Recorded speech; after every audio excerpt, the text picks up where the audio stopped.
CAR, Mr. Alan Lau.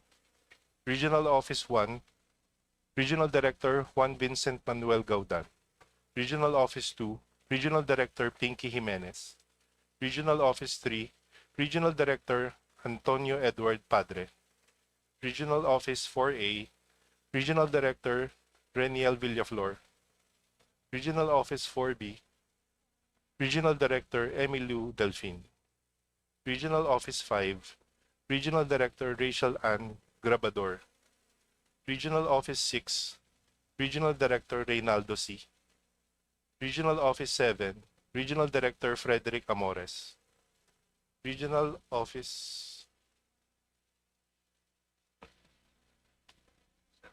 7, Central Visayas. Assistant Regional Director Ramil Jeff Taboso.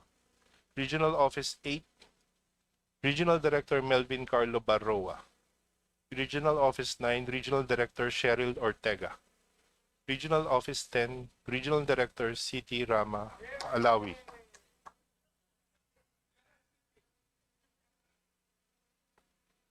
Regional Office 11, Regional Director Eva May De La Rosa. Regional Office 12, Ms. Hannah Grace Parcon. Regional Office 13, Mr. Lawrence Salang. Negros Island Region, Regional Director Ramil Taboso. From the DBM, Director Gemma G. Ilaga. Acting Director Junaid Ibne Karim. And our guests from civil society organizations, Robert Dia, President, Lead Convener of the Alyansa ng Nagkakaisang Mamamayan. Our House members, Deputy Majority Leader Bong Teves, Deputy Majority Leader Jam Baronda, Deputy Minority Leader Sergio Dagoop, Vice Chair Brian Poe, Vice Chair Rufus Rodriguez, Assistant Minority Leader Nico Daza, Representative Miro Kimbo, Representative Presley De Jesus, Representative Alan T., Representative Paulo Marcoleta, Representative Nathaniel Oducado, Representative Tony Roman, Representative Robert Nazal, Representative Ilay San Fernando, Representative Leonel Ceniza, Representative Terry Ridon, Representative Eulogio Rodriguez, Representative Maximo Rodriguez, Representative Adrian Amatong, Assistant Minority Leader JP Padiernos, and Representative Chino Almario. That's all, Madam Chair. Thank you very much, ComSec. Honorable members of the Committee on Appropriations and distinguished members present here today. To our family from the Department of Information and Communications Technology, headed by our good Secretary Henry Aguda, and to all the officials. To our partners from civil society organizations and other guests, good morning. Good afternoon. Ang dami nating hearings ngayon, di ko na alam ano oras na. This is our fourth hearing for today. Today, we deliberate on the proposed budget of the ICT for fiscal year 2026, and as well as its attached agencies. As chairperson of this committee, let me reaffirm our shared commitment.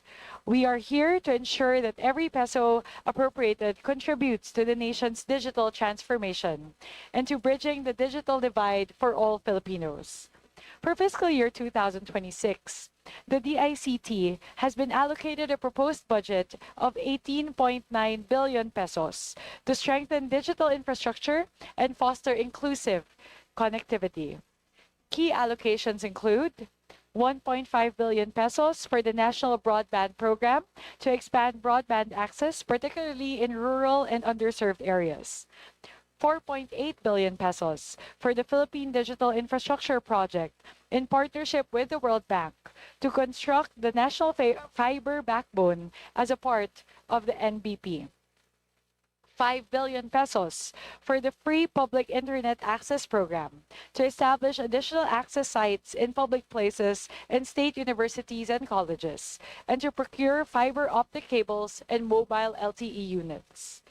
303 million pesos for the National Government Portal, enhancing interagency systems and providing over 200 online government services. Today, the committee seeks to examine the following. First, how do these programs directly improve access and inclusion, especially in remote areas? Second, how past appropriations have been utilized and what lessons will inform better implementation moving forward. And third, how does the DICT plan to overcome persistent challenges in connectivity, digital literacy, and more importantly, security? May today's hearing open the way for stronger collaboration between Congress and the DICT so that every program we fund brings us closer to a more connected, secure, and inclusive digital Philippines. Maraming salamat po. And before I yield the floor to Secretary Aguda to present on behalf of the DICT, I would first like to recognize and acknowledge the Vice Chairpersons of the Committee on Appropriations who will be sponsoring the budget of the DICT for fiscal year 2026. To my left is Representative Brian Poe, Vice Chairperson, and to my right, and then to my left is Representative Bong Teves, also our Vice Chairperson. So you're in very capable hands, and I know that you've already done your briefings po. So yeah, yun lang. You're in very capable hands. Pinili ko po sila for DICT because I know that they are advocates for what the DICT stands for and advocates for. All right, and with that, I yield the floor to our Honorable Secretary, Secretary Henry Aguda, to deliver the presentation for DICT. Honorable Chairperson, Senior Vice Chairperson, Vice Chairpersons, and members of the Committee on Appropriations. Our distinguished sponsor, Honorable Congressman Jose Bong Teves, Honorable Congressman Brian Poe, and esteemed members of the committee, good afternoon. Mga ginoo at ginang ng committee sa Department of Information and Communications Technology, ang aming tinuturing na gabay ay ang DICT framework.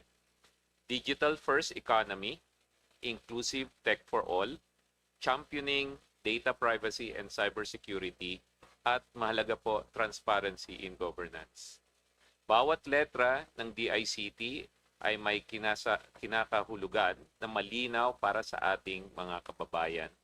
Trabaho at inobasyon, koneksyon para sa lahat, tiwala at seguridad online, at mabilis at tapat na serbisyo ng pamahalaan. Dito nakatali ang bawat pisong inilalaan sa aming kagawaran. Ngunit higit sa lahat, nais naming idiin na ang digital transformation ay hindi lamang responsibilidad ng DICT, ito ay sama-samang pagkilos. Ito ang diwa ng digital bayanihan. Ang pagbabago ay mas magiging makabuluhan kung sama-sama natin itong isusulong mula sa pamahalaan, pribadong sektor, hanggat sa bawat Pilipino. Sa ganitong diwa, akin pong ipagkakatiwala ang mga detalyadong pagtatalakay sa 2026 budget presentation ng DICT sa aming Undersecretary for Support Services, Honorable Herson Asidaw, upang ilahad ang ating mga programa, target at pangangailangan para sa taong 2026. At nandito po ang buong liderato ng DICT para tumugon sa anumang katanungan po. With your permission, Madam Chair. With your permission, Madam Chair. Go ahead po, Yusek Asidaw. Thank you very much, Madam Chair, and to the members of this committee. Part 1 of our presentation pertains to the DICT programs, activities, and projects. Here we will walk you through our key initiatives and milestones that we have accomplished, as well as the major targets we are pursuing for 2026. And the second part will be the National Expenditure Program for DICT and its attached agencies. As mentioned by the Secretary a while ago, our programs, activities, and projects are mainly included in our DICT framework. First, for Digital First Economy, Through our digital transformation centers and programs that strengthen ICT councils and local digital ecosystems, we are preparing the country for 8 million digital jobs by 2028. This is about building a future where businesses, startups, freelancers, and young professionals can thrive in a competitive and technology-driven environment because every peso we invest here directly supports livelihoods and economic growth. With respect to ICT capacity development and management, Madam Chair, you will take note we have two-pronged program for this item. The first item pertains to the trainers, the beneficiaries of the trainers that we have for 2025. That's about 124,815, and for 2026 we are targeting about 553,600. The second item, Madam Chair, pertains to the digital transformations centers that we have. And right now, we have about 40 existing DTCs with beneficiaries of 181,000 citizens. For 2026, that will increase to about 500,000 citizens for 70 DTCs, or an additional 30 digital transformation centers. With respect to the ICT Industry Development Program, Madam Chair, in 2026, we are targeting 25,000 beneficiaries under our Trabahong Digital initiatives, expanding from 12,592 in the previous year. This will be supported by 145 ICT ecosystem development initiatives that provide training, workshops, and industry linkages. At the same time, we aim to double our industry partnerships from 100 in 2025 to 200 in 2026, building stronger connections with startups, freelancers, IT BPM firms, creative industries, and emerging technology players. The next item in our framework, Madam Chair, pertains to inclusive tech for all. This includes expanding our free Wi-Fi for all programs, bringing internet access to communities, schools, public spaces across the country. At the same time, our infrastructure projects such as broadband, rollout, and last mile solutions guarantee that connectivity reaches even the farthest and the most unserved and underserved areas. For our free public internet access program, Madam Chair, in 2025, we have beneficiaries of about 10.2 million. Our budget for 2025 is about 7.5 billion. Currently, we have ongoing procurement pertaining to Bayanihan SIM and connectivity in SUCs. However, in 2026, Madam Chair, I just would like to inform everyone, under the NEP, our budget decreased to about 5 billion. As such, the beneficiaries targeted for 2026 with this budget decreased for free Wi-Fi for all users to about 4.5 million, and for Bayanihan SIM, that's 5 million. For the National Broadband Project, Madam Chair, in 2025, we were able to launch phases 2 and 3 ahead of schedule, covering 1,781 kilometers of fiber backbone, 31 nodes, and 6 Luzon bypass facilities. This milestone indirectly benefited 16.7 citizens, million 7 citizens transacting online, and connected 1,614 government agencies to more efficient digital services. For 2026, we are targeting the expansion of phase 1, 2, and 3, a total of 3,026 kilometers, 59 nodes, and 6 Luzon bypass facilities. This will double our reach to 37 million indirect beneficiaries and connect 1,983 government agencies to the backbone of the digital government. As mentioned, Mr. Chair, in addition to that, we have the PDIP project for 2026. In 2025, we established a project management office, initiated environmental and social assessments, feasibility and business studies, and began the groundwork for cybersecurity assessments and planning. For 2026, Madam Chair, we will move into the design and preparatory works for backbone installation and subsea cables, start the activation of planning for provincial points of presence, the middle mile fiber rings, and set up the groundwork for firewalls, intrusion detection systems, and security operations center components. This is a 16.1 billion project from 2020 to 2025 to 2028, with 4.83 billion allocated in 2026. Together with the National Broadband Program, PDIP ensures that our digital infrastructure is not only wider in reach but also secure, future-ready, and internationally benchmarked. Ito po yung ating national fiber backbone which will provide connectivity for the whole of the Philippines. Ang susunod, Madam Chair, is yung ating ICT Systems Infrastructure and Management Services. Notwithstanding the fact that our budget decreased by 13% from 198 million to the net of 173 million, Madam Chair, our targets for this item actually increased. No? For our GovMail accounts maintained, we will maintain the same at close to 60,000. For GovPH domains, that will increase from 2,732 to 2,789. For the maintained and floated, hosted website through GWHS, from 1,063 to 1,011, and from 829 NGAs hosted through DMS, that's about 918 for 2026. Again, Madam Chair, with a decrease of 13% in our budget. For the Government Emergency Communication System, Madam Chair, for 2025, JEX has already reached 500,000 beneficiaries through the MoveSets and radio systems. We are maintaining 10 existing MoveSets, adding 3 units, and keeping 114 radio communication systems operational nationwide. For the information of everyone, Madam Chair, napakalaking tulong po ng ating JEX communication system in times of calamities. Ito po yung ginagamit natin for emergency communication kahit wala pong kuryente at lahat ng buong region, pinapadala po natin ating mga MoveSets para makatulong po sa ating mga kababayan at sa gobyerno. By 2026, we aim to expand this to 975,000 beneficiaries, maintain 13 MoveSets, deploy 3 more units, establish 20 network in a box systems, and roll out an early warning broadcast system for disaster alerts. The proposed budget for 2026 is 330.4 million, supporting these critical emergency systems, Madam Chair. Madam Chair, the next in our framework is championing digital data privacy and cybersecurity.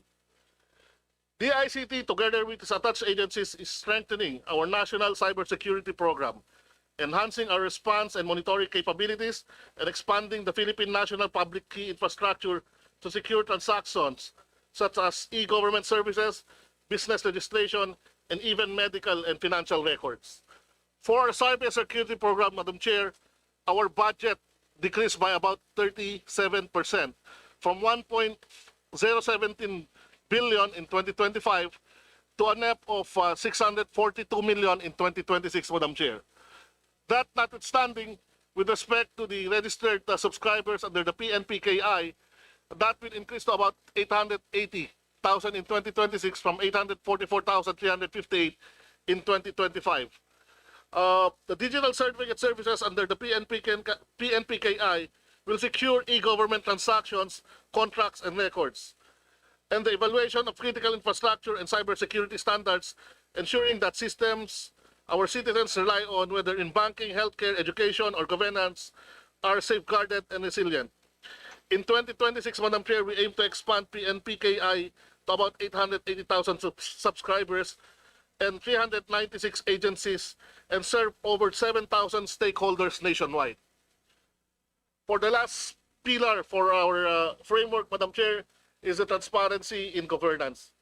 Through our platforms like eGovPH Super App and the Digital National ID, citizens can transact faster, more securely with government, all in one place, right from their mobile homes. Beyond this, we also advance transparency through policy development, monitoring, and advocacy. We highlight few examples. Digital terrestrial television broadcasting migration ensures that even the most vulnerable Filipinos receive clear, reliable TV signals. During typhoons, families can still get life-saving emergency warnings even when internet or phone signals go down. Madam Chair, for our digital government program, the budget actually decreased from 1.4 billion in 2025 down to 714 million under the NEP. For our beneficiaries, that's about 88 million in 2025. 200 million digital IDs generated in 2026. For eGov app downloads, that's 20 million in 2025, 30 million in 2026. For citizens served through digital permits, that's 42,000 in 2025, up to 55,000 in 2026. Madam Chair, this program also includes the ELGU system, wherein we already have adopted, LGUs have totaling 962 already adopted the ELGU system. For 2026, we forecasted that to around 1,028 LGUs. For the National Government Portal, Madam Chair, this platform such as Central Business Portal, the gov.ph portal, and the Open Data PH portal, all of which we maintain at 99% uptime to ensure reliability for our citizens and businesses. Just to note, Madam Chair, we have the same budget for both years, for 2025 and under the NEP for 2026. For the National Government Data Center, Madam Chair, we have significant increase from 550 million up to about 1.5 billion for the National Government Data Center. The National Government Data Center is a backbone of our digital government. It provides centralized, secure, reliable servers and storage facilities for agencies across the country. From just 21 agencies and 197 systems hosted in 2025, by 2026, we are scaling up to 66 agencies and over 2,400 government systems in the eGov cloud. We are also expanding from one data center to two, increasing rack utilization to ensure capacity for growing demand. This means faster, unified, and more transparent online services for our citizens, whether they are applying for permits, accessing health services, or transacting with government digitally. Madam Chair, as far as the second part of my presentation is concerned, below is the summary of the NEP for DICT and its attached agencies. To note, Madam Chair, we have a total of 18.9 billion budget under the NEP, divided as follows: 17.3 for the DICT or Office of the Secretary. For CICC, that's 463 million. For NPC, that's 440 million. And for the NTC, that's 676 million, Madam Chair. For the Office of the Secretary, the total budget is 17.3 million, divided as follows: 10.9 for MOE, 5.3 billion for CO, and 1 billion for PS. Madam Chair, I will not go into the details of the whole of the line items under the NEP, but with respect to our budget utilization rate, Madam Chair, by the end of the year, we are committed to hit about 97% budget utilization rate, which will be the highest in the DICT's existence since it was established in 2026. That's all, Your Honor, for the DICT. Thank you very much. Sorry, 2016. Yeah.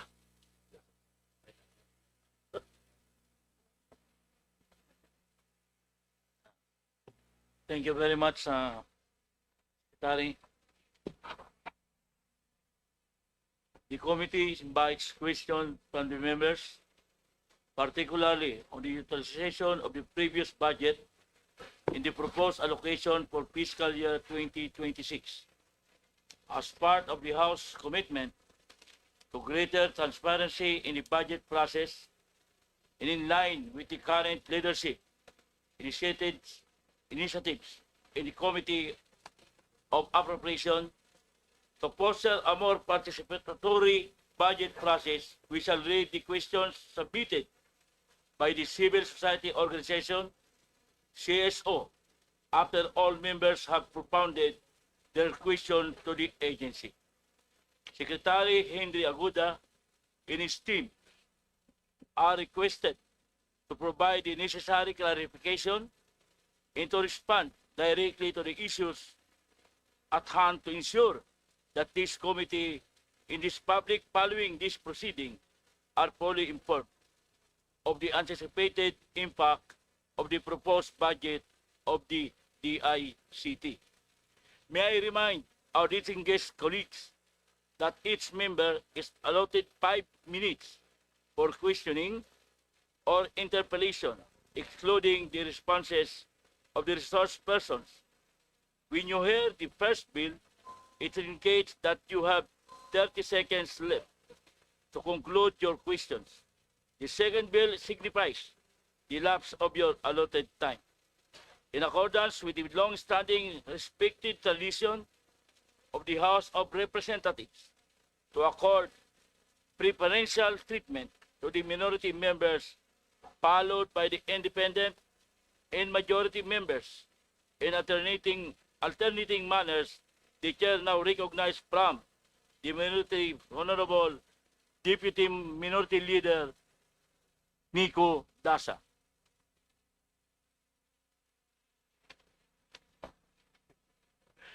Thank you, Mr. Chair.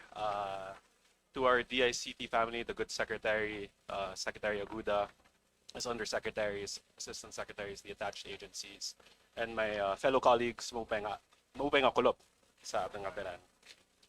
Well, first of all, I'd like to congratulate the good secretary.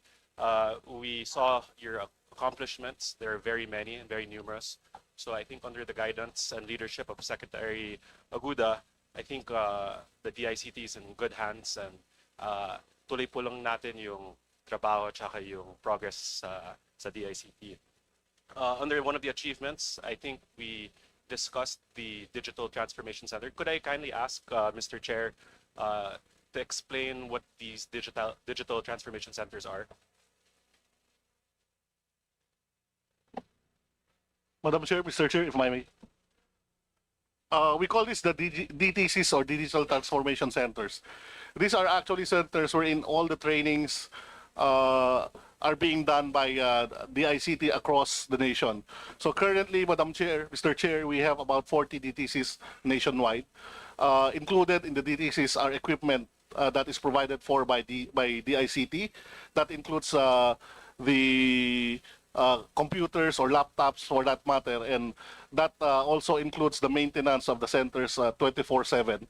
Aside from the fact that we train our people there, and at the same time, other people or the constituents within that area can use the DTCs for free. And there are a lot of available trainings for every citizen that is included in the DTC. For 2026, with the additional CO that was included in our NEP, we plan to increase the DTCs to about 70 DTCs nationwide, Mr. Chair, Madam Chair. Mr. Chair, did I hear correctly? The trainings that are provided are free to the constituents of that area? Yes, Mr. Chair. Well, Mr. Chair, I'd like to highlight the fact that these digital transformation centers democratize access to technology. As a champion, or as DICT is a champion for inclusion, which I'm also an advocate for, I think we should particularly highlight these digital transformation centers, that in fact, if we could augment our budget to include the building of more digital transformation centers, this manifestation would support this greatly. Now, as we know, Mr. Chair, with the implementation of new technologies and emerging technologies, that kind of goes hand in hand with cybersecurity. Privacy is a big concern.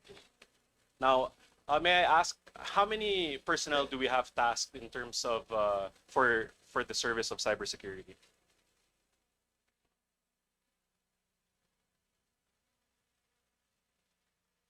Sir Chair, right now we have close to about 50 full-time, but we heavily rely on job orders because it's hard to retain them.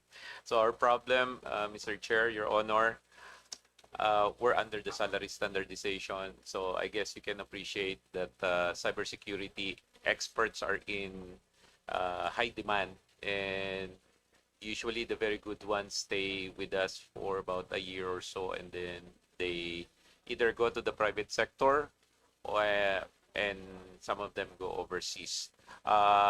For specific data privacy, there's also an attached agency, the National Privacy Commission. If Mr. Chair will allow me, I can direct the question, or I can ask them to answer on the number of personnel. Commissioner Tenaga can answer that. Permission to speak. There are only 135 plantilla personnel for the National Privacy Commission, sir, and we are only located in one location, which is Metro Manila. We don't have any regional offices or satellite offices outside Metro Manila. Thank you. Mr. Chair, so it sounds to me that perhaps we're understaffed, and not to the fault of the DICT, but because our salary grades are non-competitive. What is the suggestion of DICT to at least tide over this issue? Mr. Chair, Your Honor, there's a pending bill for the Magna Carta for IT professionals in government. I think that will really be a great help for us because it increases the compensation of not just cybersecurity but IT professionals. That's one. And then there's also, I think, a pending bill for the creation of a GOCC that focuses on information technology. Currently, right now, there's no GOCC attached to the ICT, but we feel that it's time for the government to have one in the same manner that we have GOCC specializing in financial services like banks and insurance companies. I think that bill that will be pushed in Congress would really help us. Thank you, Mr. Chair, Your Honor. Mr. Chair, so during the appropriate forum, no, I would like to support this Magna Carta for IT professionals because currently, as it stands, it sounds like our IT professionals, which are very much in demand, not only here but globally, but because of the salary grades, we are unable to compete, and this could pose as a almost an existential threat to our cybersecurity and our technology arm of the country. Now, I'd like to segue into there's been all this discussion on budget reform, budget transparency, and I believe Senator Bam has been working closely with the DICT, and in fact, I believe filed already a bill in the Senate regarding blockchain as a technology that can perhaps help us with the transparency in the budget process. Could I kindly get the good secretary's position on this? Mr. Chair, Your Honor, I think there's also one pending with the House to push for blockchain. As a background, blockchain is an immutable ledger, meaning it's a ledger where all transactions are written and are forever kept.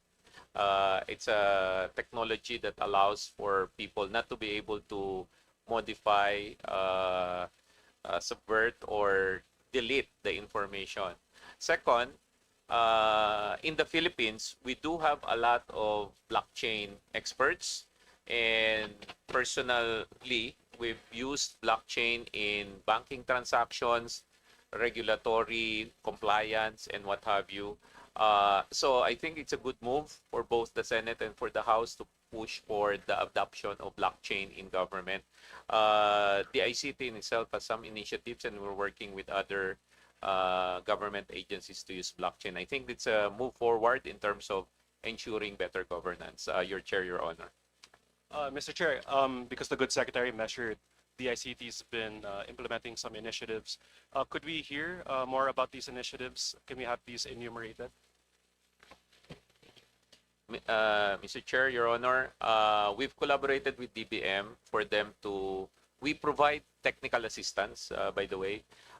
So we provided technical assistance on the blockchain initiative of DBM. Inside the ICT, we're contemplating on coming up with a policy on the use and the encouragement of the use of blockchain.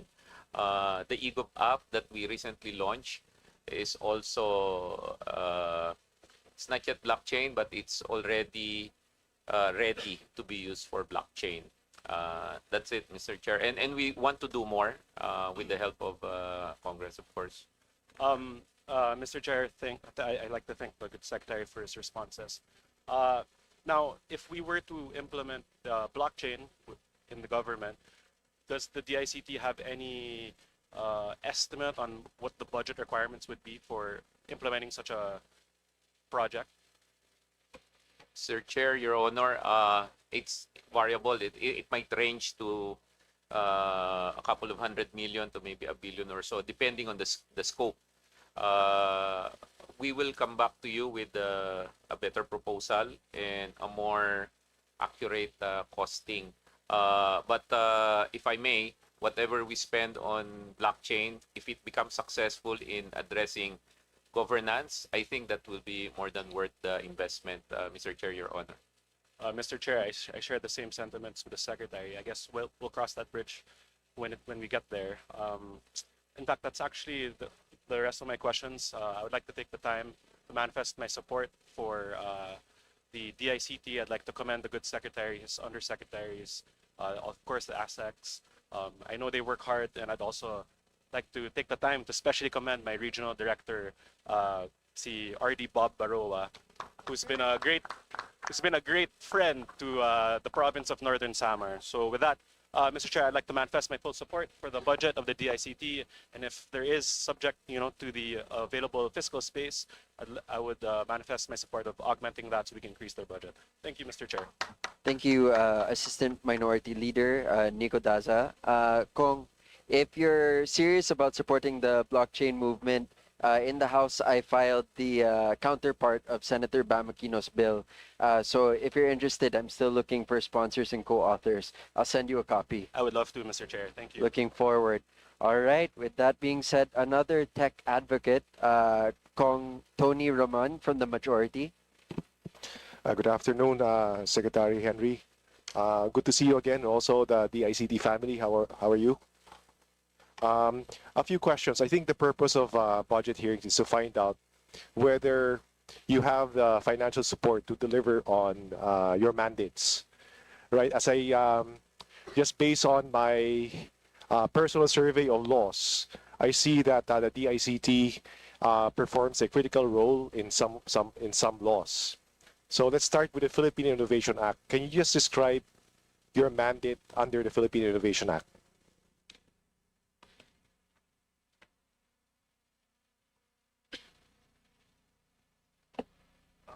And also, so para 2-in-1, in describing your mandate, can you identify the mandates that require substantial funding? Yeah. Mr. Chair, if I may. Yeah, with respect to the Philippine Innovation Act, Mr. Chair, last year, we're given a budget, or 2025, we're given a budget of about 20 million for startups. However, under the NEP, currently we don't have any budget. Sayang naman po yung naumpisahan nung aming napiling mga startups at wala kaming pang-continue sa kanilang journey para maging full-blooded businesses itong mga to. Is this under the Philippine Innovation Act or Innovative Startup Act? Sa startup Act. Oh, first, the Philippine Innovation Act.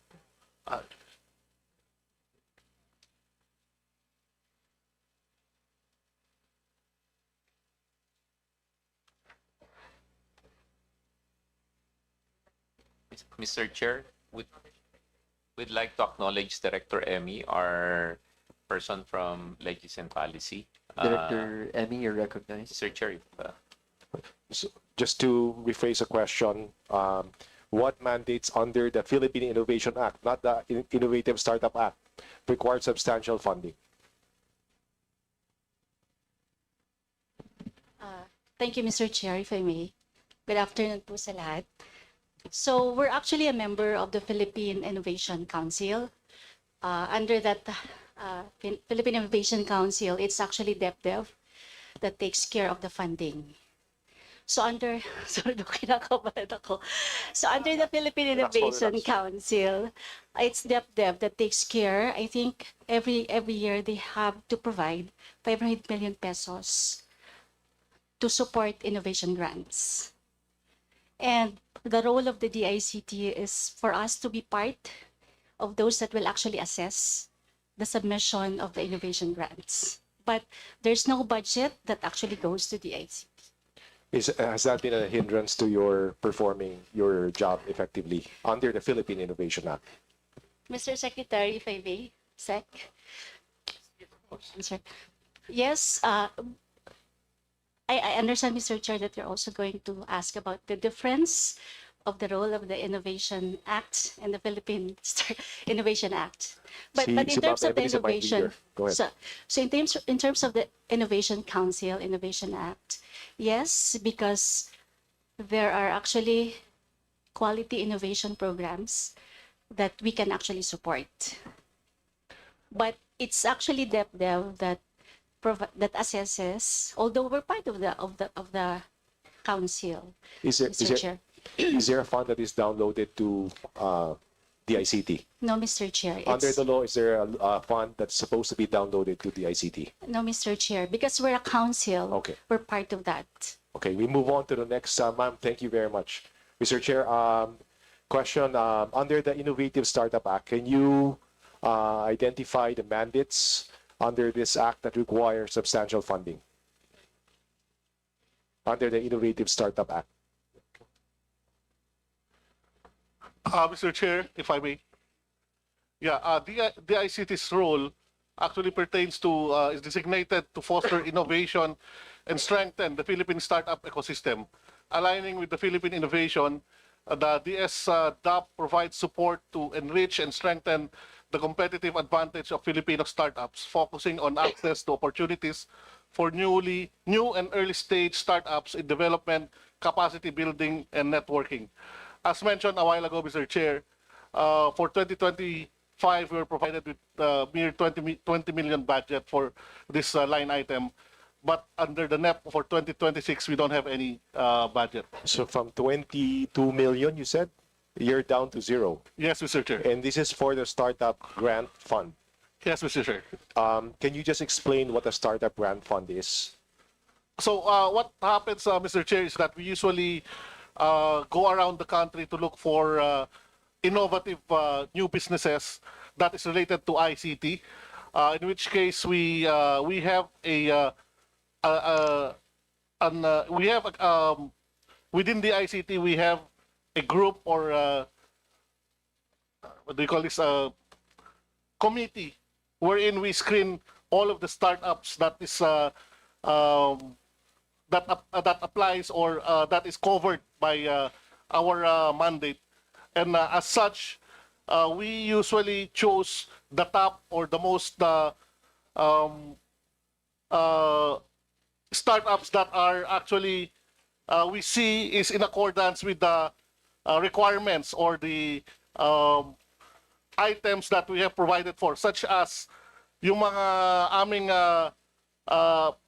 the ability of these startups to become a full-grown business later on. So yung potential po yung tinitignan po namin. So that the committee will later on deliberate kung sino yung top 5, top 10. Then from that, we grant the fund to each of those startups. With the budget of 22 million last year, did you feel restricted in, limited by that? Yeah. Mr. Chair, Your Honor. So 20 is really very small. What we wanted was 50 to 60. But to make substantial impact where we can make the startup community more lively, siguro 100 to 200. We can provide the committee a proposal for that. But this is highly essential because right now, it's in the world of AI. And we're losing out on potential AI startups right now, Mr. Chair, Your Honor. What adjustments have you made to deal with the fiscal constraints of 22 million? And what possible adjustments can you make to deal with zero budget for this item? So far, Mr. Chair, Your Honor, we've been partnering with a lot of well-meaning private individuals. So example, just as an example, we just recently gotten several pledges of support from conglomerates that we can consider a hackathon, and they will choose the winners and they will fund them. So that's what we're doing right now, Mr. Chair, Your Honor. With a budget of 200 million added on top of your proposed budget, you can do more, especially, and you will continue doing your pursue partnerships just to augment your capability, correct? Mr. Chair, this is how it is with the public-private partnership. If the government is serious with a specific program, let's say we fund it by 200, the private sector will most likely match. So there's a multiplier effect. For every peso we put into the DICT program right now, we've seen that the private sector is matching it. So the 200 can become 400 and we can do much, much more. Thank you for clarifying. I think that's one reason to augment the budget of the DICT. Under the Philippine Creative Industry and Development Act, what mandates require substantial funding?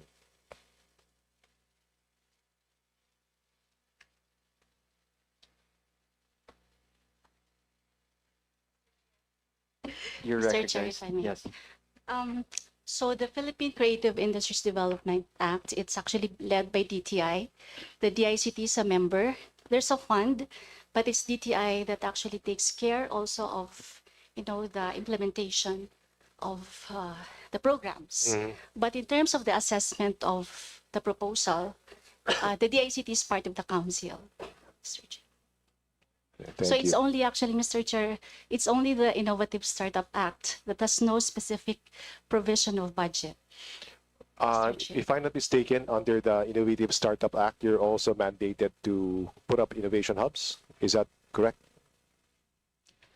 Mr. Innovation Please hubs. go for it.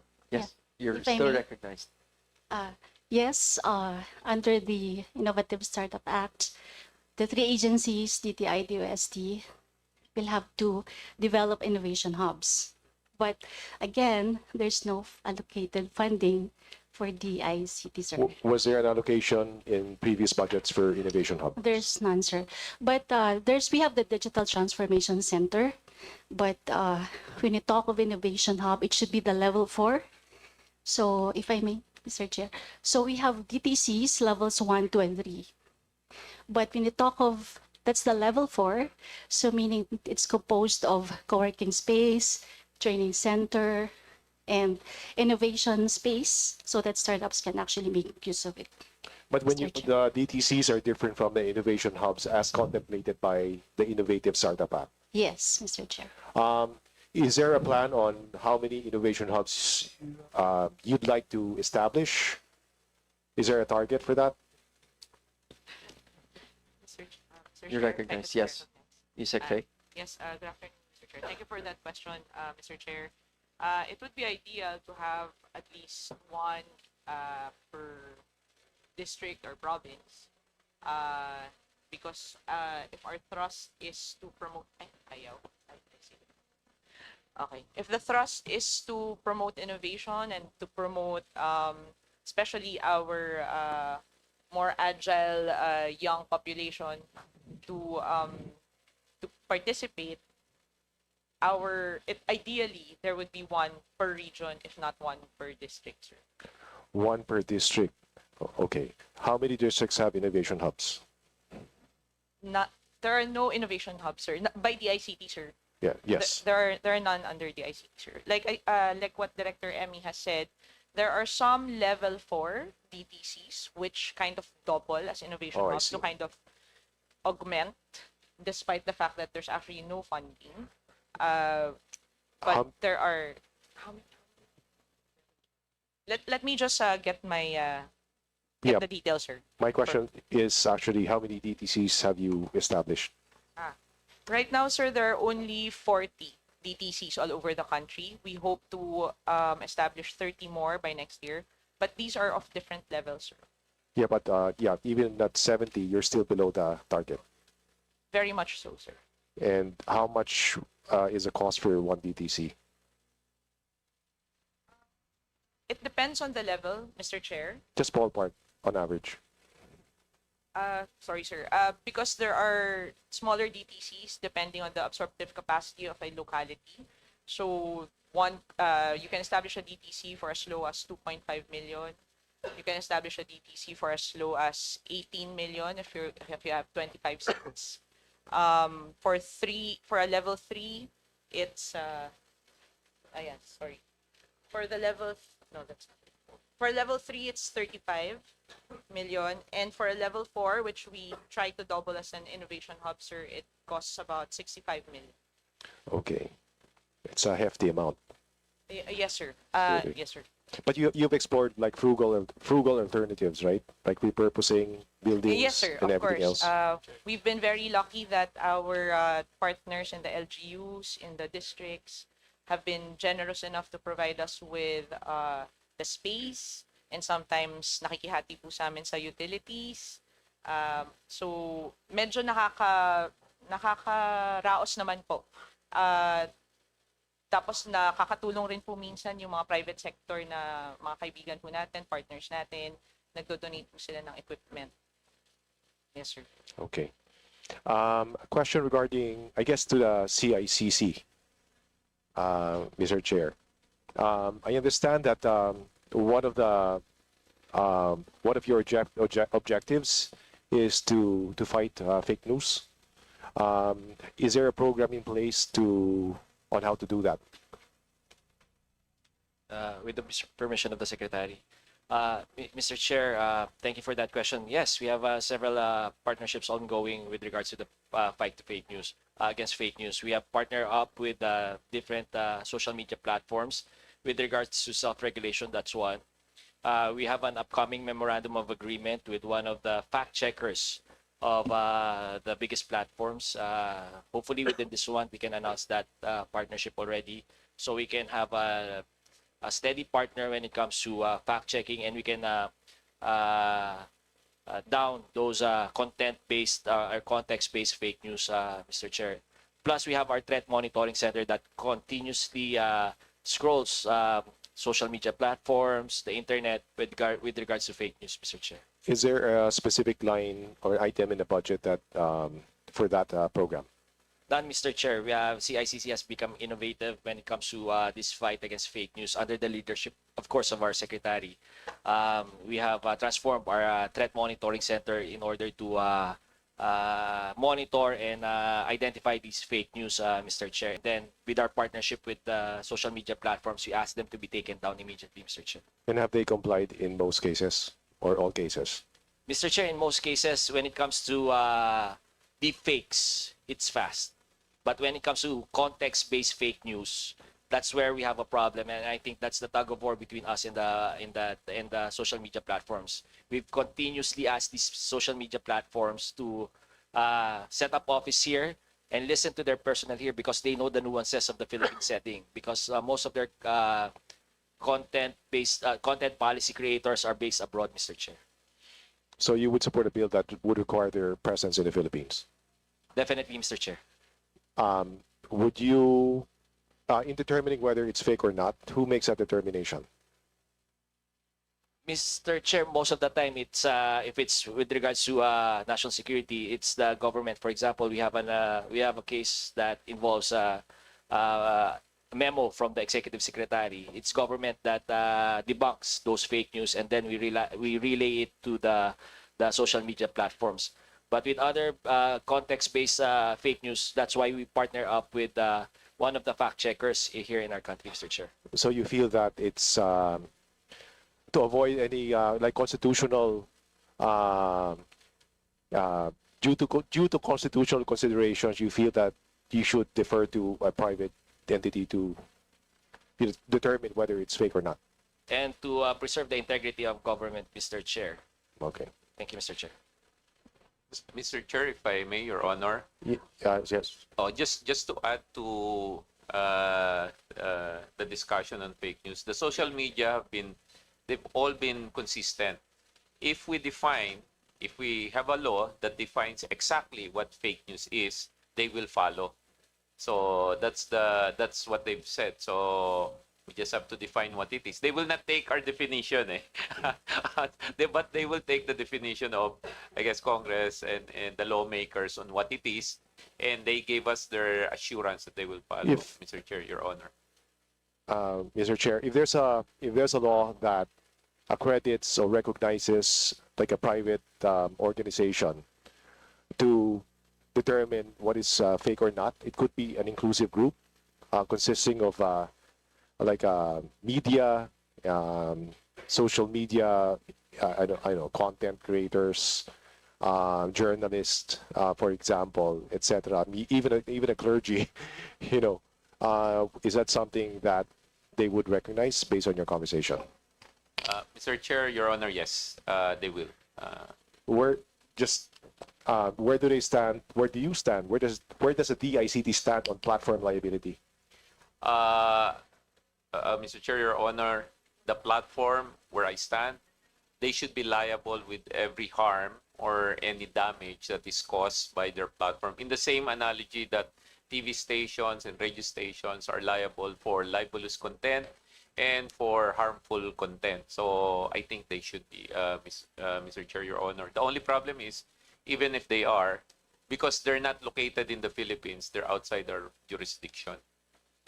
Secretary, am I correct in noting that you actually wrote already to some of these platforms to inform them about things that are happening on their platforms here in the Philippines? Yeah, Mr. Chair, Your Honor, yes, I wrote specifically to Mr. Mark Zuckerberg of Meta, and he responded with his policy team, acknowledged the problem, and they've committed and expressed their support to cleaning up their platform. I also wrote to the CEO of TikTok, Mr. Chu. I think they're going to respond soon. So they're cooperating with us, but sometimes the gray area is where we differ in opinion, and I believe that's where legislation can help to clarify the gray area. But have they, Mr. Chair, have they responded favorably to having a legal presence in the Philippines? Mr. Chair, Your Honor, not yet. Oh. I have nothing further. I just wanted to, well, first support your budget and support the augmentation of your budget. It's clear from this discussion or exchange so far that you have no funding for the startup grant, which defeats the purpose of the Innovative Startup Act. And also in terms of putting up innovation hubs, you're underfunded and unable to discharge what we in Congress have asked you to do. So for those reasons, I support your budget and ask for an augmentation as well. Thank you. Mr. Chairman, Yes. just a point you're of information. recognized. The Secretary has mentioned about Congress to be able to pass a bill, both houses and to the President, for regarding fake news. And let me just inform the Secretary that the other month I have filed already House Bill 11506. It is entitled Penalizing the Malicious and Deliberate Dissemination of False Information that Undermines the Public Order or National Security, is strengthening regulations on fake news through digital platforms and from other purposes. So we will have this already be tackled by the committee on information, and we will make sure that you will be given the support to be able to get all these fake news propagators. Thank you. Thank you, Kong. And of course, I'd like to thank Kong Tony Roman. He's really an advocate of tech, especially AI. You should check among his priority legislation are, for example, the AI framework. Baka you can work closely for legislation na kailangan nyo po. Regarding the point of course, Kong Rufus Rodriguez, yesterday in the Committee on Public Information and Mass Media, the chairman committed as priority legislation, one on freedom of information and two on tackling fake news. So hopefully you can work with Kong Lordan Suan on addressing the fake news issue po. Mr. Chairman, Yes, just to be you're able recognized to po. elaborate on this point, in Section 3 of the definition of terms, fake news is defined, which you're asking. And fake news refers to false or misleading information presented as fact or news, deliberately and maliciously disseminated to mislead the public that may sow confusion, incite hatred or violence, or disrupt public order. So it's very clear definition that we will make sure that the public order and the public information, Yes. we're going to take it. This is defined Mr. Chairman, on my bill. Thank you. Opo. And with that, we're calling on our next to interpolate from the minority, Rep. Robert Nazal. Rep, you're recognized. Thank you, Mr. Chair. Good afternoon to the DICT family. Good afternoon, Secretary. I just have a few questions.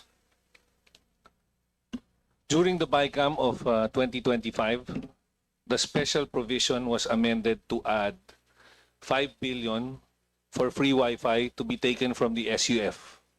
May I know if you've received this amount? Thank you for your question, Mr. Chair. Yes, that is part of the GA, and we actually already received the SARO for the total of the 5 already.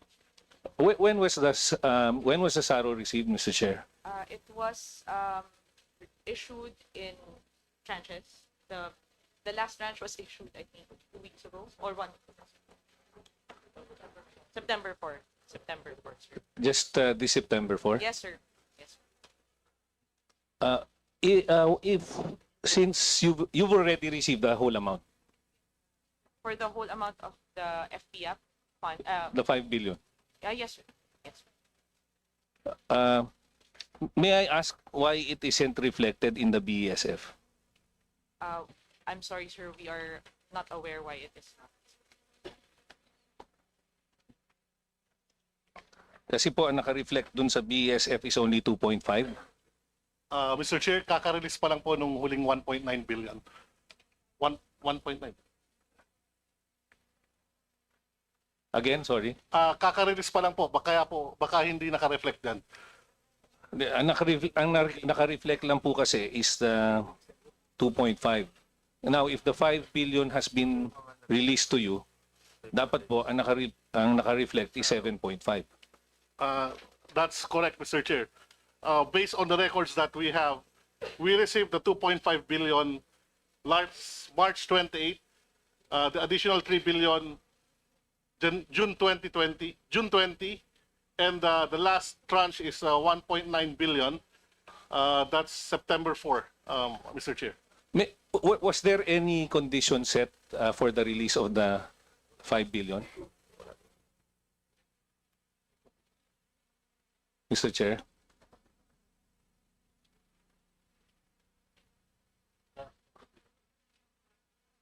Were there any specific conditions set?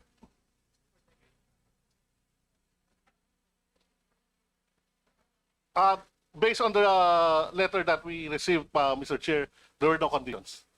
So, that being said, I would like to put on record that the amount of 5 billion which has been released to you for the year 2025, contrary to what was stated during the DBCC hearing, ang sinabi po kasi nila, conditional yon. And this also means that indeed the BICAM adjustments were carried out contrary to what was stated during the DBCC hearing, not that it was conditional. So I would just like to put that on record. But anyway, I am happy that this was released kasi every hearing po, ever since the previous Congress, yung BH party list has been advocating na yung SUF po magamit nyo. So, ang nangyayari po ay laging conditional po ang release at laging sinasabi sa inyo, dapat depending on the fiscal space. So, I'm just happy na nabigyan po kayo ng 5 billion in 2024, 5.6 billion in 2024, and 7.5 now for 2025. So, may I ask, ano po yung proposed projects nyo under the 5 billion na additional? Has this been obligated already for 2025? With the permission of the Secretary, Your Honors, Mr. Chair, for the 5 billion, we have allocated projects more focused on schools. We have allocated 3 billion for mobile broadband service that will be set up in schools and nearby communities. And additional 1.5 billion is allocated for free public internet access uh, for schools, directed to schools as well. 1.5 1.5 and 3 billion. and 3 billion for the schools Yes, sir. for free Wi-Fi. Yes, sir. So hindi po na I remember there was a proposal before, Mr. Chair, that para magtayo ng additional towers.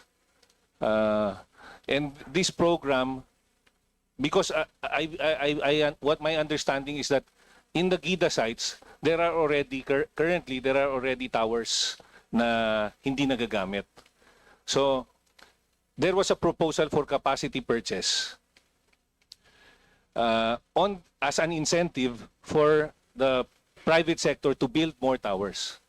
Kasi what my understanding is naiiwan na po tayo in terms of yung internet access and the digital divide.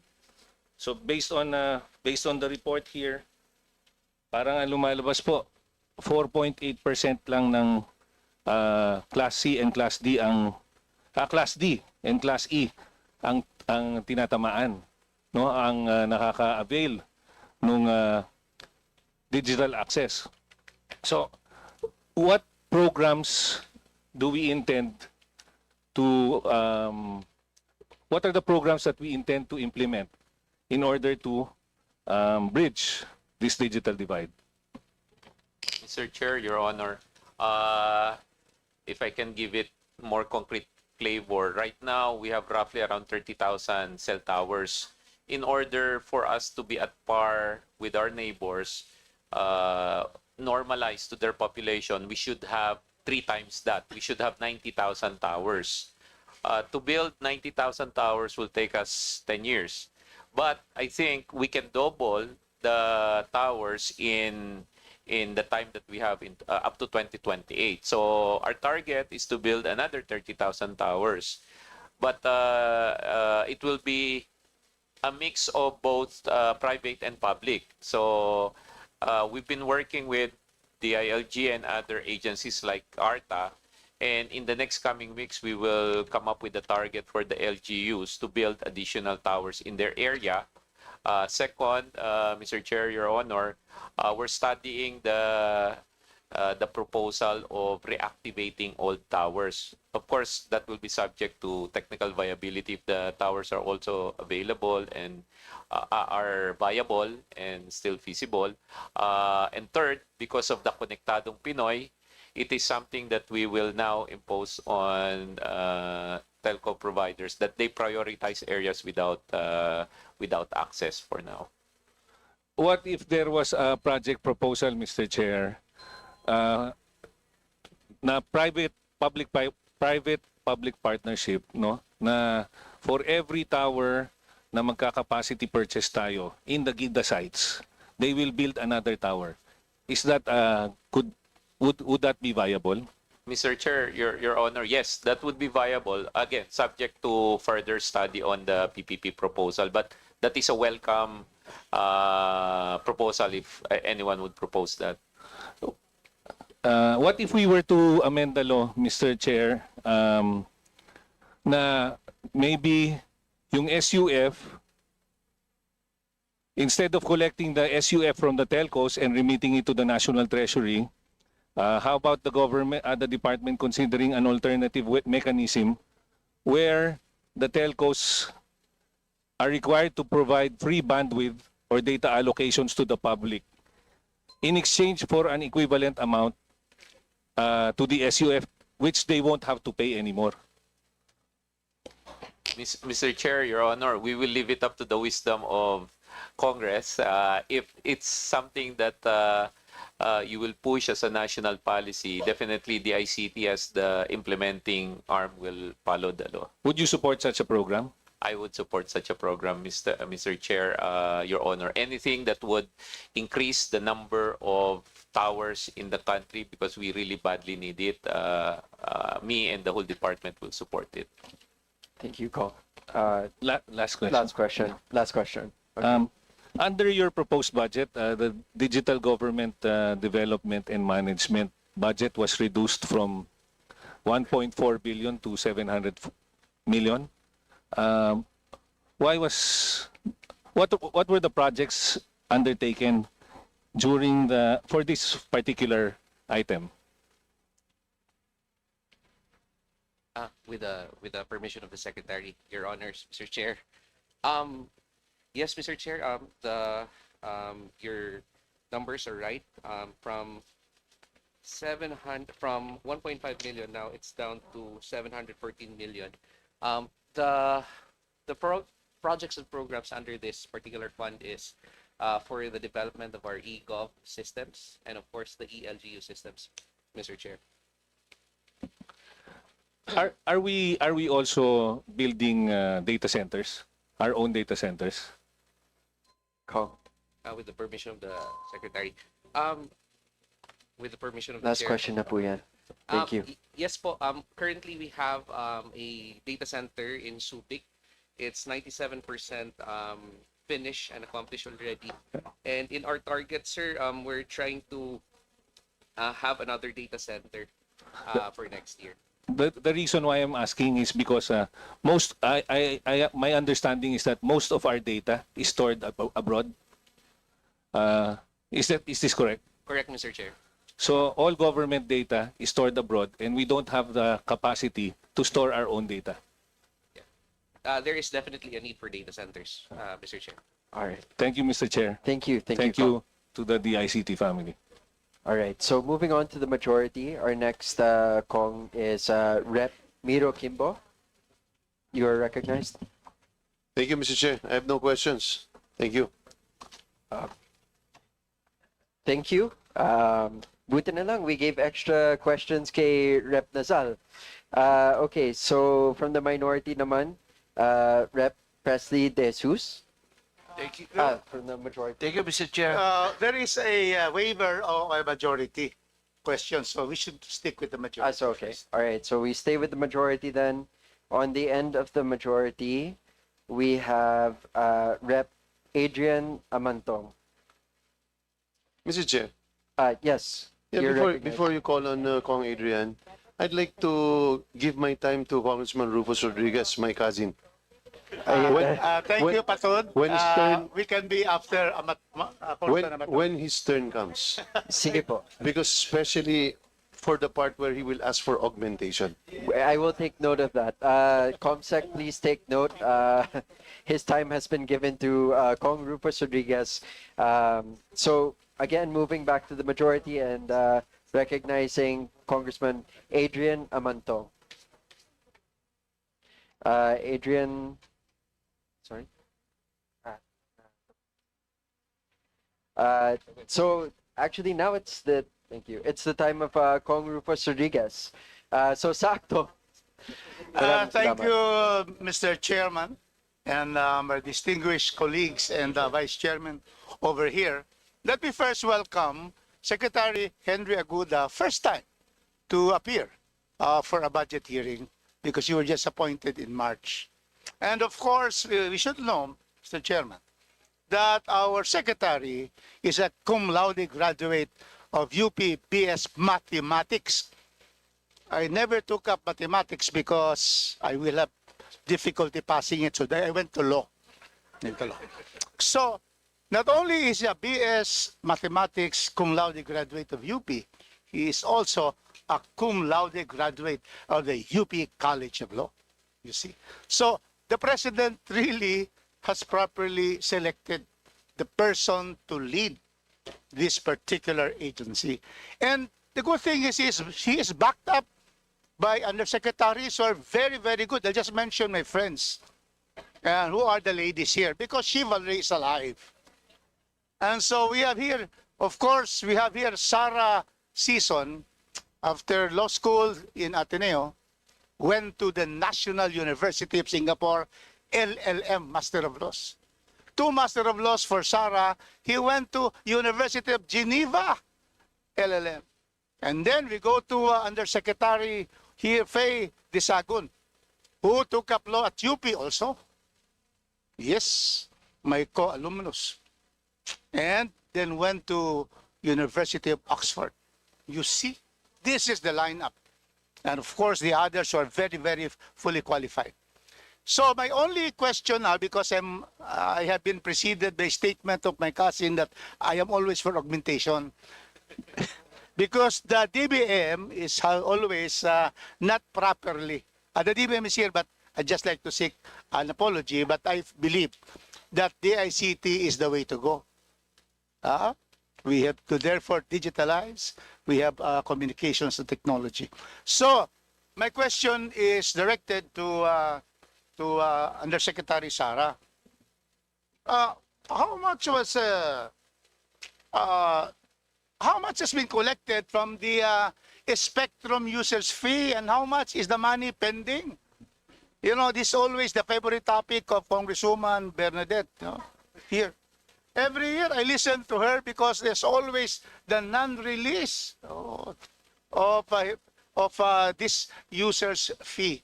How much has been collected now from the user spectrum fees, which is to be used for free public Wi-Fi for all? Yan. Permission to speak, Mr. Chair. Good afternoon, Your Honors. You're recognized. To answer your question, Congressman Rufus, the grand total for the collection of SUF is 41.33 billion as of June 2025, Your Honor. See, that's why Congresswoman Herrera Bernadette is always right that malaki talagang pera, but you know, they're not releasing to the ICT for the Wi-Fi. So they're only releasing now 5 billion. Last year was only 2 billion. And that is why I would like to ask Yusek Faye Desagut, what do you think should be done by this government so that we will have really all the schools as directed by the president, correct? The president said, can you repeat what the president said, Yusek Faye? We need to connect, permission to speak, Mr. Chair. Yeah. You're recognized. Thank you, sir. Yes, Mr. Chair, during his last SONA, his directive was to connect 100% of the DepEd public schools, Mr. Chair. Are, Yusek Faye, how much percentage of all the public, elementary, and national high schools have been connected by free Wi-Fi? Let me just inform and thank the Secretary. Yes, sir. Because Cagayan de Oro, almost all schools in my district have already been connected. Only 6 more, and I have a letter for you to be able to give the 6. And all my barangay halls are connected. But Congressman Maxi is asking for the first district, Abanti, Mindanao, because kulang sa first district. So may we know how many are still not being connected, and how can you be able to connect them if you're only given 5 billion or what when you have 41 billion? Can you explain to us how many have been connected? Because we want the president's statement to be gospel truth, because the president should always be right and the president should always deliver on his promises. Thank you for your question, Mr. Chair. To date, we're about 78.5% connected for all schools, DepEd schools. 78.5%. We're looking to connect an additional about 12,000 schools remaining to be connected all over the Philippines, Mr. Chair. To achieve this, we are utilizing part of the FPAP, or what we call the Free Public Internet Access Program Fund, which is funded by, as we've discussed earlier, by the SUF. To the credit of the DBM, Mr. Chair, the DBM has, of course, always been very diligently and vigilantly guarding our budget process. And we I know you wouldn't want to disappoint the DBM, but nobody wants to. None, I But especially anyway, do not want to, sir. 70, are you sure with the present budget proposed for next year? Thanks to the... We will be able, because the president said this year, That's December right, sir. 31. First question, will you be able to connect to all public schools in the country by December? That is the first question. Thank you, Mr. Chair. Yes, Mr. Chair, thanks to the leadership of the Secretary, Secretary Henry Aguda, and also through the leadership of Secretary Sonia Angara, we have been able to source enough funds to connect the remaining 12,000 schools for the rest of the year. We are working closely together with the Department of Education, and I think this is a manifestation of how things can work when we're more collaborative with each other, Mr. Chair. Thank you. My last question, because that was Yes. just the first bell. So I'm expecting the second bell anytime now. But with the leniency of our chairperson, always is very, very in favor of members asking questions. So, I have So- to give way to my mentor. Sige, go ahead. lastly, I have many questions, but just this one. The GovNet, ayan. We in Cagayan de Oro, because let me now acknowledge our outstanding regional director, City Alawi. Where are you? City, saan ka na? Ayan. Yan si City Alawi.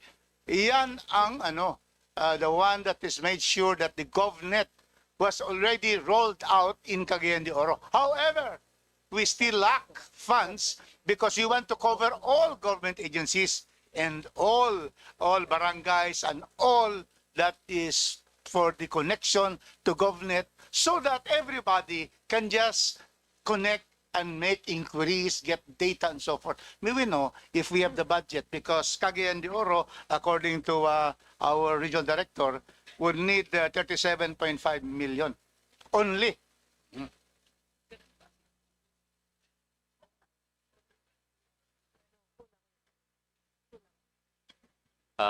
Mr. Chair, Your Honor, kulang pa. Pero How much is it in the 2026?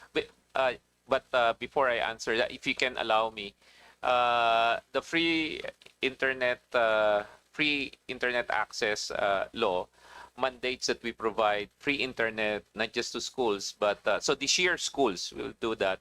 But next year our challenge will be to maintain the schools, include all the healthcare and hospitals, community places, barangay places, transportation hubs, and tourism spots. Just to give the committee an idea, there's around 132,000 locations that we have to connect. Right now, we're only doing 8,000. So we're a far cry from the 132,000. The nice thing, Mr. Chair, about the ICT now is we're now activating the fiber backbone. That's the backbone that we've installed or we have on the national grid. So, which is perfect. It is a perfect plan because as power gets to the province, you already have a fiber optic cable running there. So we just need to buy the active components. And you give you an idea of how wonderful that backbone is. It cuts from north to south. Right now, it is up to Tacloban. And our promise to the President is to get it connected as far as Zamboanga by 2026. And Cagayan de Oro, Your Honor. And once that is done, we can now provide access to all LGUs. The next aspect of technology, and most of you know, technology gets cheaper over time. So what used to cost 120,000 per satellite terminal has gone down to about 30,000 to 20,000.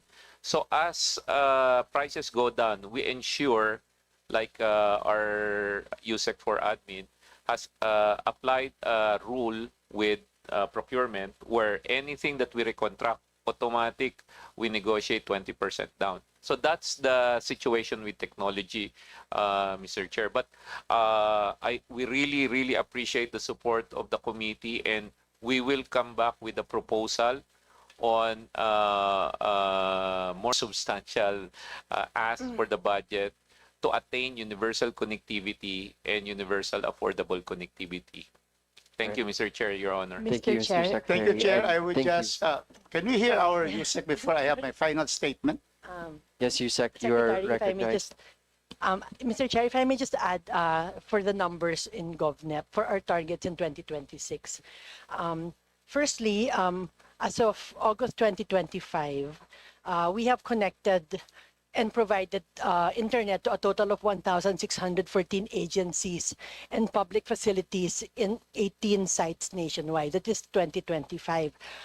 Just to revert a little, it was in 2024 when we connected Cagayan de Oro City, 125 sites, Davao City, 122, and in Subic and Cebu. In 2025, we focused in Lawag, Coronadal, Pagadian, Iligan, and Sorsogon. For next year, our target, Mr. Chair, is 1,983 agencies. So that is the reason why we're asking for more money for the augmentation, Mr. Chair. Thank you. Okay, thank you very much. Your Yes, closing statement. Closing statement, Mr. Chairman. So we'd like to request the Honorable Secretary to submit what are the priority items that will make sure that you are able to fulfill your mandate. Submit to the committee because our chair is here and he will fight for us. He will lead the charge for the increase of budget for the ICT.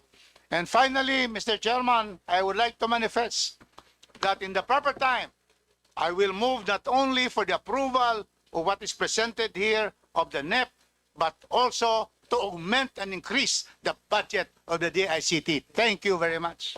Thank you. And as promised, there's that augmentation.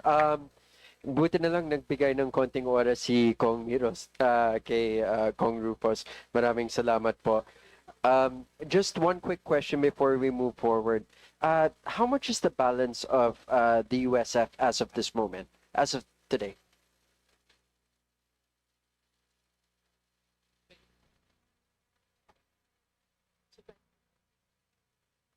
Currently, the remaining, from our understanding, sir, the current balance is about 20 billion, at 22.6 billion, sir.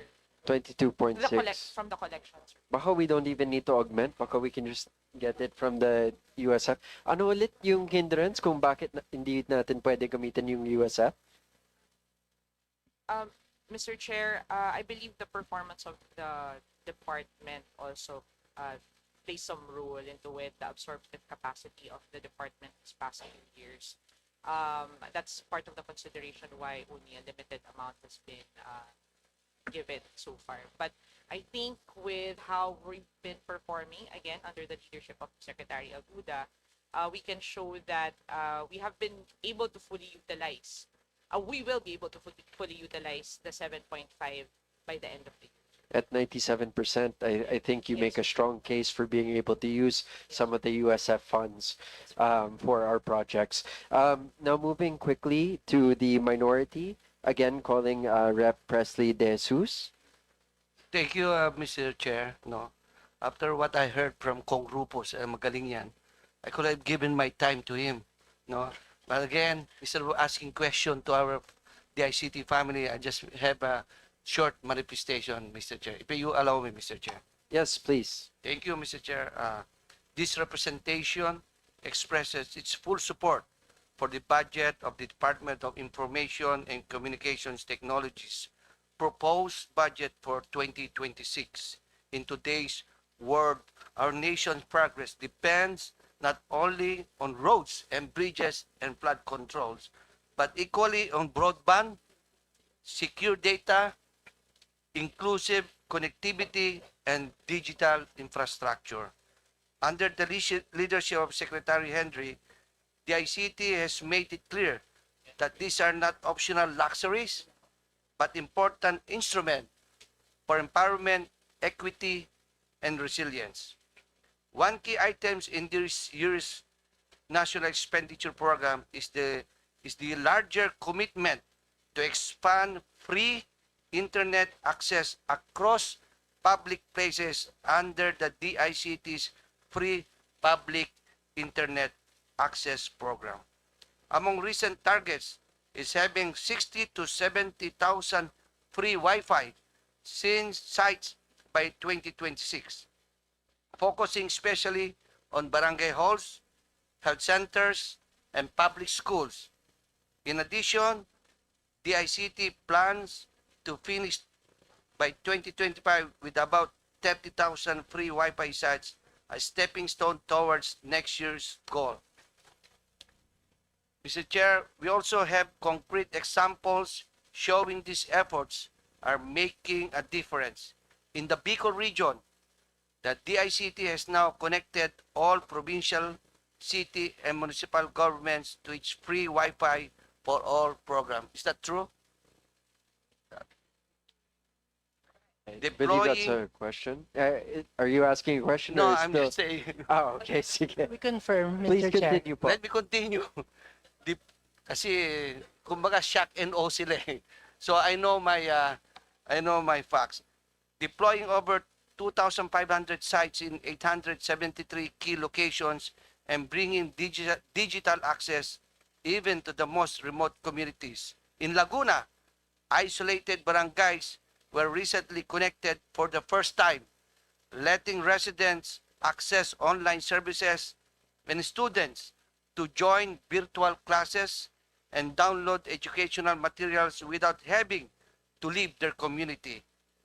These stories remind us that when we fund programs like this, we are not just putting up Wi-Fi sites, we're giving children the chance to study, helping small businesses find new markets, empowering our healthcare workers and public servants, and allowing families to stay connected and informed. But Mr. Chair, this budget is not just about free Wi-Fi. It also invests in stronger cybersecurity systems to keep our data safe, data centers to protect critical government information, and modern digital platforms to make transactions faster and more transparent. These are technical upgrades and reforms that save time for our citizens, reduce red tape, and build more public trust in our government. Mr. Chair, this representation urges that we view the 2026 budget of DICT as an investment in our people. Every peso we approve is a step towards a more secure, more connected, and more modern Philippines. We commend Secretary Henry and the DICT family for presenting a clear and forward-looking plan, and we look forward to the implementation of these programs with urgency and transparency so that the benefits are felt in every barangay and every household. For the Philippines to keep pace with the rest of the world, for every Filipino to have the same opportunity to learn, to work, and to participate in digital economy, let us throw our support behind the DICT family. Thank you, Madam Mr. Chair, and thank you, Mr. Secretary, and to the rest of DICT family. Maraming salamat po. Thank you very much, Rep. De Jesus.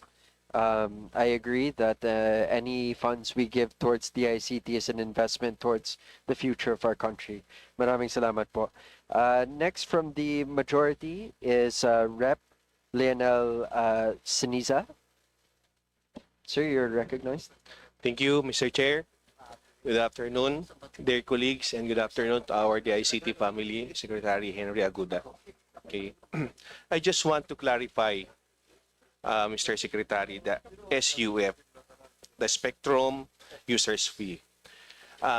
Based on the presentation kanina ni Yusek, it is an admission that there are some areas, rural and unserved areas in Philippines na hindi pa naka-avail ng EPIA program. Tama po ba? That's correct, Mr. Chair. Yeah. But it found out, kanina lang po, there's an admission also na yung SUF may delay po ang pag-remit or paggamit. Tama po?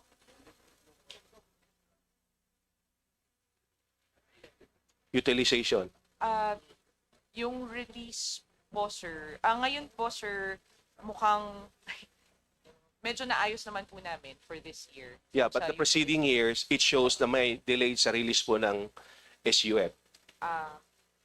Mr. Chair, if I may. Yes, you're recognized.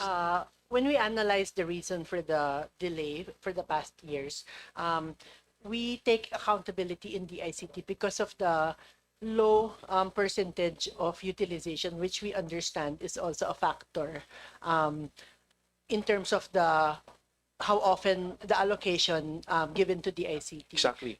Yeah, I agree with you, ma'am. Now, the question is, dalawa po yung problema natin doon.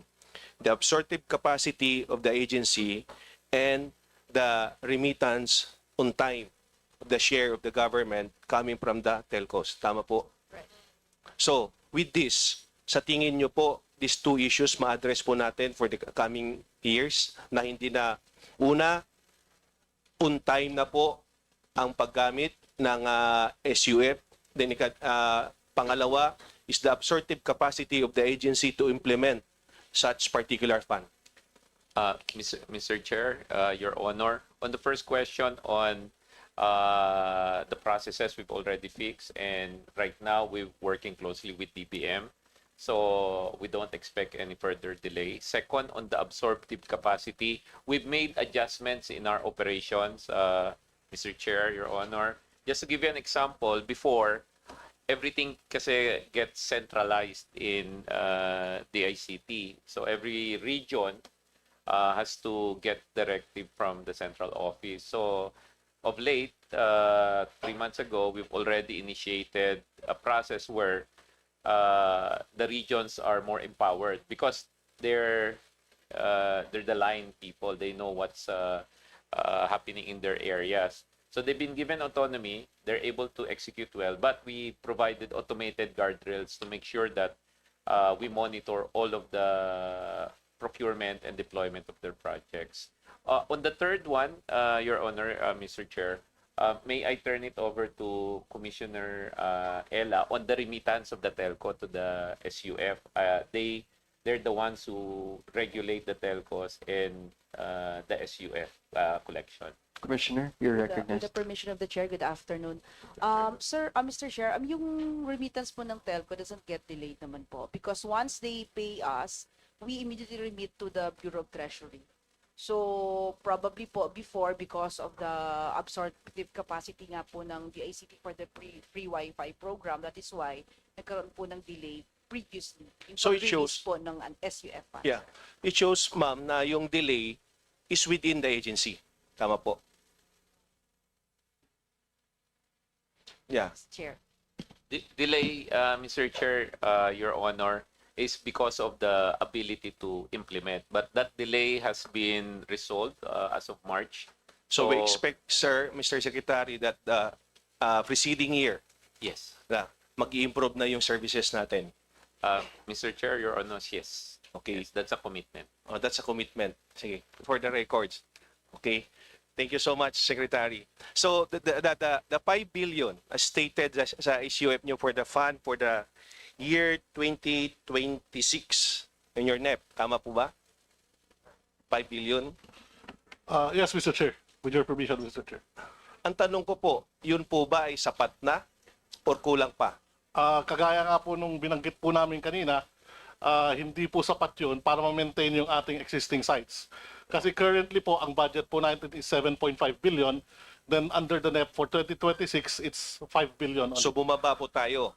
Yes, Mr. Chair. Mr. Chair, it shows that we need to augment the fund of the agency to address issues we discussed right now. Kasi we keep saying, we keep asking other agencies to be more effective and efficient, but somehow the source of fund or the support of fund coming from our side is kulang. So dapat, I agree with Congressman Rufus Rodriguez that we need to augment to cater the demand on the actual field condition in respective provinces. So, Mr. Chair, dito naman po tayo sa NTC. Ma'am, Commissioner, isa lang po yung issue ko. I think this is also an issue in other provinces that you need to have closure yung mga fly-by-night station in different areas. Why? Masakit na po sila sa tenga, especially delivering mga false issues, political issues. They use that medium against the incumbent. So I hope you need to act this one, Commissioner. Marami po ito, hindi lang sa probinsya namin, but much more, lumalabas po ang mga fly-by-night stations pag malapit na po ang eleksyon. And it is abusive in a way na nagdi-deliver po ng mga false information na naririnig po ng mga kabataan, naririnig po ng mga pamilya, and hindi po maganda kung patuloy po na namamayagpag po ito, and it would prejudice also sa mga legitimate operators ng mga radio station in different provinces. Mr. Chair, if I may respond, sir. Yes, you're recognized, Commissioner. Mr. Chair, yes, sir, we recognize po the existence of illegal station. Rest assured that NTC will continue po monitoring this illegal station. We will issue show cause orders and impose fines. We have actually, sir, active pending cases running after these illegal stations.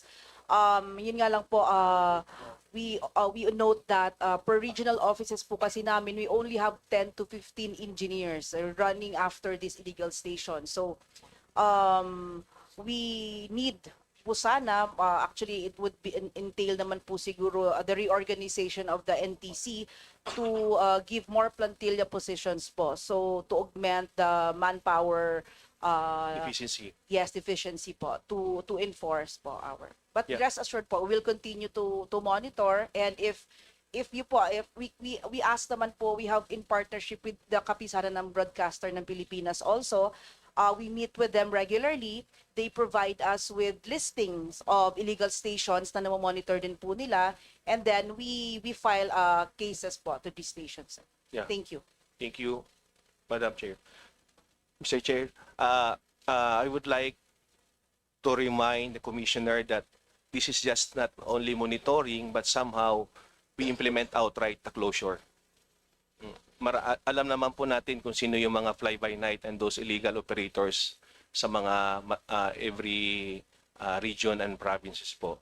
So with this, I would like also to commend also my RD De La Rosa, for keep informing me about the programs and the updates about the ICT.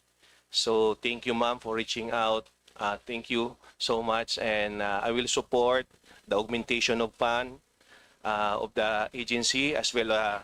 Thank you also, Yusek Pay, for guiding me for the program. So I'm with Kong Ropos Rodriguez and Kong De Jesus for the augmentation of your budget.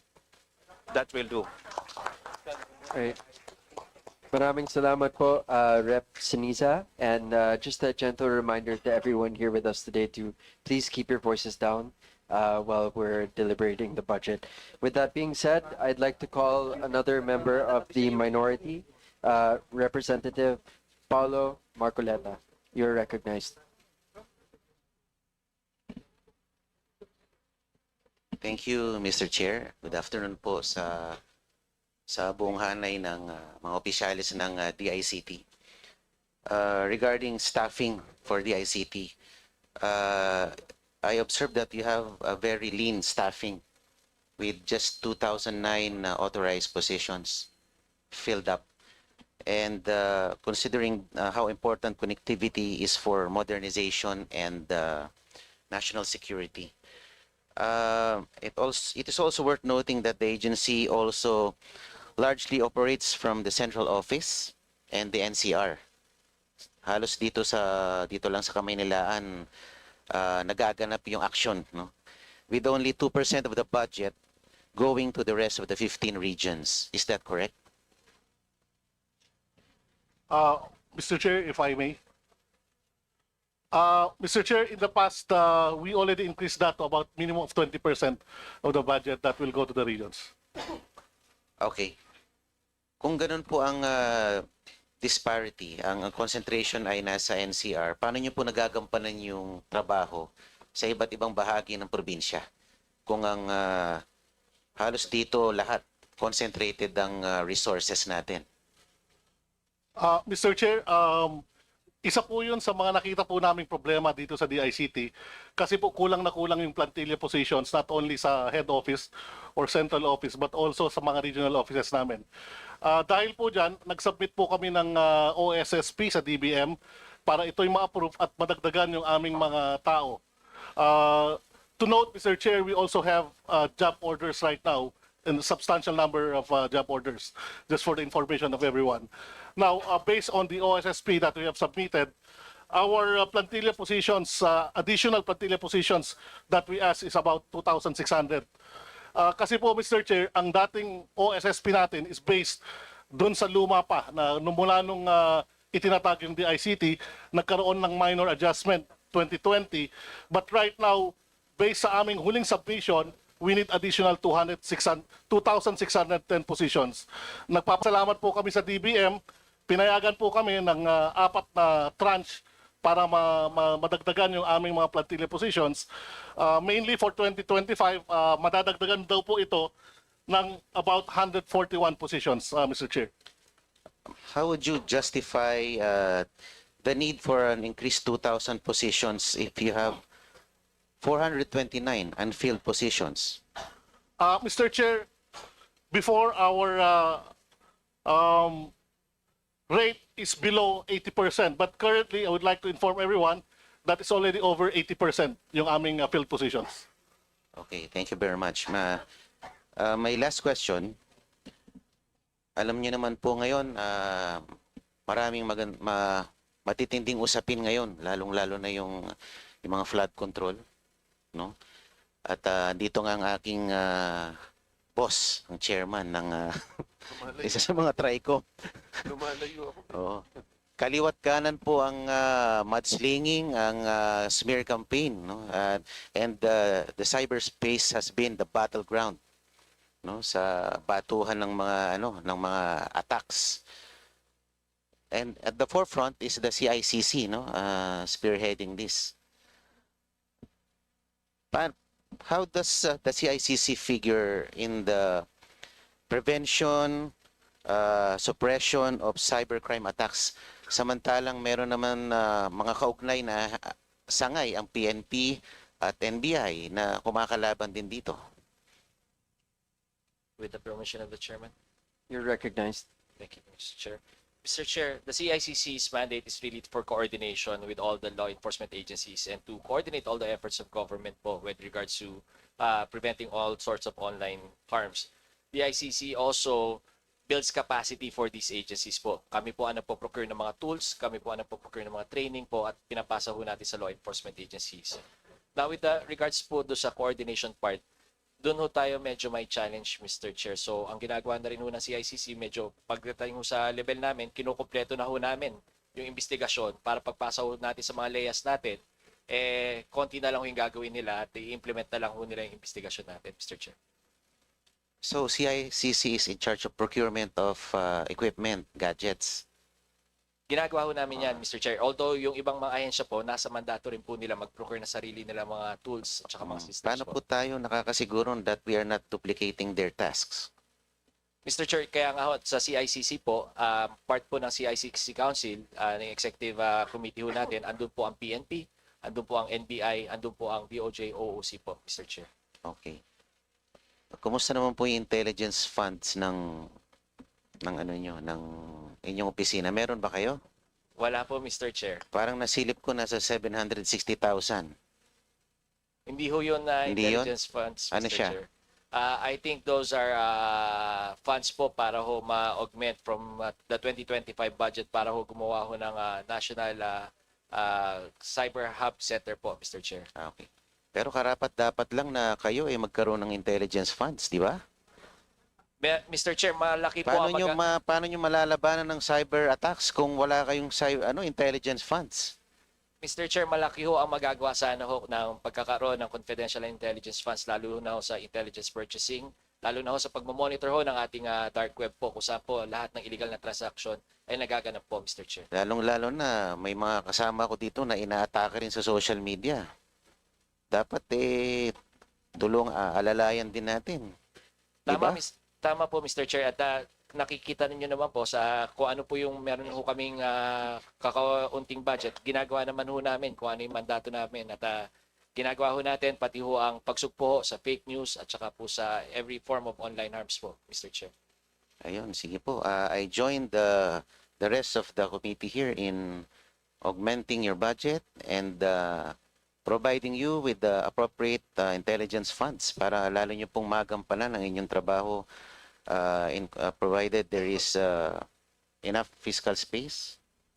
At yun po, ako po ikaisa nyo sa pagpapadagdag ng inyong budget para lalo pang galingan ninyo ang inyong pamamalakad sa inyong binigay na mandato. Maraming salamat po. Maraming salamat, Representative Marcoleta, at salamat din na bring up mo na kulang talaga yung budget natin pagdating sa intelligence funds, kulang din yung budget natin pagdating sa cybersecurity, kaya napakahalaga po yung line of questioning po nyo. Ang susunod, galing po sa majority naman po, is Rep. Eulogio Rodriguez. Rep. Rodriguez, you are recognized. Thank you, Mr. Chair. Okay, ano muna?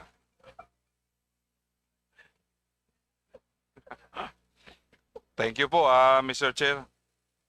Kagaya ng problema ng katanduan sa kuryente, dito yung mga partner ko. Problema rin ng internet access dahil kailangan pang tumawid ng dagat ang mga kabli para lang maserbisyohan ang isla. Kagaya nung nasabi ni ng ating buting secretary, yung broadband, yung fiber optic natin.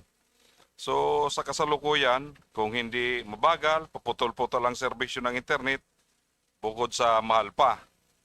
So sa panahon ngayon, napaka-importante ng internet para sa education, sa mga negosyo, maging sa mga serbisyo ng ating gobyerno.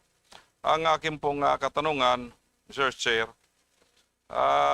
may programa ang DICT in partnership with DepEd na 100% internet connectivity sa lahat ng pampublikong paaralan sa bansa sa pagtatapos ng 2025. Hindi lang internet connection, kundi high-speed internet connectivity. Totoo po ba ito?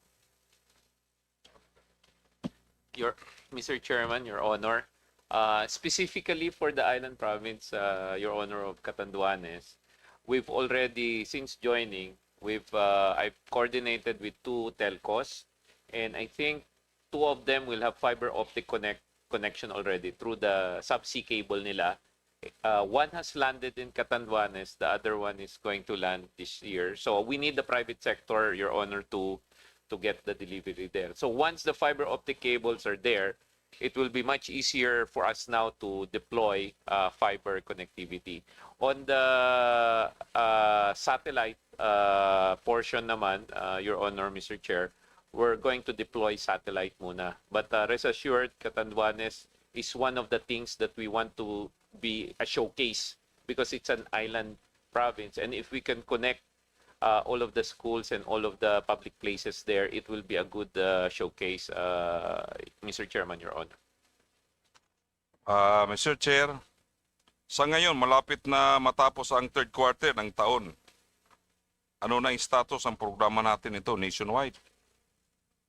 Yun nga, nabanggit nyo yung para sa isla ng Catanduanes. Mr. Chair. With the permission of the chair. Yes, Hasek. For the province of Catanduanes, we have provided free public internet access to 123 sites in 40 locations, Mr. Chair.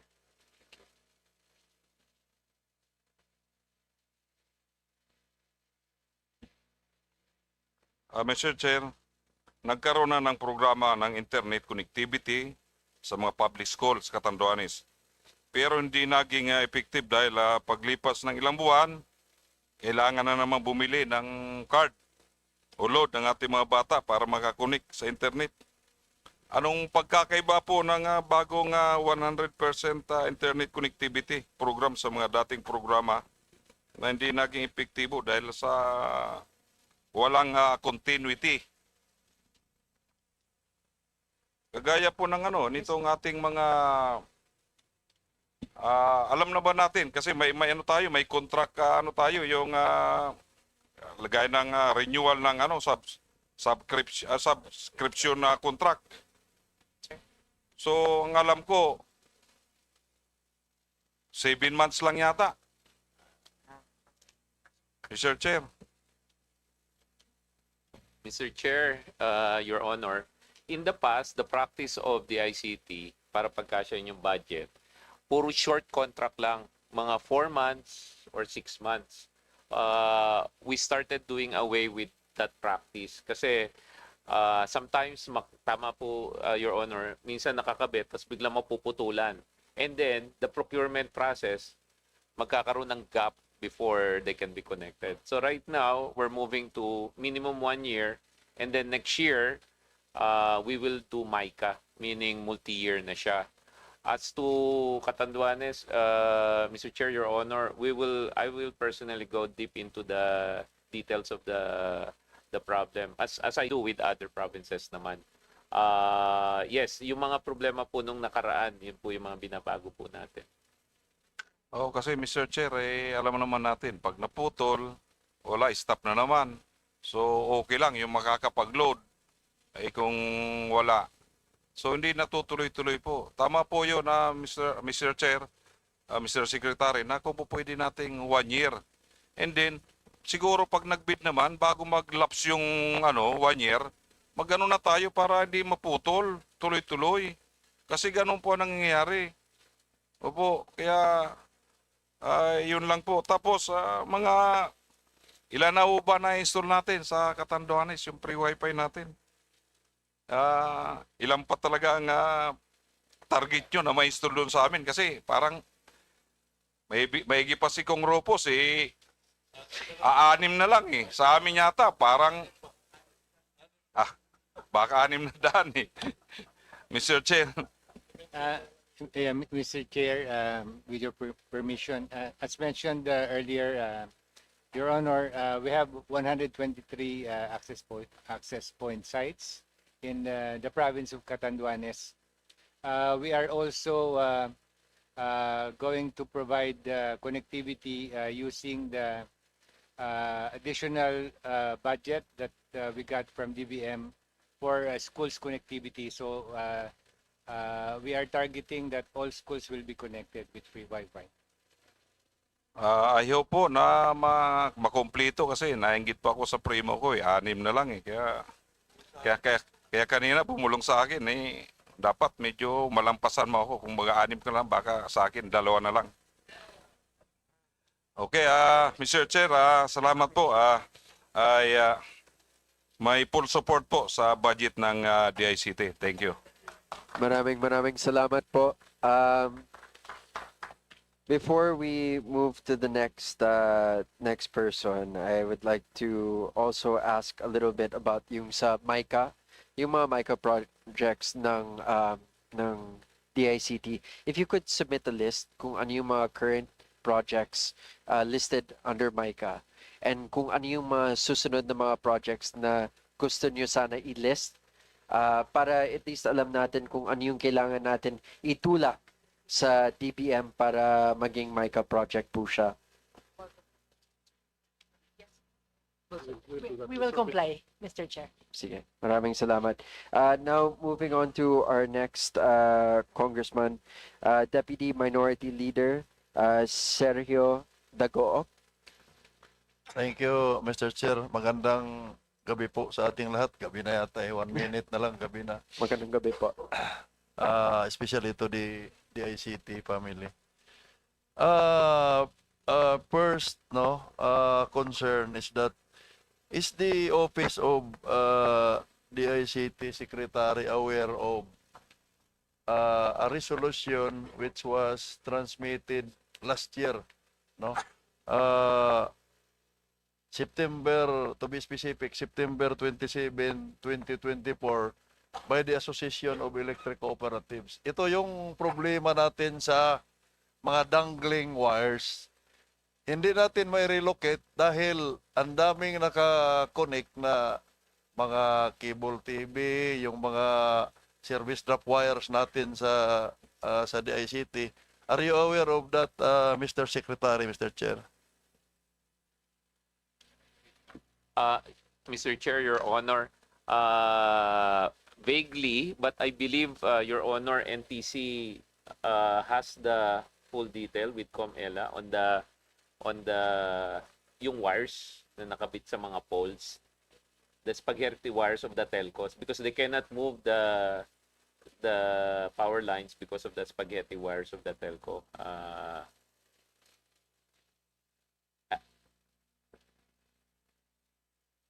Mr. Chair, yes, sir, we'll have to check po with that and we will submit po our update on that, sir. Mr. Chair, that is a 3-year issue already. We are being ordered by there is already a joint circular between the Department of Energy and DPWH to relocate those poles. However, we cannot relocate because of those wires. So I am sure na you are the regulatory agency of this cable TV operator because you are the one granting them franchise. Then on the part of the telcos, sa inyo po yun. There is already a task force created for that purpose, National Task Force to expedite the relocation.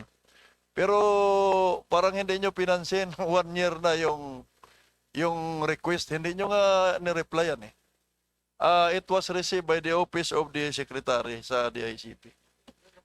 Mr. Chair, Your Honor, I will personally look into it now that I know it's with us, and you can rest assured immediately within the week we'll give you a response on that one. And as to my position on the wires, Your Honor, one of the things, Mr. Chair, one of the things that I'm pushing the telcos to do is to do the dig instead of putting it on the power lines, where I'm actually talking to some of them so that we can work together to craft a policy where they bury the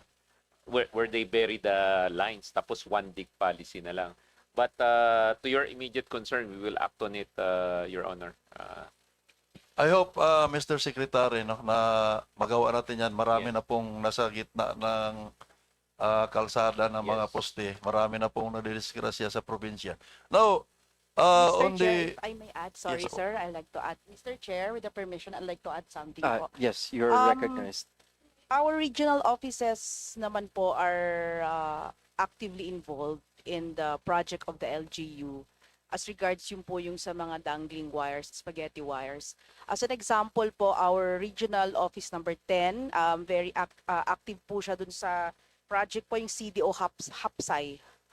They are fixing po yung mga lines, and other regions po are doing the same.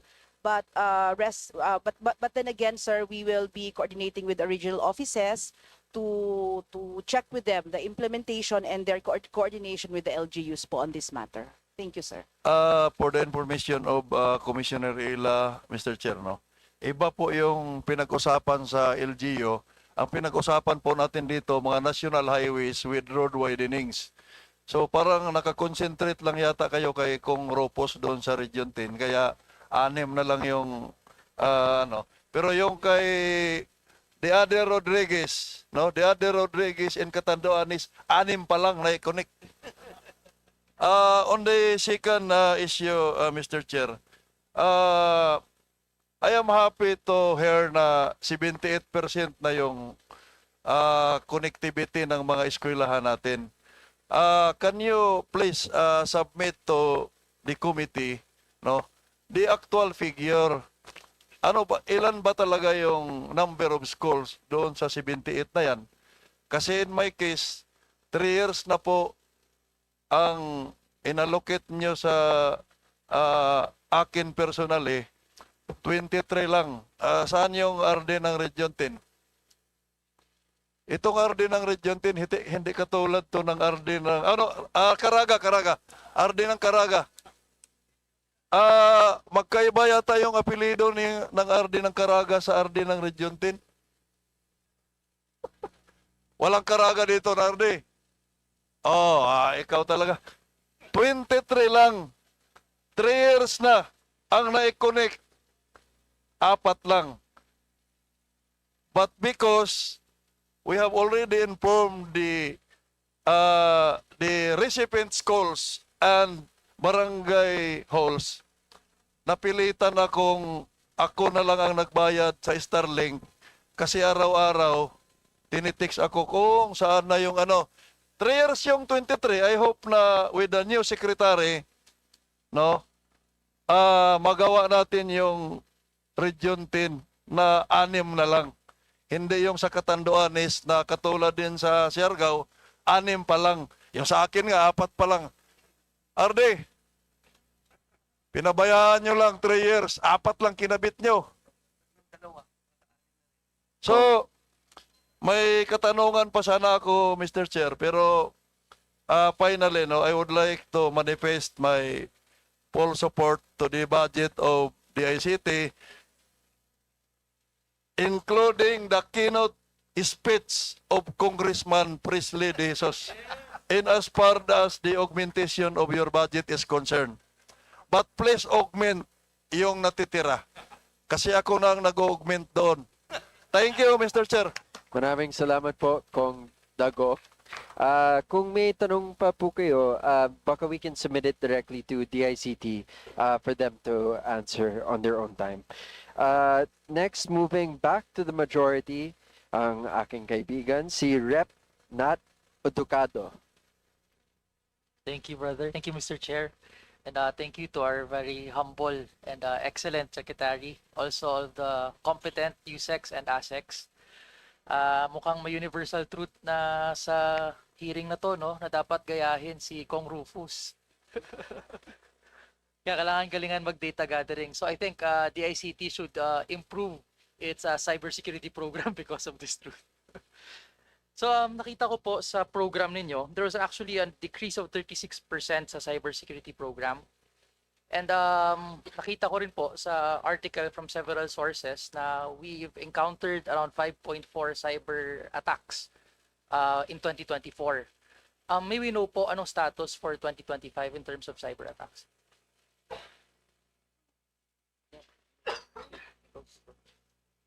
Mr. Chair, Your Honor, with your permission, our head right now for cybersecurity, Mr. Julius Gorospe, would be able to provide the details. Good afternoon, Mr. Chair, Your Honors. Currently po, we see a lot of big increase in cyber attacks, and that is being met with an effort din sa DICT. We are actually increasing our ability to monitor the cyber attacks. So currently, there are 30 national agencies that are being monitored, and in the coming year, it's going to be increased to 90. So as you can see, we are really intensifying our efforts in countering the cyber attacks in the country, sir. And of these cyber attacks, do we know ilan yung foreign linked APTs or other local attacks po?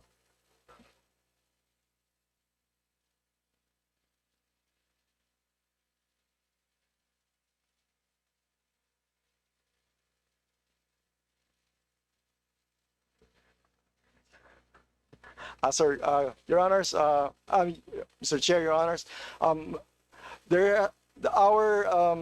the increase in foreign cyber attacks attributed to foreign or state sponsors act, they actually is correlated sa activities in the West Philippine Sea, and so it goes up and down depending on how intense the activities are in this area.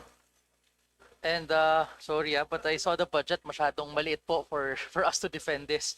So maybe just a general overview. Ilan po out of the 600 ang naka-allot for prevention, for incident response, and probably later on capacity building?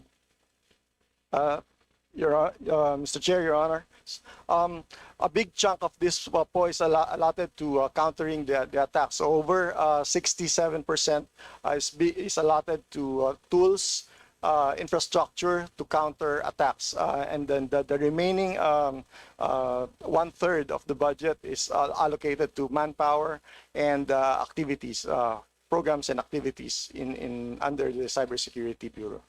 Kong, 1 second. Just a gentle reminder, please keep your voices down. Thank you.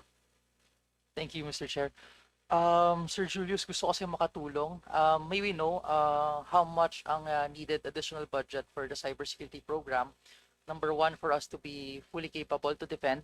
Number two, what is in line with our national security cybercrime plan, if there is, para malaman din namin how to help this department. Thank you very much, Mr. Chair, Your Honors. We would be glad to submit a list of proposed projects that you can consider for funding under the cybersecurity program and the cybercrime program, sir. Sige po, we'll ask for our submission sa committee po. Secondly po, when it comes to SIM registration, can we know the status and are we coordinating with other agencies as well as transnational agencies to combat yung mga phishing and scams? Mr. Chair, Your Honor, I'd like to turn it over to COMELA for the SIM registration because the telcos directly submit to them and we coordinate closely with them on how to administer it. Kong, you're recognized. Yes, Mr. Chair, Your Honors. As for the if the question po is about the registry numbers as of date, as of July 2025, total of 193 million SIMs have been registered. 93 millions. For dito, 23,633,945 million. For Globe, 86,554,796. For Smart, 83,799,671 million. Your Honor. Are we coordinating with other agencies locally as well as maybe international organizations to combat itong phishing as well as scams po? Yes, sir. NTC po is closely coordinating with PNP-ACG, of course, with DICT and CICC, sir, on this matter.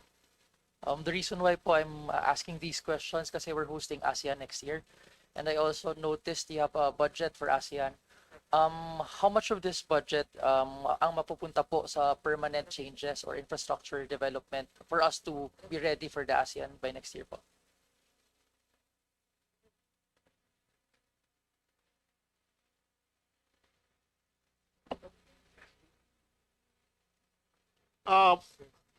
For our part, for the DICT's part, Mr. Chair, so far the budget is only about 34 million.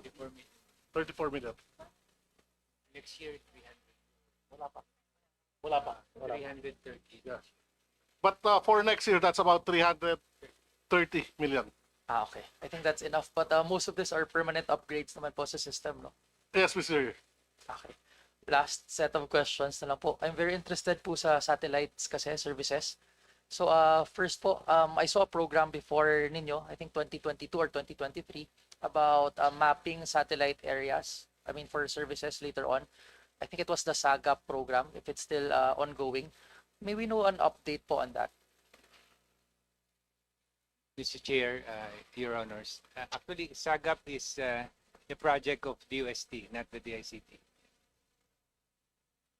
By any chance, would you know if there's an update on that? I say you're not in connection. Sige, on the satellite part na lang. I just want to understand, because you install po satellite services to schools, tama po ba? Yung SLAs po natin on that, sino magiging liable if na-hack yung area na yun?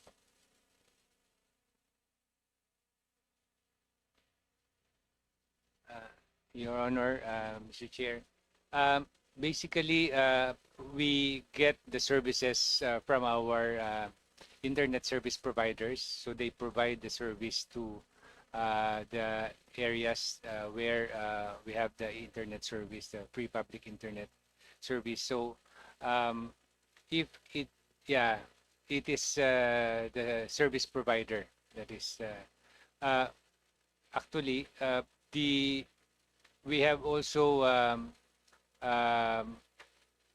instructed internet service providers to also use our protective DNS system, which is also a security tool to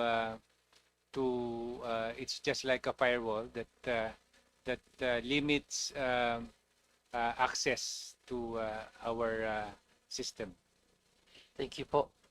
Thank you to the department. I'm very keen po kasi on supporting the cybersecurity program. I think it's the next stage po of our upcoming problems, and this is an area that we have to really prepare for. So, Mr. Chair, I'd like to manifest na I'm giving my 100% support to this department, but more importantly, if kaya pa nating dagdagan, especially on this aspect, I'd support it po. Thank you, Mr. Chair. Maraming salamat, Rep. Nat. Next, Mr. Chair, if the... I may manifest. Yes, Sorry, Yusek, Mr. you're Chair. recognized. Yeah, I would just like to inform everyone that the cybersecurity budget for next year decreased to about 641 million from the 2025 figure of 1 billion. Bumaba pa po. So you lost 400 million in funding po for Thereabouts, Mr. Chair. cybersecurity.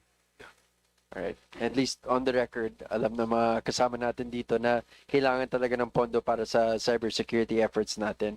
And with that being said, I would like to call on the member of the minority, the man of the hour, Rep. Terry Redon. Magandang araw po sa ating lahat, sa DICT family. Hindi po ito tungkol sa flood control. Medyo lang. Gusto ko lang itanong po sa National Privacy Commission, pagka ho ba merong unauthorized disclosure ng personal information sa social media, ano po ba yun? Meron ba yung penalty? Ano po ba yung pwedeng mangyari doon? With the permission of the... Yes, you're recognized. Good afternoon po, Kong Terry. If there is an unauthorized processing po, under the DPA, there's a penal provision, sections 25 to 34 of the Data Privacy Act, wherein the National Privacy Commission can recommend the prosecution of the offenses committed. Okay, good answer. But for example, there is particular information that was given to a third party, no? Then the third party posts it on Facebook. So what is stated there would be the name, the address, the telephone number, and the picture of the person. My first question would be, are these considered personal information? The ones that you mentioned are considered personal information. Yes, and if this third party actually discloses this personal information, is he actually liable for this disclosure on social media? So we need to check, Your Honor, the lawful basis for processing. So there are different types of basis for processing, whether it's consent, legitimate interest, and as defined in Section 12 and 13 of the DPA. Now, that's the only time we can assess whether there was a commission of an offense punishable under the Data Privacy Act. But I'm stating already that the exact circumstance on which there was a disclosure, that it was given to a third party, this information, then it was disclosed on social media as a post. Okay, if that's the case, Your Honor, Is that so? The precise question is the third party actually liable for what? Malicious disclosure or unauthorized disclosure? it may be unauthorized processing or unauthorized disclosure, Your Honor. And the penalty for this, therefore, would be what? I think 1 to 3 years, Your Honor. And then there's a penalty also amounting to, I think, 500,000. Yes, that to is 1 correct. million. And if this person who made the disclosure is a public officer, I think there is a more specific penalty for this as well, correct? Only as to malicious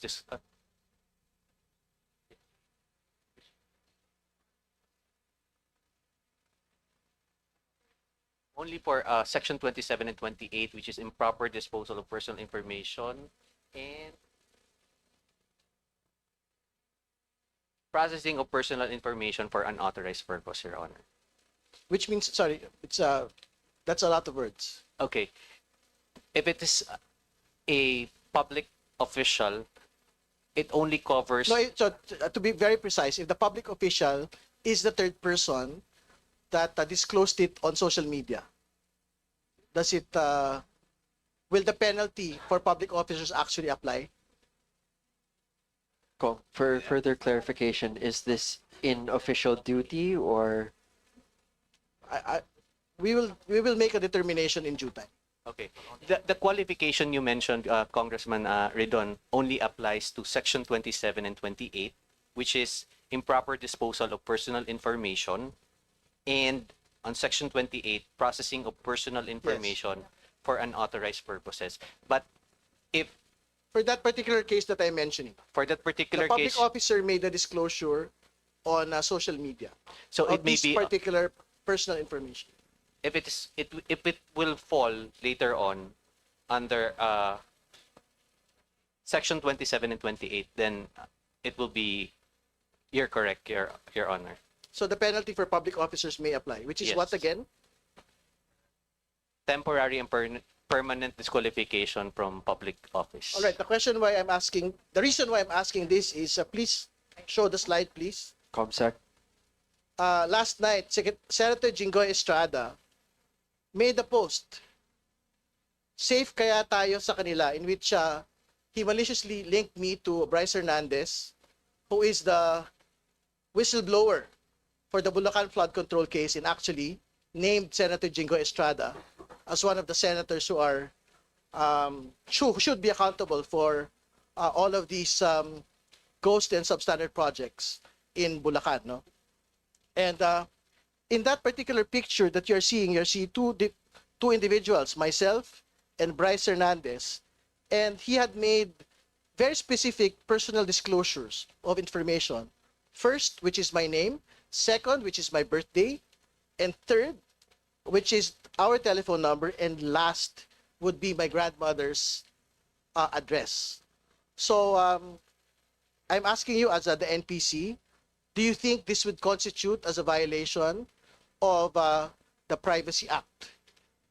Your Honor, if you are going to file a formal complaint with the National Privacy Commission, with all due respect, because we will be the ones deciding the case, so it would be improper right now to preempt the decision that we may be able to come up later on. So I propose, Your Honor, if you feel aggrieved by the post. Yes, I feel aggrieved. You may file with the National Privacy Commission so that we will be able to look into all the aspects, the possible privacy violations on your part, Your Honor. And to be very clear, ladies and gentlemen, this particular picture is a picture of me at 12 years old.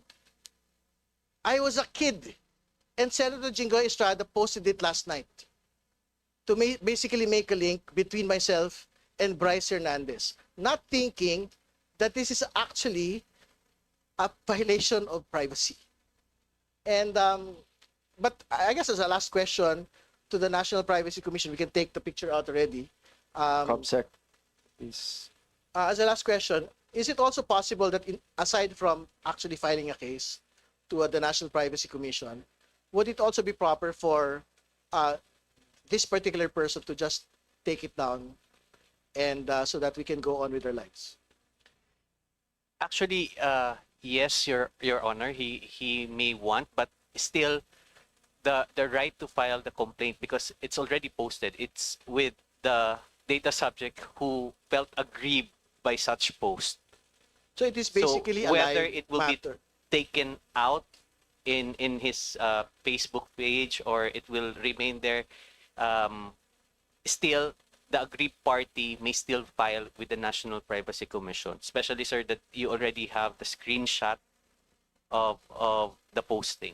Yes, it is such a particular screenshot of what had been done last night. But hopefully, the good senator will take it down in the soonest time so that we can focus on the more important matters on flood control instead of us fighting about who these kids are.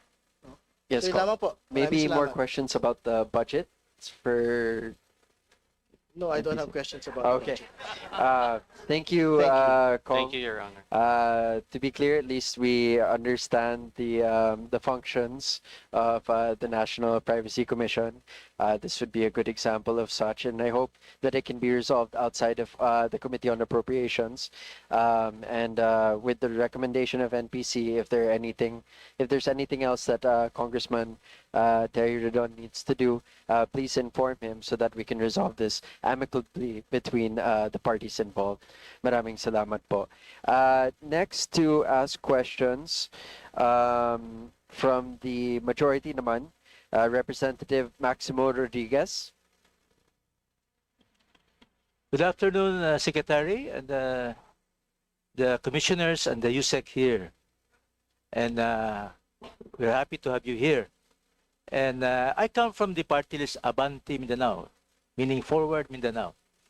And in our research here in Congress, House of Representatives, we came to know that almost all budget, whether whatever agencies, there seems to be an average of only 15% allocated to Mindanao. 15%. And so it really is sad to us because, you know, in all agencies, they will say, oh, we're sorry about it. But here in the ICT, would you be able to give us a figure on what's really part of the pie? How much is a part of the pie for the budget for Mindanao? Okay. Mr. Chairman, Your Honor, unfortunately for area of Mindanao, because we don't have connectivity yet, Mr. Chair, Your Honor, there's not a lot of budget for Mindanao. But I will do mention this. With Mindanao, we have an 18 billion peso World Bank loan that is solely dedicated to Mindanao because it is to build the national fiber backbone that has ended in Tacloban and now we want to bring to Mindanao. So once that fiber optic backbone is activated, Your Honor, we'd be able now to put the free Wi-Fi program. Second, I'm also working with World Bank also because the National Fiber Backbone Phase 4 and 5, if we finish it by next year, it will be 2 years ahead of schedule. So because of that, and because of the hard work that the team in the ICT has been doing, the World Bank has extended a proposal for another 300 million US dollars aid to Mindanao. So for the other side, because right now the 18 billion is Eastern Mindanao, and if we finish that very quickly, they will fund the Western Mindanao portion, Mr. Chairman, Your Honor. So expect that more investment will be put into connectivity in Mindanao as soon as we have the fiber optic cables there. When can that be, Secretary? A doable time and it can be done? Is the loan already ripe for implementation? The 18 billion? The 18 billion is now, okay na, no? It's on its way na. When I mean it's on its way, it's being implemented na. Okay. 400 million will be next year. But that 18 billion is to finish phase 4 and 5. The new 300 million US, which is another 15 or 16 billion, will be in. The World Bank will provide the loan proposal by this year, and if it gets approved, siguro by 2027. So total, mga 30 billion plus yan for Mindanao, Mr. Chairman, Your Honor, all funded by World Bank. That's nice to hear because, you know, with that backdrop of 17% only share of Mindanao, we are given hope that we should see the light of the tunnel, no? And I come from Mindanao, and much of those here are from Mindanao, especially Congressman Rufus. Is very keen on looking at your promises. Yes. And so, you're lucky to have 3 Rodriguezes today. That's just very historic. Yeah. But then I would not take long because, you know, much has been said. must have been answered, the questions of my colleagues. And I would just say, I would like to endorse your budget, and in due time, together with Rodriguez's, augment your budget in due time. Thank you very much. Maraming salamat po, Kong Rodriguez. Napakaswerte naman po ang DICT dahil lahat ng Rodriguez nag-manifest for augmentation ng budget nila. Kaya maraming salamat po. Ang next na magtatanong po galing sa minority is Assistant Minority Leader JP Padiernos. Thank you, Mr. Chair. Magandang hapon po sa inyong lahat, sa ating kagalang-galang Secretary Henry Aguda, kanyang mga undersecretaries, ASEC, attached agencies, and lahat po ng ating mga nandito pang mga mambabatas. So, quick questions lang po, Mr. Chair, kasi napagod na yata si Sec Aguda sa kakangiti sa pag-augment sa mga But first off, I want to start with budget utilization. So, Mr. Chair, we recognize that the ICT improved its utilization rate to 94% po last year. Its best performance so far. So I have to commend the department for that. But for 2025, as of today, 62% pa lang po. So, naintindihan naman po natin, matagal pa, we have a few months to go. And pero mahalaga po na malaman po natin kung ano po yung hakbang or plano po ng DICT to ensure the full utilization of their budget. And then, yun muna po. Then I'll follow up with a question. With your permission, Mr. Chair. You're recognized. Mr. Chair, currently we have pipeline projects that are ongoing procurement. Particularly for the free Wi-Fi project, we have about 4.5 billion that is ongoing procurement. Aside from that, we have from other projects 1.6 billion. These are all expected to be awarded on or before November of this year. Okay. So with that, we can be able to hit our commitment for this year. Pero according po before from an adverse opinion by the Commission on Audit, in 2023, it gave partly due to delayed activation of free Wi-Fi sites and issues with GovNet. So what concrete reforms in financial reporting, project monitoring, and compliance are now being implemented to ensure transparency and accountability moving forward? Thank you very much for that question, Mr. Chair.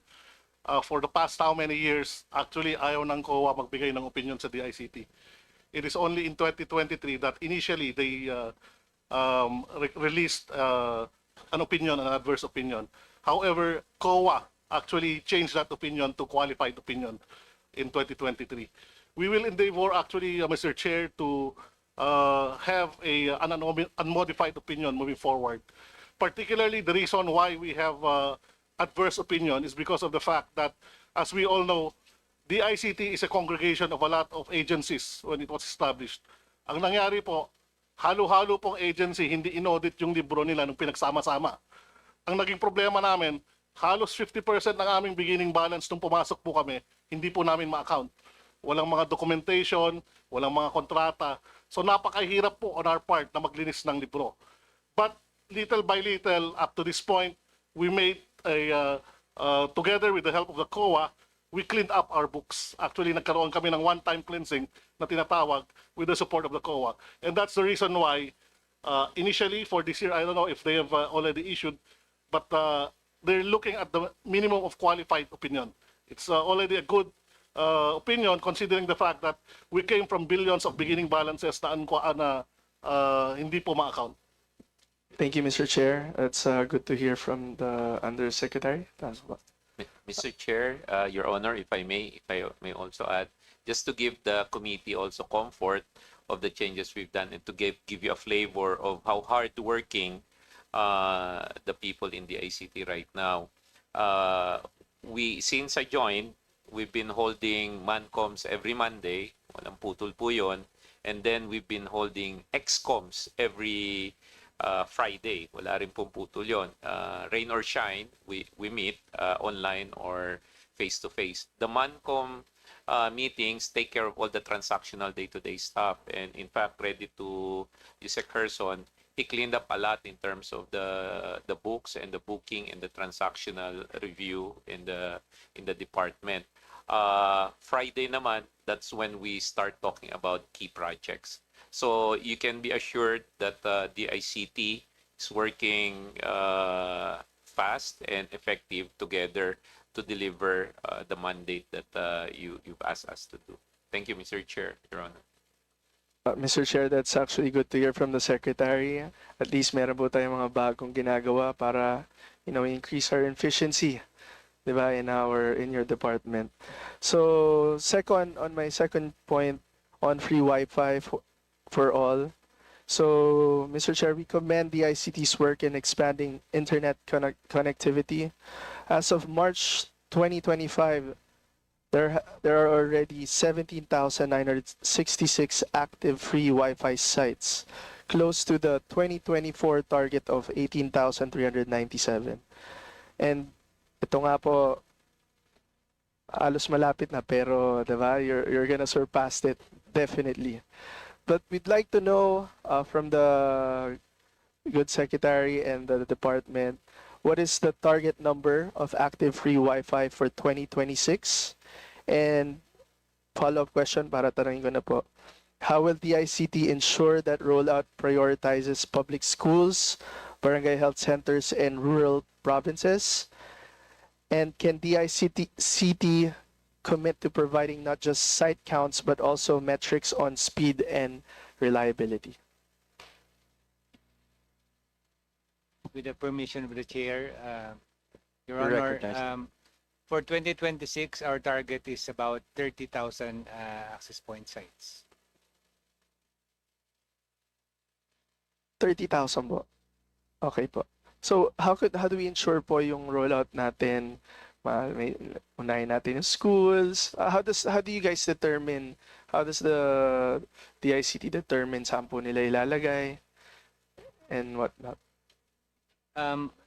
The selection of sites normally starts with the technical feasibility, and then also we consider the requests coming from different government agencies and LGUs. So we look at how we can implement the projects in all the public places in the country. Mr. Chair, if I may add, Your Honor, if I may add. So we now have a different approach for connectivity. So in the past, it's schools, hospital, barangay, whoever asked. So now, per the directive of the President, I've been tasked to work with the DepEd and do prioritization. So for schools, for example, because there's a bigger emphasis right now on education so that they can catch up with the online thing. So our commitment, our focus right now has been to connect all DepEd schools. So we're working closely with DepEd to connect them. And the reason why it's also good to do it that way is because DepEd has a team, a technical team who also connects schools. So we put them together as a technical working group. So I actually have an MOA with Secretary Angara to combine. But we're setting ourselves a deadline. End of the year, everyone from DepEd would be connected. Then next year, we will just continue what's been connected with DepEd. Next year, my priority has been with DOH. So we will sign now a memorandum of agreement with the DOH to connect all hospitals and yes, health centers all over the country. Tapos, but that will not take about a year because we'll do it as fast as we can. Then after that, we'll move to whichever department needs us more. I think the ILG is susunod because of the barangay halls. Yeah, and that's the big, that's 54,000 location. That's the biggest one. So that might take about a year. So we do it per sector and segment so that it's easier for us to maintain. So, Mr. Chair, just to clarify, so schools for education, health centers for medical, and then yung huli po natin yung ating mga barangay Yes. centers. Right now, Mr. Chair, Your Honor, there have been barangay halls that have already been connected. So we're maintaining that. But there are situations where if let's say we're going to connect the school and then we can connect naman na barangay center, we connect na rin. But right now we just prioritize one education ang priority. Then pag natapos na yan as quickly as possible, we move to the next sector. Mr. Chair, I just wanted to get the opinion of the Secretary. Do you agree with me that internet access is a basic human right? Mr. Chair, Your Honor, I do. I fully agree that that's a basic human right. Kaya nga po, Mr. Chair, ito pong programa, isa lang po to sa madaming programa ng DICT na naniniwala po ako na dapat pong dagdagan natin ng pondo para po mas mabilis natin ma-roll out. Lalo na po yung sinabi ni Secretary Aguda, importante po yung internet lalo na sa mga yung para po sa telemedicine natin in far-flung areas especially. So hopefully ma-focus din po natin yan. At sana po wag niyo pong kalimutan ng lalawigan ng Nueva Ecija. Madami pa po tayong public schools doon na kulang pa po ng access to internet. So pagpasensya nyo na po in advance, kukulitin ko po kayo dyan tungkol sa free Wi-Fi in our public schools in Nueva Ecija. So, next point po, actually I have a lot of questions, but I will, I know medyo pagod na ang ating mga... Anyway, on digital jobs and industry growth. So, because yesterday po, meron po tayong briefing with the USEC sa ICT committee. And ang dami pong promising plans ng DICT. And I stand with the DICT with all of your priority legislative agenda. In fact, I've already asked all the bills, draft bills from you guys na para po ma-file ko na rin po yan. So, I stand with the department and I'll support all of your bills for your priority legislation. So mabilis na po on my last point. So based on the DICT presentation yesterday, DICT envisions 8 million digital jobs for 2028.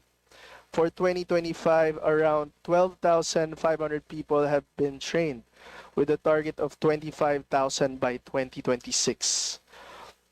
So we understand that ongoing pa po yung 2025, pero sana gusto po namin malaman how many trainees have already been placed into actual digital jobs this year, and how will DICT ensure full target coverage by year end?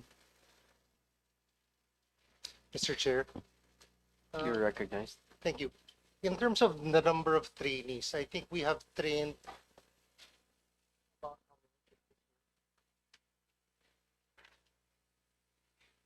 So for this year, we have trained about 124,815 as of end of August. Then our target for next year is about 553,600. So we don't have figures yet in terms of the number of trainees who have actually been placed into jobs. We recognize that there will be a delay from the time a person is trained until they're actually able to locate jobs. So a way for us to address this and to mitigate or to shorten that gap is actually to procure a platform where both the learners and industry are on the same platform. What we're looking at is to procure by this year a learning experience platform that has unlimited number of users. So we want to use that platform to connect supply and demand, and also to help identify learning gaps and skills gaps. So what that platform will do, for example, with the use of AI, you upload your CV based on the different job descriptions that are posted on the platform. It can identify, okay, these are the jobs available to you. If you want to apply for a specific job, it can also point you to certain gaps and how to address those gaps based on different learning management systems that are incorporated into the platform, or it can point you to others um, available options, then what we want to do is to work with industry so that if they hire someone there, then they can also notify us through that same platform that based on this, someone was already hired. We acknowledge that 8 million is a huge target, and what we want to do, hopefully, is to train double that amount by 2028. Hopefully, that will allow us to hit that 8 million target by year end of 2028. Mr. Chair, do we have partnerships with Tesla, Ched, and other industries to guarantee these jobs? Yes, Mr. Chair. We actually, I was actually discussing with Sec Kiko Benitez on this particular platform, and he is fully supportive of it. He said that Tesla is actually also interested in the platform, and instead of procuring the platform on their own, they'll use their budget to procure additional trainings that can also be incorporated into that same platform. As far as industry partners are concerned, we recently signed a memorandum of understanding with the IT and Business Process Association of the Philippines.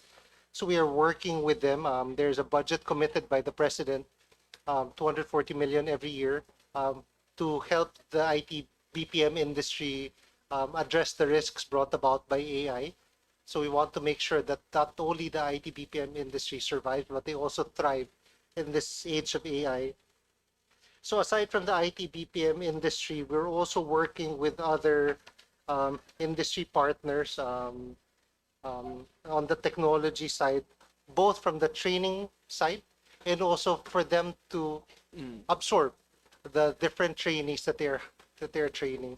So we're implementing training from the perspective of what does industry need, and that's the type of training that we will implement. Thank you, Mr. Chair. We look forward with the DICT na matulungan po natin yung ating mga kababayan magkaroon po ng trabaho especially in this digital age. Last manifestation na lang po, manifestation. Okay, last manifestation. So, with that, I manifest my full support for the proposed budget of the Department of Information and Communications Technology. And, hindi pa po tapos. And I stand with all my colleagues. Siyempre, sinimula na po ni Kong Rufus. I stand with my colleagues to the further increase or augmentation of the budget of the DICT. Thank you, Mr. Chair. Maraming salamat, Assistant Minority Floor Leader JP Padiernos. Keep thinking of your dad. All right, so next in line to ask questions from the majority, Representative Julius Vergara. Rep Julius? No? Okay. Moving to the next from the majority, Representative Chino Almario. Sana rin. All right, real quick, before I go to the next one, I just realized I have to clarify something. Yung sa free Wi-Fi budget nyo, it's 5 billion, as of now, it's 5 billion, no? 7.5. Yes, Mr. Chair. For 2025. That's for 2025. But for 2026, the proposed budget is? 5 billion. It's 5 billion. To clarify, itong 5 billion is only enough to maintain what we currently have. Tama It's po ba? not even enough, Mr. Chair. So, there will be a decrease in the number of sites or number of beneficiaries for that matter.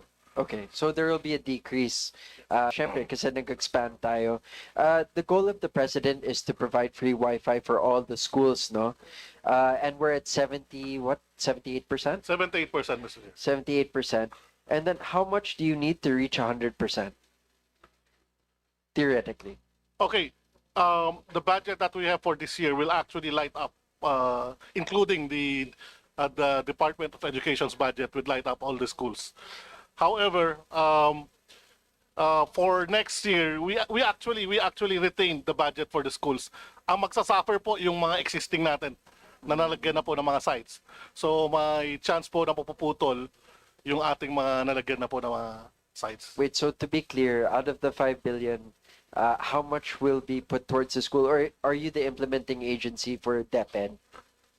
Yes, Mr. Chair. So you're the implementing agency for DepEd to cover all the schools, and sapat naman yung pondo in the DepEd to cover all the schools. Tama po ba? Yes, Mr. Chair. Magkano ba yung budget ng DepEd para sa free Wi-Fi program nila? 1.5 din, Mr. Chair. 1.5. So with 1.5p, you're able to give all the schools free Wi-Fi Together with our 1.5. Happy po kami, together Mr. with Chair. your 1.5. Let me clarify, Mr. Chair. DepEd has 1.5 billion for the balance of, kasi we started with 60% connectivity only. Then the 40%, hati kami ni DepEd doon to fix, to make the 100%. So the 1.5 and our 1.5, the 3 billion will answer for the 40%. The 60% is organic DepEd budget. So they have budget for fiber, and usually the regions are the ones who procure it.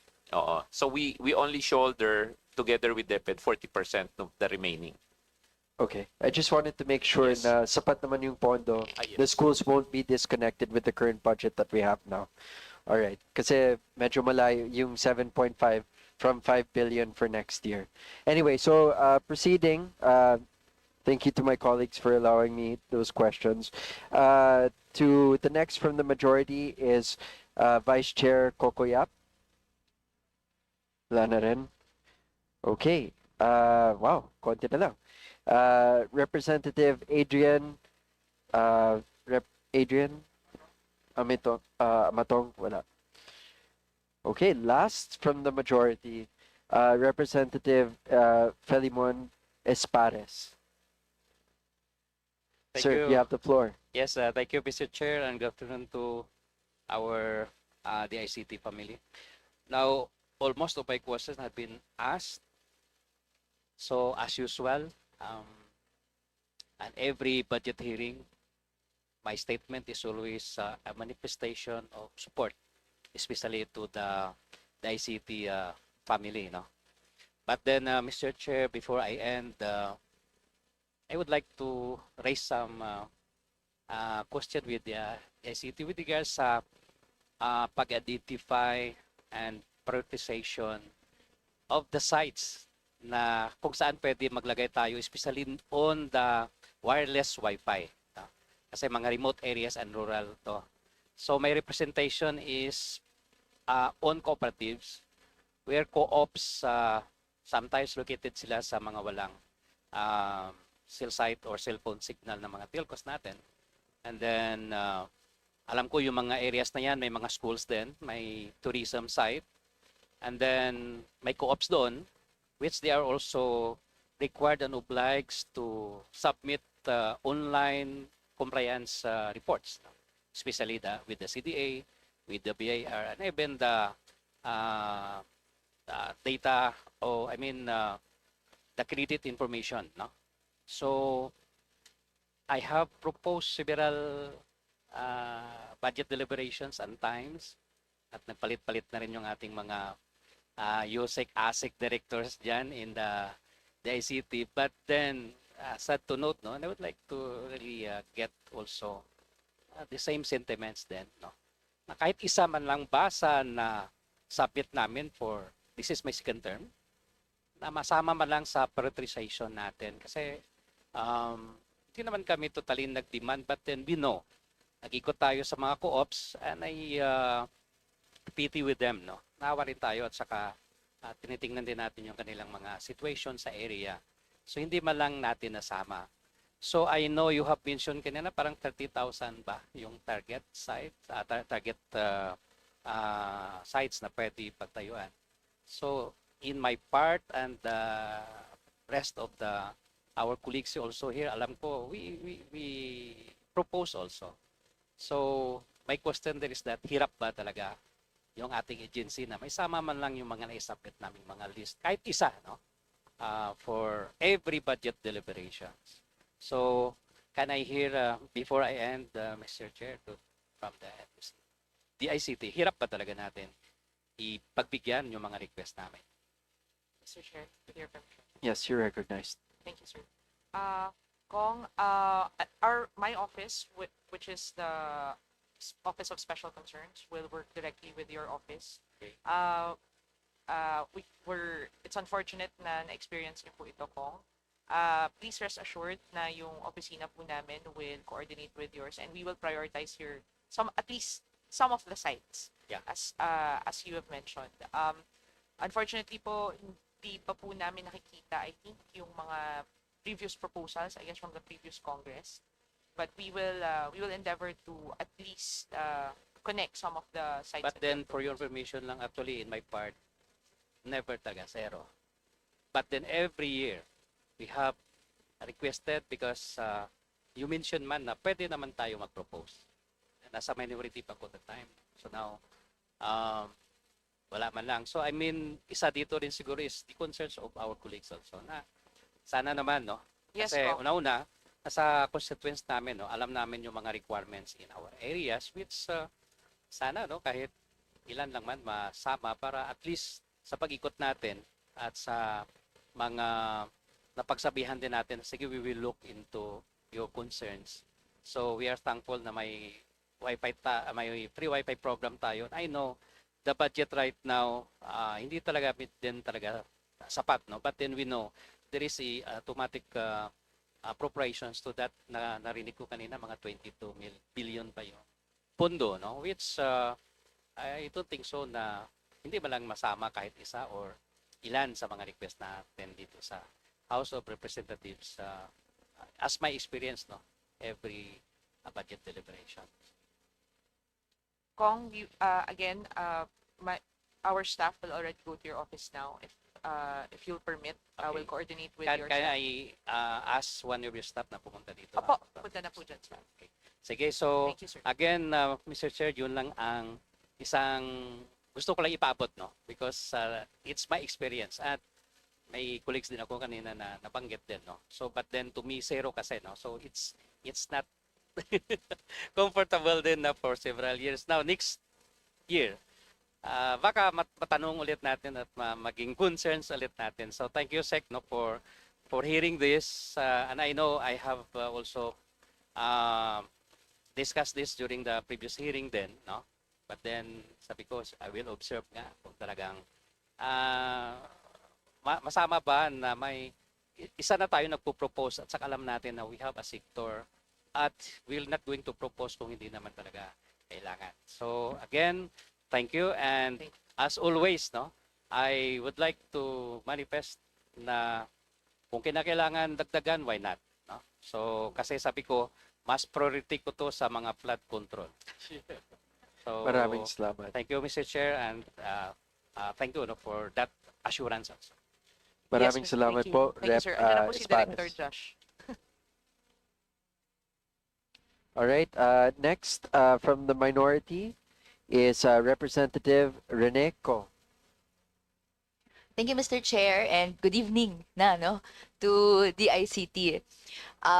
Ang unang line of question ko po sana is in relation to yung SIM registration law. No, I recognize na natanong-tanong na siya kanina, pero I'd like to ask po in relation sa paano na-validate yung identities. So, syempre we will submit IDs, ganyan. Paano po ba na-validate ng DICT or merong identity proofing measures na nakalagay for SIM registration? Paano natin na-ensure na hindi peke yung mukha na ilalagay or yung peke yung ID na nalalagay, no? And meron po ba tayong data on failure rates or fraud rates, ganyan? Tas ano pong ginagawa natin about it? Mr. Chair, Your Honor, if I can refer the question to NTC commissioners, because they administer the SIM registration database and the program. Good evening, Mr. Chair. May I? Unfortunately, without the provision in the law for the telcos to be able to validate or bash the information with the government database of IDs, the telcos will have to rely on their own developed system through the live selfie and the ID information. So if there are um, there are defects in the registration, then that is how the telcos decide to fail registration po. So, tama po ba yung understanding ko? 'Di ba? You go through that process, then either it's okay, registered na, or hindi ka namin mare-register dahil may nakita kaming defect. Yes. Pero paano nga po kung may nakalusot na defect? May method ba to check kung, ay nga, fake yung ID, etc. Ano po yung, may na-discover na po ba tayo na nasa database natin na ganito? Ano pong ginagawa natin kung may ganon? The telcos po have also performed post-validation of the registrations and so far have at least deactivated more than 2 million SIMs po based on that. Can I ask po, ano po yung post-evaluation na ginagawa? The post-validation po is prescribed po under a memorandum circular that the NTC issued. We provided po certain parameters for them to check. For example, to prioritize po unusually large number of SIMs and those utilizing those registered SIMs that use unusual characters and digits in the and those things po. It's in our memorandum order. Okay. We ask these questions po, Mr. Chair, dahil despite the existence of the SIM card registration law, ay marami pa rin nakukuhang scam messages ang mga kababayan natin. Ako, hanggang ngayon, scam messages ang nakukuha ko. Minsan sa Telegram, minsan sa Viber, di ko na lang alam kung paano nakukuha yung number ko. So, maybe can I ask, so, ano po yung sistema ng DICT para makapag-notify ng breaches, if any, to PTEs? Paano sila sina-sanction kung merong non-compliance, no? Or may nakita tayong breach. Ganyan po.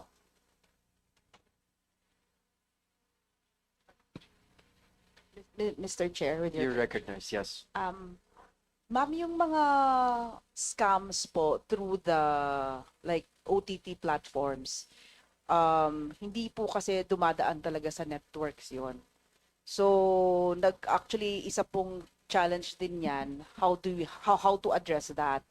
But we and the CICC and the DICT are in coordination naman po with these platforms to block those mga ano po, yung mga ads, kung may natatanggap po kayo ng ads, yung mga nag-ano for jobs or for any, like if you win something, yung nagaganon po. So, with the OTT platforms po and meron po tayong tinatawag na IMSI catcher, ma'am. It's a device na parang man in the middle na kina-capture niya po yung numbers within a certain range and then nagba-blast lang po, nagti-text blast po siya.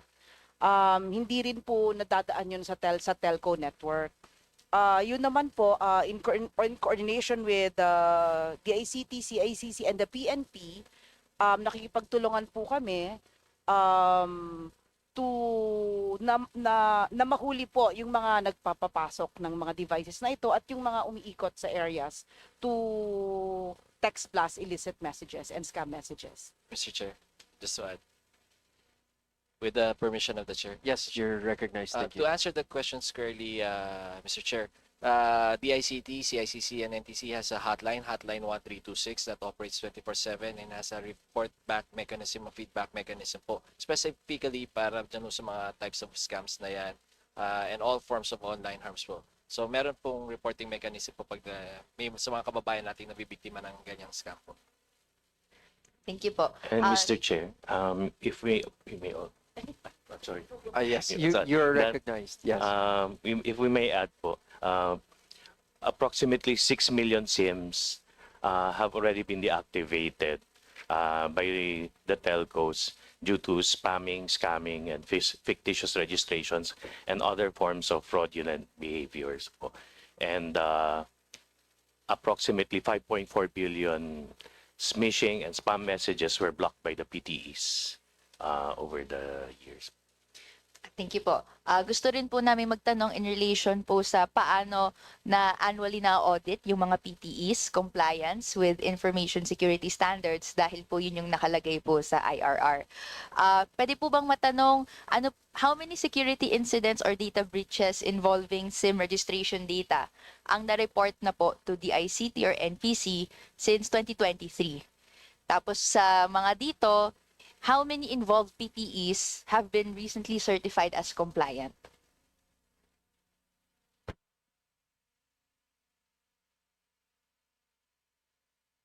As for data breaches regarding PTEs, zero, no reported breach as of the moment for 2025. Okay, thank you po. Yung next line of question ko naman po, in relation po to the ICT's duty to assist law enforcement agencies and prosecution agencies in the investigation of OSAIC and CISAIM cases. Ito po yung mga sexual abuse and exploitation of children, materials po nito. As per the IRR of RA 11930 po. Pwede po matanong kung how many cases po na naka-assist ng DICT from 2023 to now, no, by referral source, no, from PNP or NBI or the National Coordinating Center for OSAIC, LGUs, etc. Mr. Chair, with the permission of the Chairman. Mr. Chair, ang tungkulin po ng DICT at CICC po is on the technical side po. Sa reporting po, ang datos po ay nasa DOJ o sa ICCIM po. At so, ang ano po, case intake, parang mas ganun po ba ang duty ninyo? Well, more on the technical infrastructure, yung data infrastructure ho nila. In fact, sa CICC po, doon naka-house ang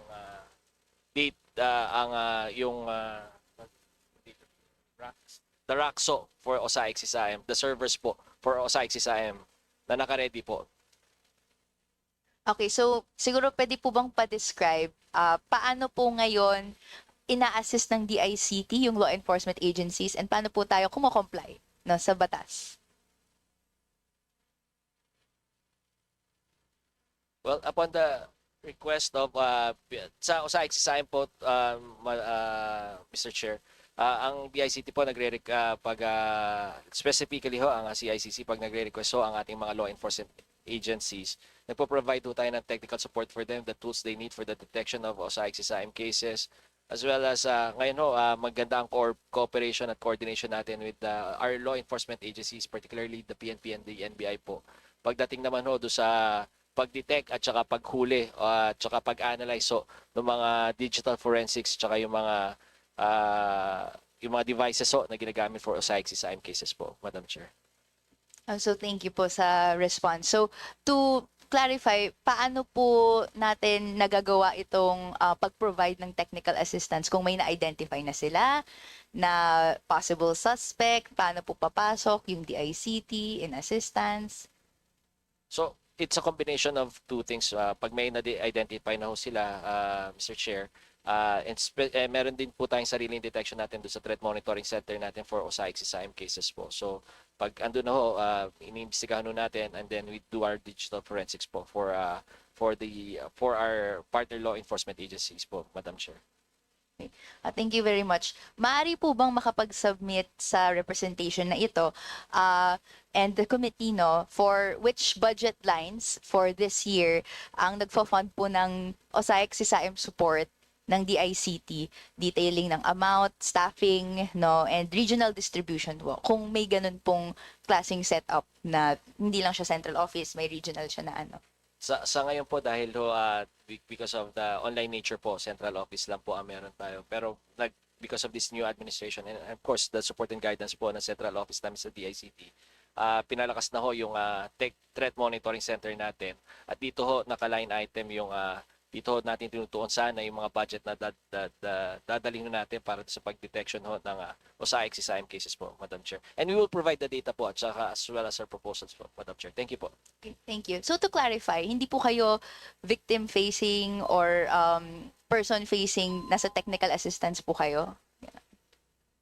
Tama po for as per the OSIC law po. Pero again, because of the mandate of CICC po, because of our IARC po, yung hotline 1326 natin, nagkakaroon din ho tayo ng mga victim-facing services po, lalo na pag pinapalakas na ho. Ngayon pong papalakasin natin yung hotline 1326 po, Madam Chair.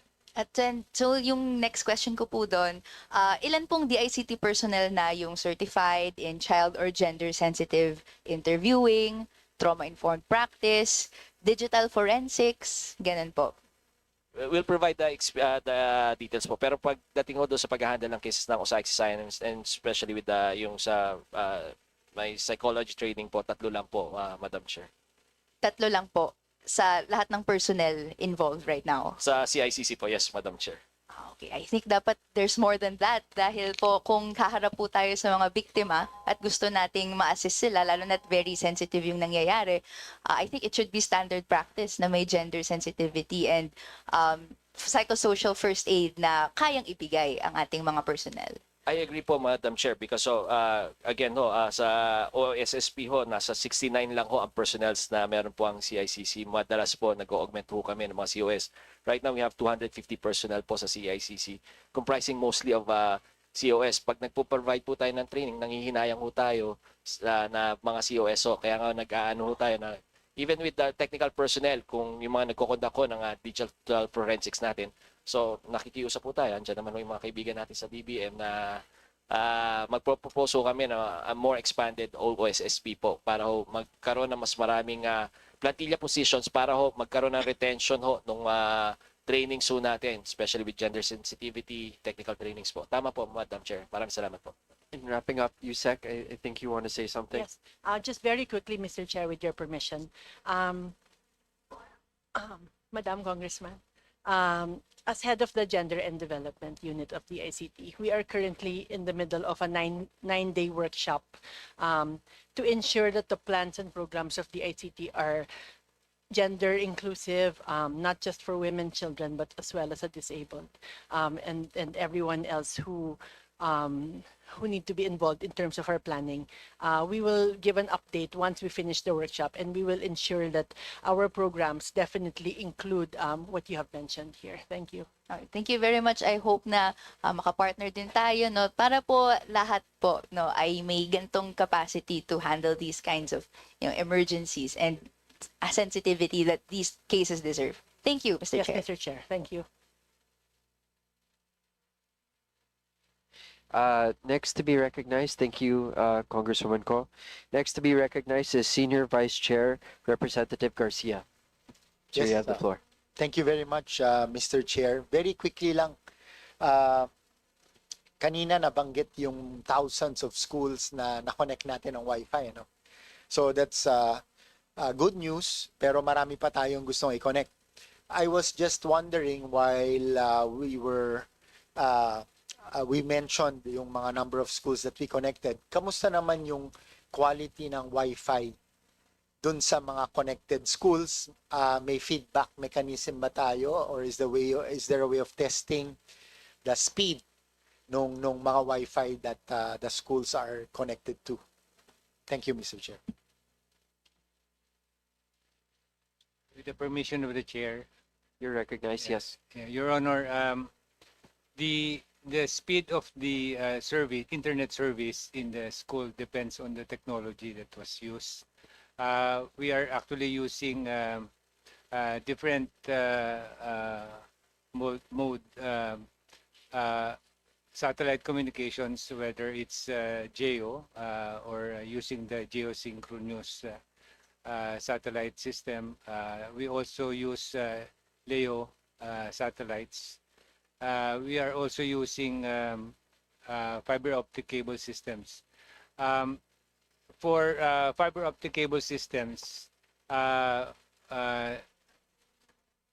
the speed that goes into the school is about 100 Mbps. That's the committed information rate. For GEO satellites, it's actually it's only 6 Mbps CIR, which is about 20 to 30 Mbps MIR.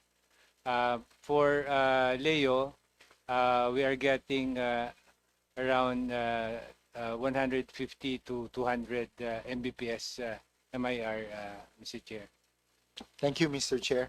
So, ito po, depende rin po ito sa dami ng gumagamit. So, yung stability ng Wi-Fi. So, may feedback mechanism po ba tayo kung talagang napapakinabangan ng mga teachers, ng mga students, nitong mga schools para sa kanilang araw-araw na gawain? Actually, yun pong team natin together with our regional offices are actually going around and getting feedback from different beneficiary sites po, not just schools. And bali kumukuha po sila ng feedback from the different beneficiary sites po. Yeah. Aside from going around, dahil because you are DICT, meron ba tayong online feedback mechanism? Because I can understand it could be cumbersome to go around these thousands of schools. Pero syempre, iba pa rin yung physical presence. Pero aside from that, may online feedback mechanism ba tayo, Mr. Chair? So, Mr. Chair, Your Honor, yung nag-iikot dati, nagro-ronda, one, it's very manual. Second, ang laki ng gasto sa gas eh. So now, ano yung latest? How many percent na? 51, 52? How many percent na yung sa... So we're now 51% of all the Wi-Fi access point, 51% of them we monitor online na. And the monitoring online is not just up or down, but also the quality and the number of users.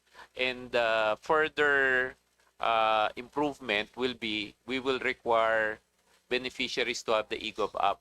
So when you access your Wi-Fi, it would have to be with the eGov app so that we can trace down to the specific beneficiary. Now, yung sa schools kasi, wala pa sa kanila do sa eGov app, but there's an initiative right now for them to have national ID as early as young as 12 years old. So pag meron na sila, Mr. Chair, Your Honor, ng eGov app, matre-trace na namin sino pa yung gumagamit. So, but that will be end of the year. In the meantime, it's a hybrid. May nag-iikot, tapos ngayon 51% is online. Once it's 100, ang commitment nila sa akin, end of September, 100% online na yan. That's their commitment. Ayan, commitment yan. 72% na daw, Mr. Chair. O, tumaas kagad. 72% na yung online. Biglang so by tumaas, end of September, 100% online. So we can do away with the manual. Siguro yung manual spot checking na lang yon. Thank you, Mr. Chair. Yung feedback mechanism, especially yung online, aside from monitoring the speed, yung technical monitoring, meron din tong actual feedback dun sa end user? Perfect. So, Mr. Chair, Your Honor, ang mangyayari sa amin dyan, doon sa eGov app, lalagyan namin ng rating 5 stars, 3 stars, 4 star. But we don't have that yet. It's an improvement that we will introduce before end of the year. But yes, exactly what we're trying to do para sila mismo yung mag-comment on the quality. Yes. Okay, that's a good program para we can improve our services based on the feedback of actual end users. So I'm happy to hear that. Tapos I didn't get the going to the executive director Paraiso. Yung hindi ko nakuha yung hotline para lang alam ng lahat, Mr. Chair. Mr. Chair, it's hotline 1326 and with the directive po ni Secretary Henry, I think hotline 1326 would not only deal with all forms of online harms, pati feedback mechanisms po about yung mga personnel ho namin sa DICT, and I think we can integrate ho siguro a feedback mechanism po for the quality of service na rin po siguro do sa internet, Mr. Chair. Yeah, good to know. So may sasagot dito 24/7? 24/7 po, may sasagot po at within 24 hours, kailangan ho may update ho kayo ano yung status ng kaso nyo, whether it's resolved or referred na doon sa mga layers natin, Mr. Chair. So this is being done efficiently? Yes, Mr. Chair. Right now, nakaka-experience na ho kami ng mga queuing. Medyo lumalaki na ho siya. So, yun doon yung isa sa mga focus natin kung saan paglalaanan natin ang budget for 2026, Mr. Chair. Mr. Chair, Your Honor, right now, because dati hindi active yan eh. So ngayon na active na siya, we're seeing, kasi everywhere I go, I keep telling 1326 eh. So they're experiencing congestion because it's tao pa eh. Sumasagot. But before end of the year, it will be an AI answering person. So it will be localized to the dialect of that area. It will be interactive. It's similar, Mr. Chair, Your Honor, to the one that was launched by ARTA. So yesterday, we launched the AI of ARTA, which is available now in the eGov app. If you have a complaint with regards to your building permit, if it's late, you can talk to the ARTA AI. Name niya Tala. So you can say, Tala, na-late yung building permit ko, overdue na by 6 months. Ano yung pwede kong gawin? And I would encourage you, Mr. Chair, Your Honor, to use the eGov app AI. May dalawa na doon, si Kuya A at saka si Tala. Okay. Kuya A is for what? Kuya A is a general purpose AI to introduce students and common users of eGov app to use an AI na free. Then Tala naman is a special purpose AI of ARTA if you have any ease of doing business complaints. Okay. And ARTA will really act on these complaints. Huh? Ano yun, ang promise ni ARTA, I told ARTA kung hindi pa siya perfect, because beta version, just try it out so that it will evolve. Their vision is every citizen that complains hits their automated dashboard, and the dashboard can be seen by the secretary if it's an issue of the ICT, if it's an issue of DepEd, and the dashboard is envisioned to go up to the president. So that's the promise of ARTA. So any service issue for processing permits, right of way, etc., will hit Tala. Okay. These are very impressive use of technology, and we're hoping to really maximize utilization. So ano to, text ito or verbal? Audio? Audio. Okay. You can talk to them or you can text, but Mr. Chair, both of them have audio input, Kuya A at saka Tala. Okay, even better, Mr. Chair. And finally, as Senior Vice Chair, together with our sponsor, at ito palaging pinipili ni Chair Mika Swansing, meron pang mga magtatanong pero para hindi makalimutan, kung ano po yung mga priorities nyo na under budget or no budget, baka sakaling makatulong yung committee through our sponsor and our chair, submit nyo lang po, and depending on the availability of fiscal space, the committee or the subcommittee will prioritize. So maraming salamat, and keep up the good work, Secretary, and the whole team. Thank you. Maraming salamat po, Senior Vice Chair. I'll make sure that they submit their wish list. At syempre lahat dito nag-manifest ng support for augmentation kung may fiscal capacity. Kaya itutuloy natin yan. With that being said, I'd like to now recognize from the minority, Deputy Minority Leader Antonio El Tino. Thank you, Mr. Chair. Mr. Chair, unang tanong ko tungkol sa Luzon Bypass Infrastructure Project. Pwede po bang, una muna, i-explain ano yun, tapos ano ang latest developments dito? Mr. You Chair. recognized? Yes. Asset. Thank you, Mr. Chair. Your Honor, the Luzon Bypass Infrastructure is the infrastructure that connects the cable landing station in Baler to the cable landing station in San Fernando, La Union. It basically links the submarine cable system PLCN connecting the US to the Philippines. So with this Luzon bypass infrastructure, the submarine cable system that used to pass through the Luzon Strait need not go through that route. but just to pass through the Luzon bypass infrastructure. Okay. Thank you.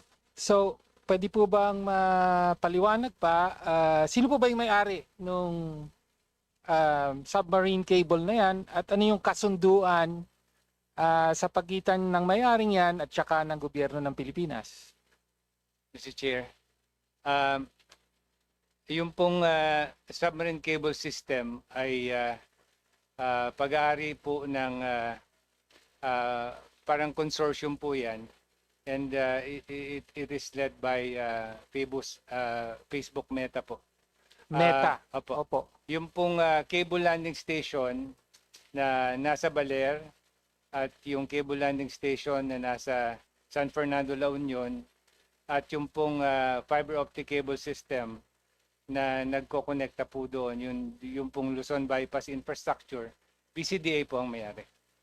Okay.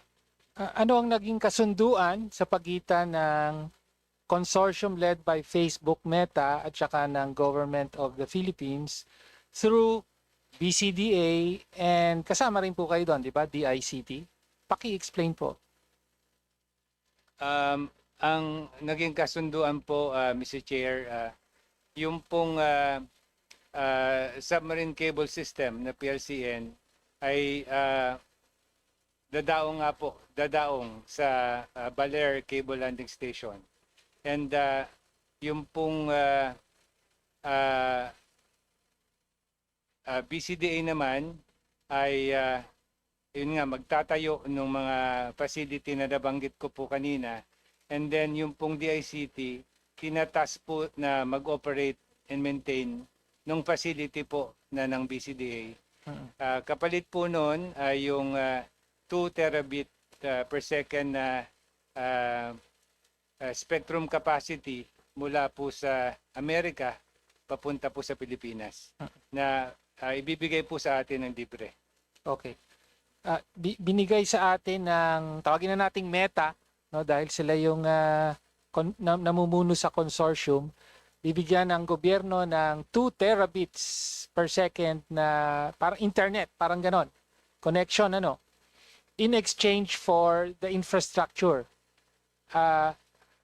Explain lang po, bakit po BCDA in particular yung nagmamay-ari sa Philippine side? Ang BCDA po kasi ay parang development agency, and sila po ang may kakayahan during that time to develop po yung mga facility na yun. Okay. Pero bakit kasi basis conversion, 'di ba? Development, meron bang kinalaman nito? Ang facilities ba ay nasa mga BCDA meaning former bases, ganun ba 'yon?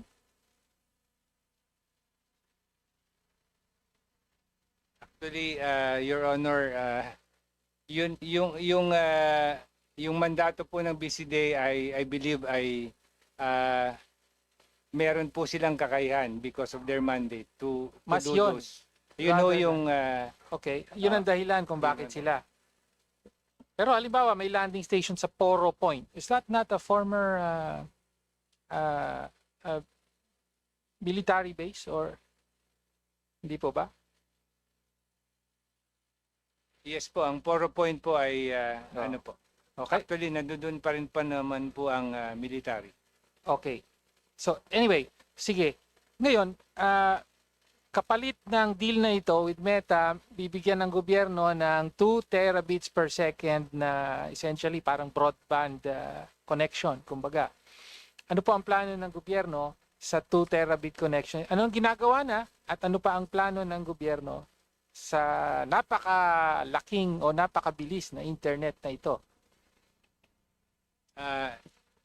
Yung pong 2 terabits per second na yan ay available po sa atin. No? Ang ginawa po natin, nagtayo po tayo ng National Fiber Backbone. Kumonekta po doon sa Luzon Bypass Infrastructure. Nagawa na po natin yung mula Northern Luzon, papunta po ng Metro Manila. And then, yung pong phases, that was phase 1 po. Yung phase 2 and 3 po, mula po doon sa Cagayan, pupunta po ng Bicol at ng Samar Leyte, and then meron din pong kasama doon sa Cagayan de Oro to Davao po. Okay. So, ibig sabihin po, tama po ba yung press release nyo? Sabi, itong Luzon bypass infrastructure will serve as the backbone for yung tinatawag na National Broadband Network. Nasa press release nyo yun, actually. Kasama po talaga siya dahil doon Okay. po manggagaling yung 2 terabits per second po. Okay. At ano po ang planong gamit para dito sa National Broadband Network na ito? So, what can be done with that by government? Actually, ginagamit po natin yon para i-connecta po yung mga free wifi sites po natin at saka yung mga government agencies na nakakonekta po doon sa government network. So yung buong government network, whether it's government offices, schools, etc., ay yun ang ginagamit. Okay. Ngayon, ang concern ko po rito ay essentially provided ito ng Meta, which is a private foreign corporation. Pag-aari ni Mark Zuckerberg, as we know. Diba? So, paano po natin magagarantiya ang soberanya ng natin, di ba? Given that this will be serve as the backbone for the national broadband network itself. Eh mukhang our national broadband network is built on infrastructure that ultimately is owned by Mark Zuckerberg. Mr. Chair, yung pong facility, kaya po nilagay doon sa Baler, yung cable landing station at saka yung sa San Fernando, La Union. Tayo po bali ang magko-control po nung mga papasok po dito sa Pilipinas. At tayo rin magdi-distribute nung capacity na yon throughout the Philippines po. Okay. Yung facility atin, yung fiber optic cable, 240 kilometers daw yan, sa atin po yon. Sa atin po yung Luzon Bypass Infra. Okay, yung infrastructure. Pero yung broadband mismo, yung kumbaga, kasi sabi na dark yan, pero ilawan mo, okay, galing kay Meta. Tama po. Okay. Yung ilaw po hanggang ano Okay. po. Yung hanggang ilaw Baler. kanila. Opo. Pero ano po yun, yung pong, kasi ilaw lang po yun, kailangan din po natin lagyan ng internet. Okay. Ang punto po, pag-aari ito ng ultimately bahagi ng infrastructure ng Meta kasi this is bypass. Ibig sabihin, sumabit lang tayo dyan. Parang ganon. Tama po ba? Actually po yung bypass na term, yun po yung nag-bypass kasi nung Luzon Strait. Yes. Opo. Okay. So yun po yun, kaya po Luzon Bypass Infrastructure po. Yes, but that also means that the Meta infrastructure per se is also part of the bypass. Tama po ba? Actually, hindi na nga po natuloy yun kasi hindi naman po sila nagkonekta mula sa San Fernando, La Union papunta po doon sa Hong Kong sana. No? Yun ho kasi yung dating Hindi na plano natuloy. eh. Hindi Okay. hindi ho natuloy yun. Kaya Okay. actually nagkonekta lang po sila sa Baler tapos dito na lang po tayo. Okay, so what do they get in exchange? Hindi pala natuloy yung bypass. Ayun nga. Ano to, libre na lang na binibigay ni Mark Zuckerberg? Dahil po kasama po doon sa kontrata na kailangan po nila maglagay kasi yung pong ating parte doon sa agreement ay natupad naman po natin. Okay. Ang Meta po ba ay nasa ilalim, sumusunod at napapasa ilalim sa batas ng Pilipinas? Siyempre hindi. Pero kayo sumagot.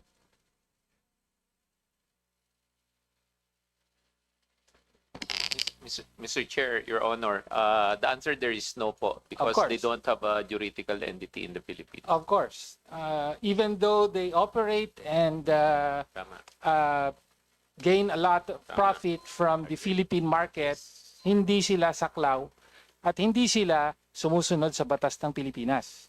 Malinaw po yun. Kaya ngayon ang problema natin dito. No? Kaninong batas ang sila na sumusunod? Ah, hindi. Hindi ko po alam. Baka ang Meta, may hindi nyo alam. problema rin yung mga ibang jurisdiction Kung sa Okay, I don't kanila. think he can answer for Facebook. Opo, hindi. Pero may deal ang gobyerno natin sa Meta. Nakadepende sa backbone provided ultimately by Meta, ang National Broadband Network. So they should know under what jurisdiction their partner operates, no? What laws? Yes. With your permission, Mr. Chair. Yes, Yusek, Um, please. As Meta is headquartered in the United States, they are under the jurisdiction of the United States. Okay. However, we can apply the conflict of laws in the future if we want to Ang pursue. punto ko lang po dito, they operate under US laws and therefore, ultimately, kung anong iatas ng gobyerno ng US, yun ang susundin nila, hindi kung ano ang iatas ng gobyerno ng Pilipinas, no? And that includes the national security laws of the United States, no?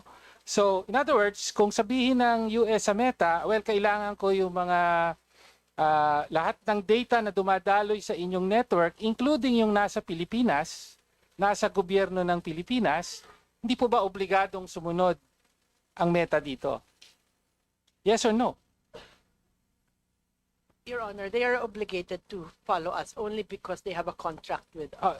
They Your are Honor. obligated to follow US law.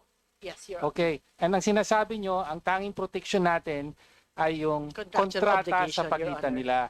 Okay. So kaya nga, yun po ang delikado rito, Mr. Chair, na ang buong internet ng gobyerno ng Pilipinas ay nakasalalay sa infrastructure na pag-aari ni Mark Zuckerberg ng isang korporasyon na sumusunod sa batas ng US, hindi ng Pilipinas. At any time, kung malugi siya, for example, paano tayo ngayon? Saan tayo pupulutin yan? Saan pupulutin ang ating national broadband network? Saan nga ba? Kung sakaling malugi, ano mangyayari? Mr. Chair, Your Honor, nakakabit din po tayo as a backup natin the local telcos. But that local telcos will charge us. Yun lang yung difference. So, yun po ang punto ko sa napakadelikadong arrangement na ito. No, we are at the, at our whole e-government, e-government ang programa, e-gov program ng administrasyong ito ay nakasalalay sa infrastructure ng Meta, no, na hindi sumusunod sa batas ng Pilipinas, no. Yung US government nagbababala sa lahat ng mga gobyerno worldwide, huwag kayong gumamit ng Huawei infrastructure, delikado 'yan kasi makukuha ng possibly ng gobyerno ng China ang lahat ng information nyo. Okay. Pero ngayon, ang administrasyong ito, actually nagsimula sa administrasyon ni Duterte, tapos ngayon, meron ng ini-implement at pinapatupad na, well, our whole national broadband network is basically under the direct control and ownership of a foreign corporation, Meta, owned by Mark Zuckerberg, and ultimately under the laws and sovereignty of a foreign government, in this case the United States. So napakadelikado po nito para sa ating buong gobyerno, para sa mga karapatan ng mga Pilipino. Kaya po, I request, no, ano pa ba yung, Sir, can you wrapping up. provide sabi nga, ang protection dito, ang tanging protection ng mga Pilipino rito, yung kontrata. Okay? So, can you provide the committee with this contract and provide, well, okay, wala na akong panahon, Mr. Chair, pero can I at least request a briefing, a complete briefing on this, including at least the legal protections kung meron man, no? Kasi technically, walang protection. Kung gusto higupin ng gobyerno ng US ang lahat ng datos ng gobyerno ng Pilipinas at mga mamayan nito, pwede nilang gawin. So, at least, are there any legal safeguards that will protect the rights of Filipino citizens and the sovereignty of the Philippines? Right. Maraming salamat po. We will comply, Pwede Your po ba Honor, yun? and I'll, immediately schedule the briefing, Yes. Mr. Chair. All right. Okay, Thank you, Yusek. Wait to be recognized first. No problem. So thank you for that. We will make sure that the briefing happens. Also because kung pwede natin pag-usapan already para i-inform si Kong before going to plenary, it would be in everyone's best interest. Ayun. So any last manifestation? Magra-round to na lang po ako. Nahiya na ako, Mr. Chair. Very quickly, kasi we still have two more people na nakalista. Okay na. All right, so round two. Okay, thank you po. From the majority naman, Congressman Coco Yap.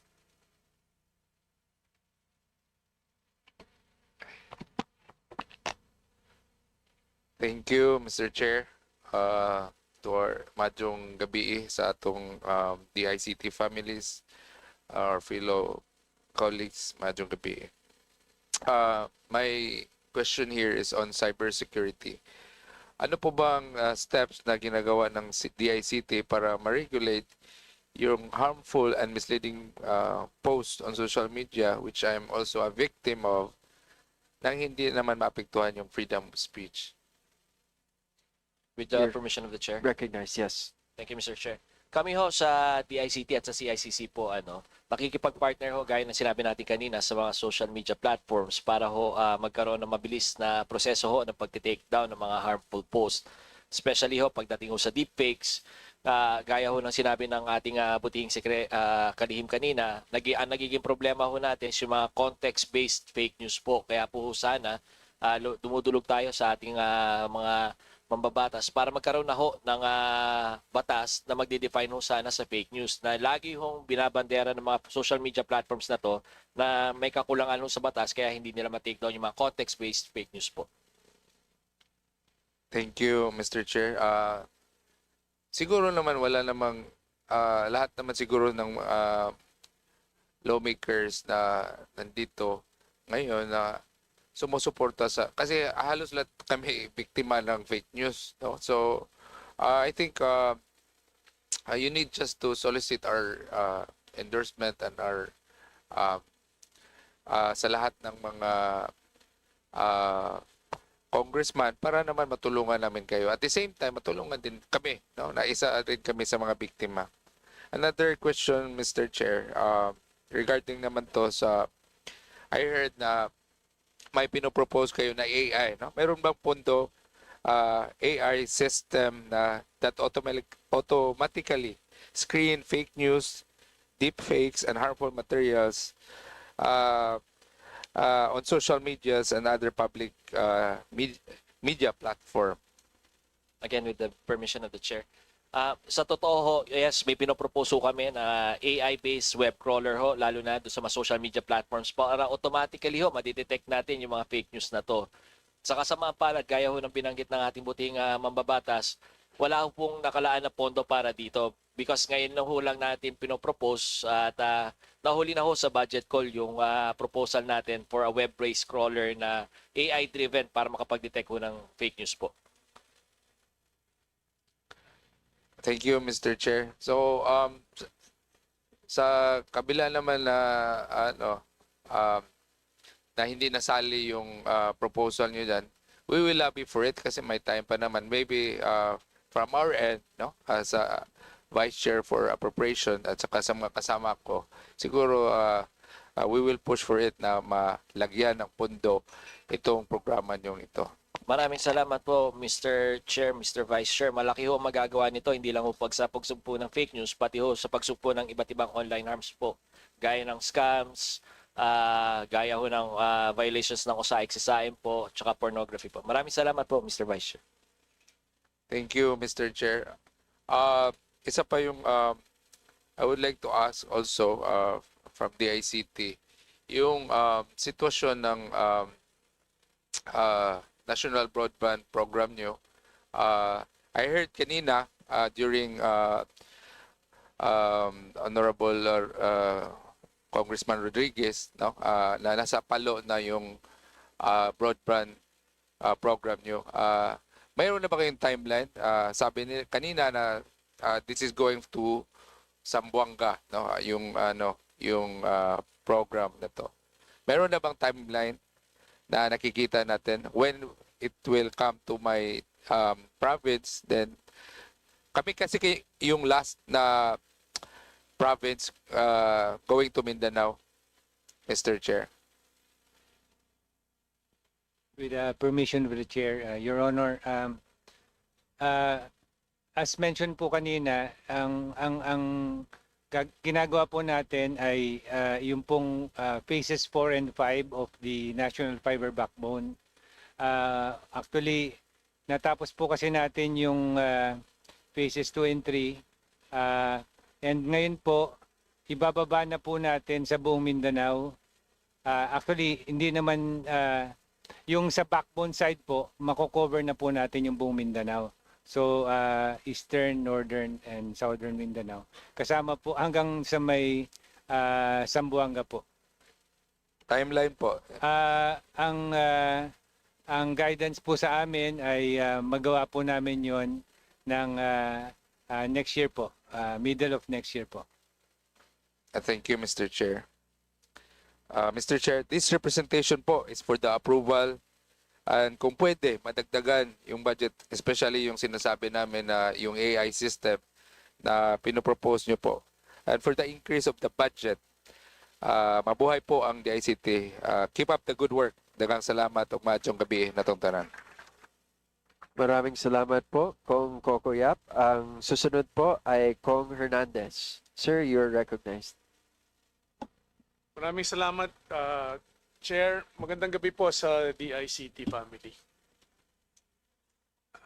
Hindi naman ako magre-request na bawasan yung pondo nyo. Nandito lang may para dagdagan. And you're doing a good job.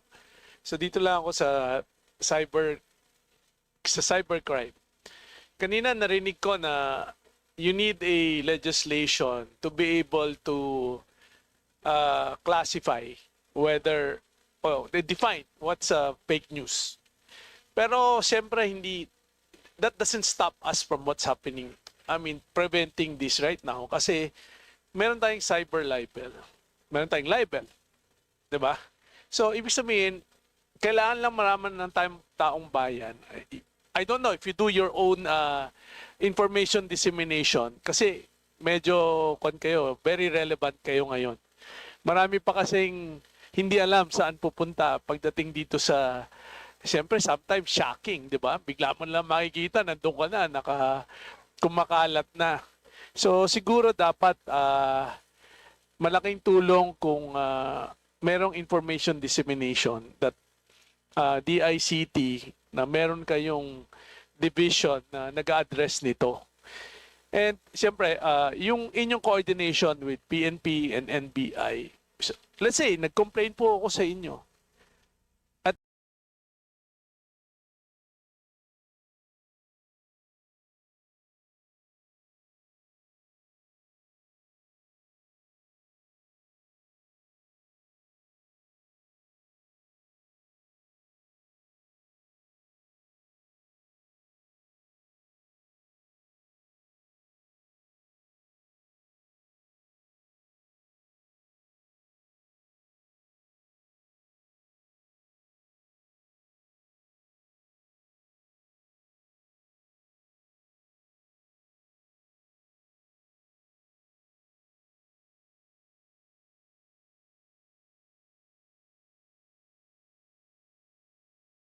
kausapin ang mga social media platforms para sa takedown nito.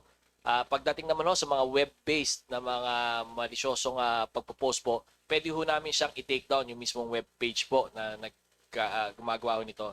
At tama po, Coordination Council po kami at part po nung execom ho namin ang PNP, ang NBI po at saka ang DOJ OOC po.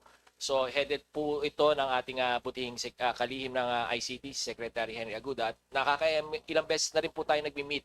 At pinag-uusapan na rin ho namin na gumawa ng task force specifically for fake news and online harms po, Mr. Chair. kasi mas mabilis yung taking it down kaysa sa i-file mo yung kaso. Kasi what is important, hindi ma-disseminate yung fake news. So, if you can address it right away, and that's better. I mean, mas mabuting solusyon yon kesa this tedious and expensive filing of cases, 'di ba? Siguro kailan malaman ng publiko na you have the capability of doing that. Kasi marami dito, because of this technology, marami hindi alam saan pupunta, anong gagawin. Because they're used to going to like PNP, NBI, 'di ba? Usually pagdating mo doon, wala naman silang kapasidad para i-take.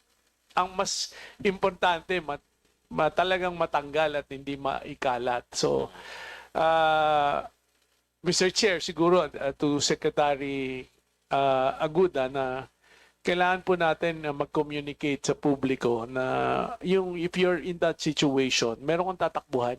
Yes. At saka yung inyong hotline ay kailangan available. Sabi nyo nga, sa ngayon dumarami. I don't know if you added funds para dito kasi once na nag-information dissemination kayo, I could just imagine kung gaano karami ang dudulog sa inyo at hihingi ng saklolo. Kasi siyempre very damaging yan lalo na kung hindi totoo, 'di ba? So Mr. Chair, siguro they have to prepare for this and siguro karagdagang pondo para dito dahil we are going to that direction now, 'di ba? Kailangan lang natin quick solution pending the passage of the law. Kasi marami pang paraan para i-take down, not necessarily waiting for the legislation. So, yun ang siguro importante.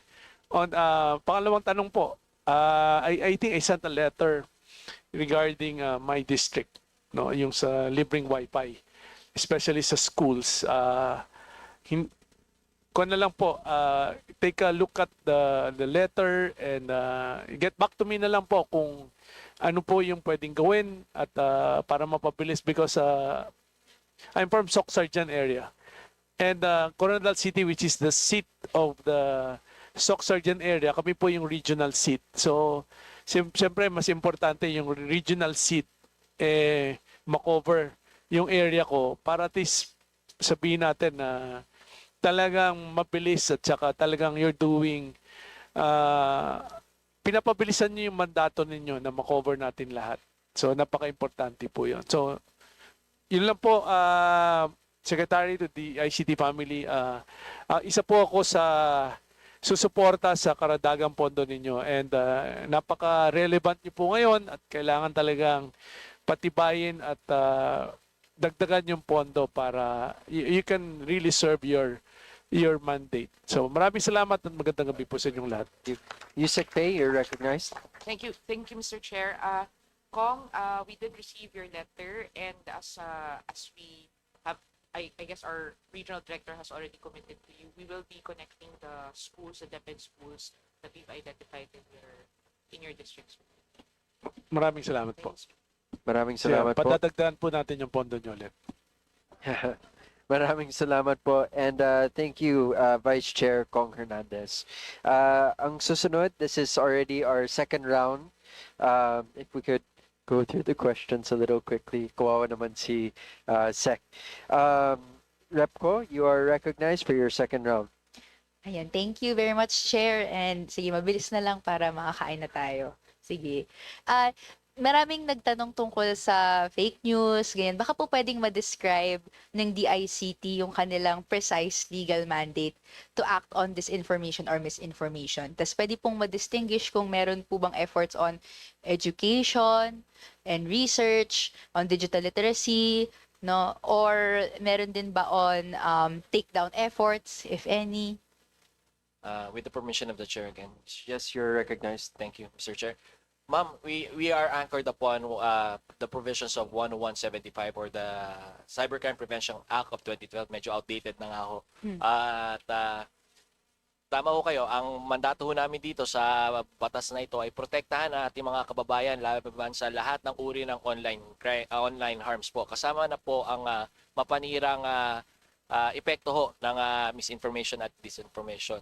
Sa mga tungkulin naman ho namin at saka mga efforts namin para labanan ho to, tama ho kaya, ang unang line of defense ho talaga namin is uninformed citizenry. So, puspusan po ang ating efforts pagdating ho sa information dissemination at saka po sa ating educational campaigns when it comes to the prevention, the practice of online cyber hygiene at saka yung prevention paano hindi ho mabiktima ng mga online harms po.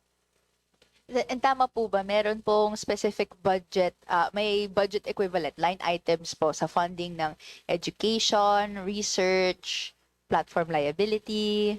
Sa kasamaang palad po, Mr. Chair, Madam Congressman, wala po. Wala. Sarili effort lang, ganun. Kinakaya ho namin sa CICC. Tama po, Madam Chair. Okay. Pero baka po, kaya po bang makapag-submit ng parang a report? Ano po yung mga line items na related po sa pag-combat at pag-address ng disinformation from the ICT? Isasama ho namin yan sa report na ibibigay namin sa inyo, Madam Chair. Maraming salamat po. Thank you po. Next question po is, how many disinformation-related cases, incidents, or referrals has the ICT handled since 2023? Kaya po ba itong i-disaggregate by type? For example, merong coordinated inauthentic behavior, troll networks, deepfakes, no, or financial scams masquerading as news, etc. Sa magtatapat ho kami sa inyo, Mr. Chair, tsaka ngayong taon lang ho namin ini-implement ang Threat Monitoring Center at pinalakas ho ang 1326. Kaya ngayon lang ho talaga kami, kaya ho na sinabi ho, ngayon lang ho kaya talaga nagiging relevant yung hotline 1326. So balit po, ngayong taon po, nakatanggap po kami ng 9,000, sa Threat Monitoring Center ho, nakapag-monitor kami ng 1,101 cases. Ang disinformation po doon ay 97 po. Ang natanggap po namin reklamo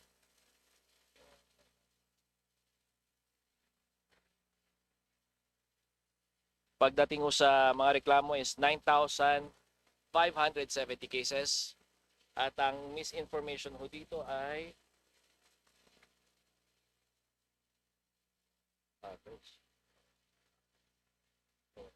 Sorry, Mr. Chair. 2,903. Ano po yung 9,570? Ito po yung mga natatanggap nating reklamo ho sa hotline 1326 po. Ano po yung 1,101? Yan po yung bunga ho ng ating Threat Monitoring Center kung saan proactively nagsasearch po ang ating Threat Monitoring Center for all types of online harms po. Okay.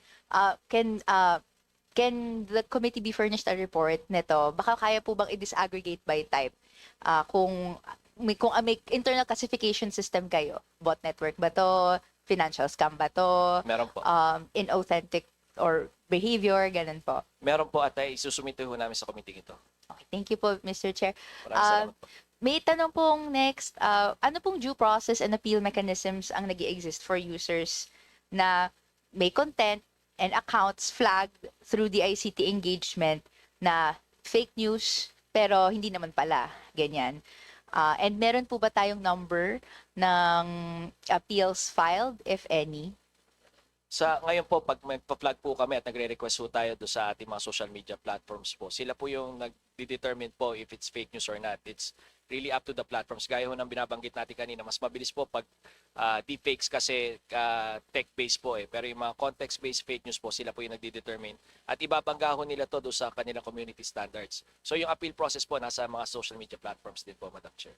Okay, so ang mechanism right now existing, the ICT flags it, sends it to the platform and platform na po bahala. Tama po, Madam Chair. Okay.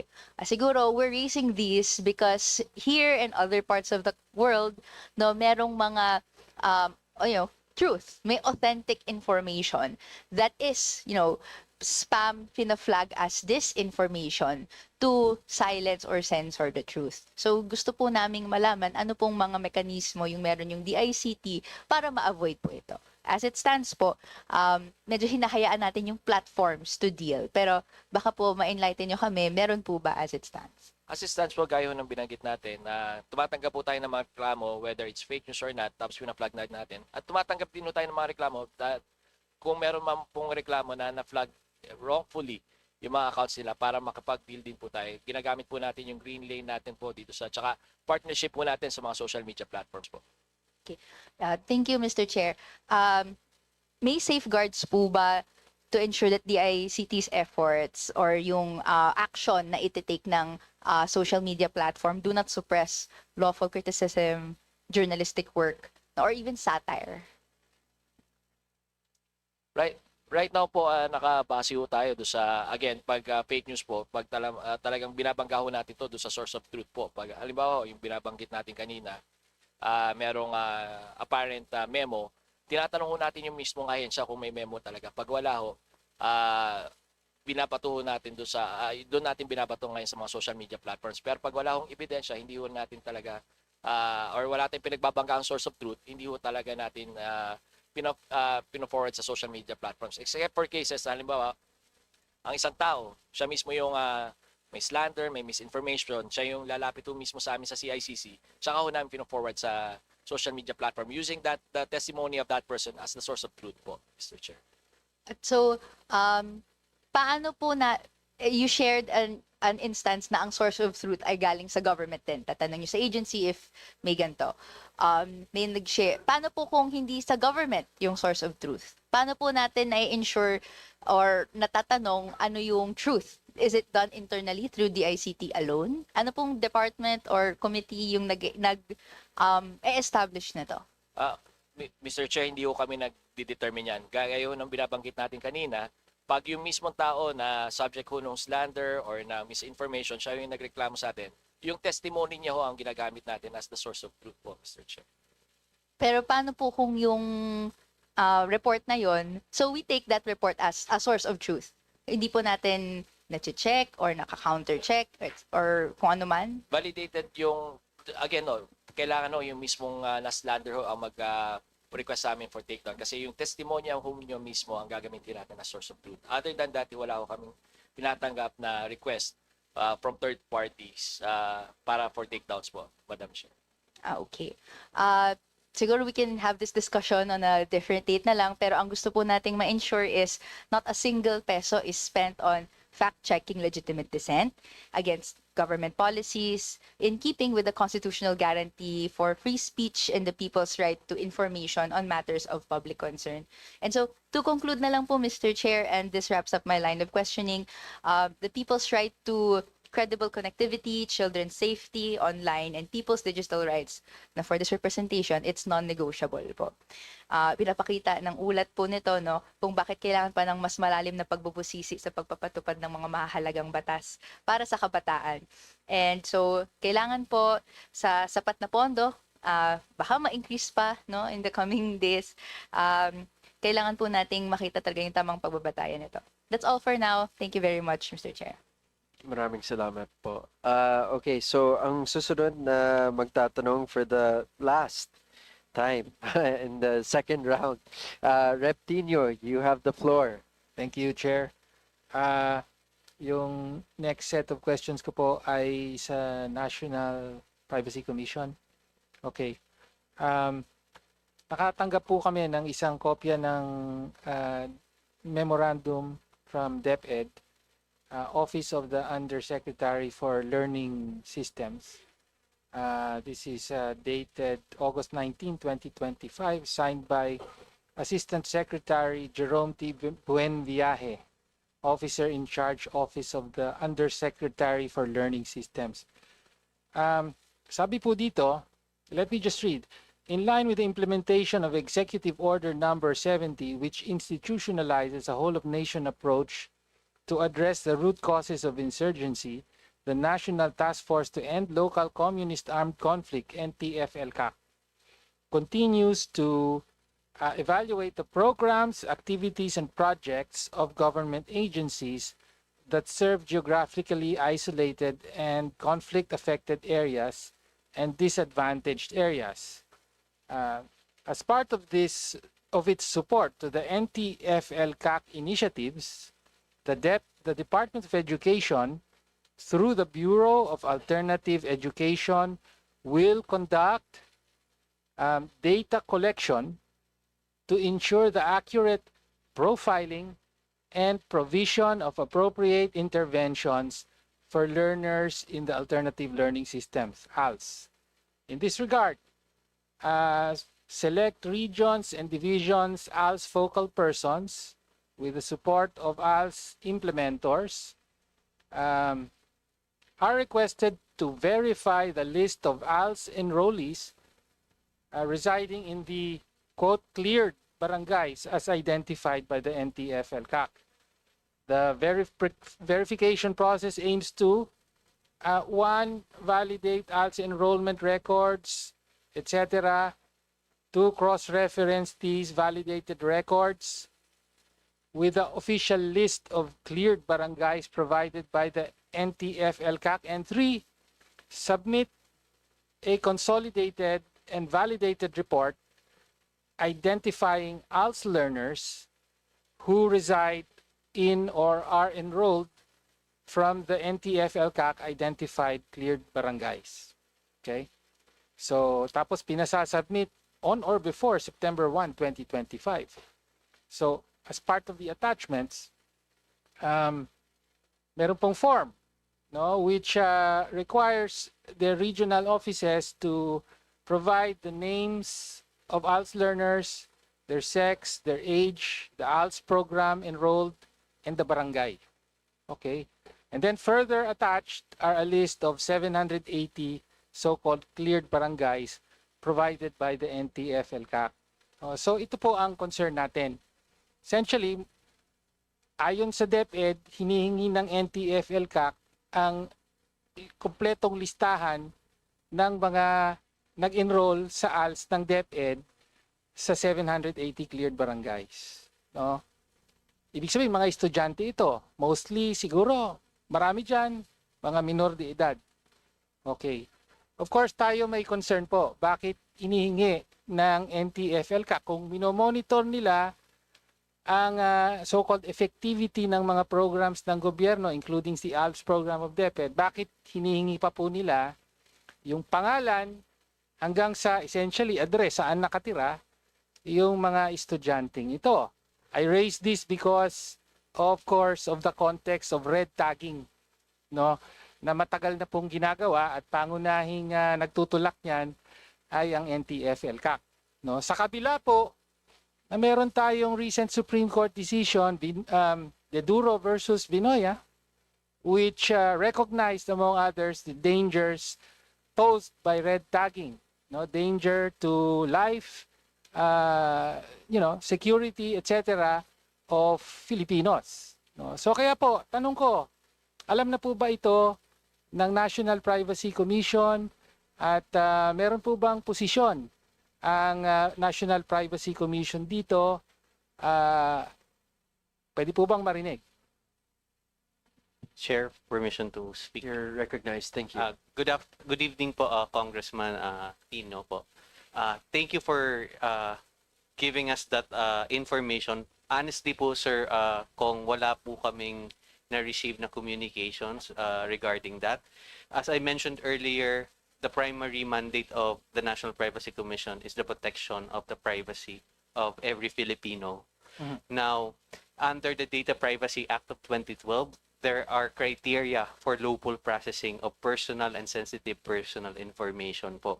So it is mentioned only in section 12 and 13 of the DPA. Now, pag hindi po doon pumasok, any collection, processing of personal information and sensitive personal information po, may karampatang parusa po yan under the DPA po. So, sir, if we can have a copy of the letter and the attachment so that we can do a sua sponte investigation on that.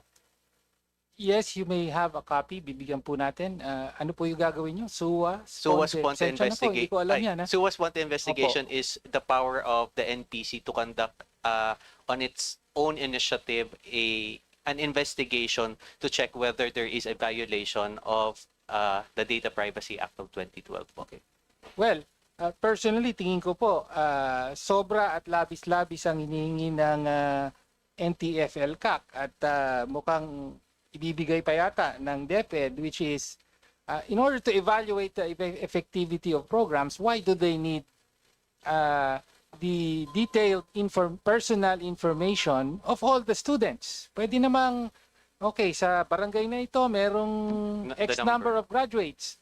Eh, bakit kailangan pa yung pangalan, edad, pati essentially, saan nakatira ang mga ito? Yun po ang kinababahala natin dahil nga sa context ng red tagging, and the Supreme Court has said this has led to killings, disappearances, and other gross human rights violations.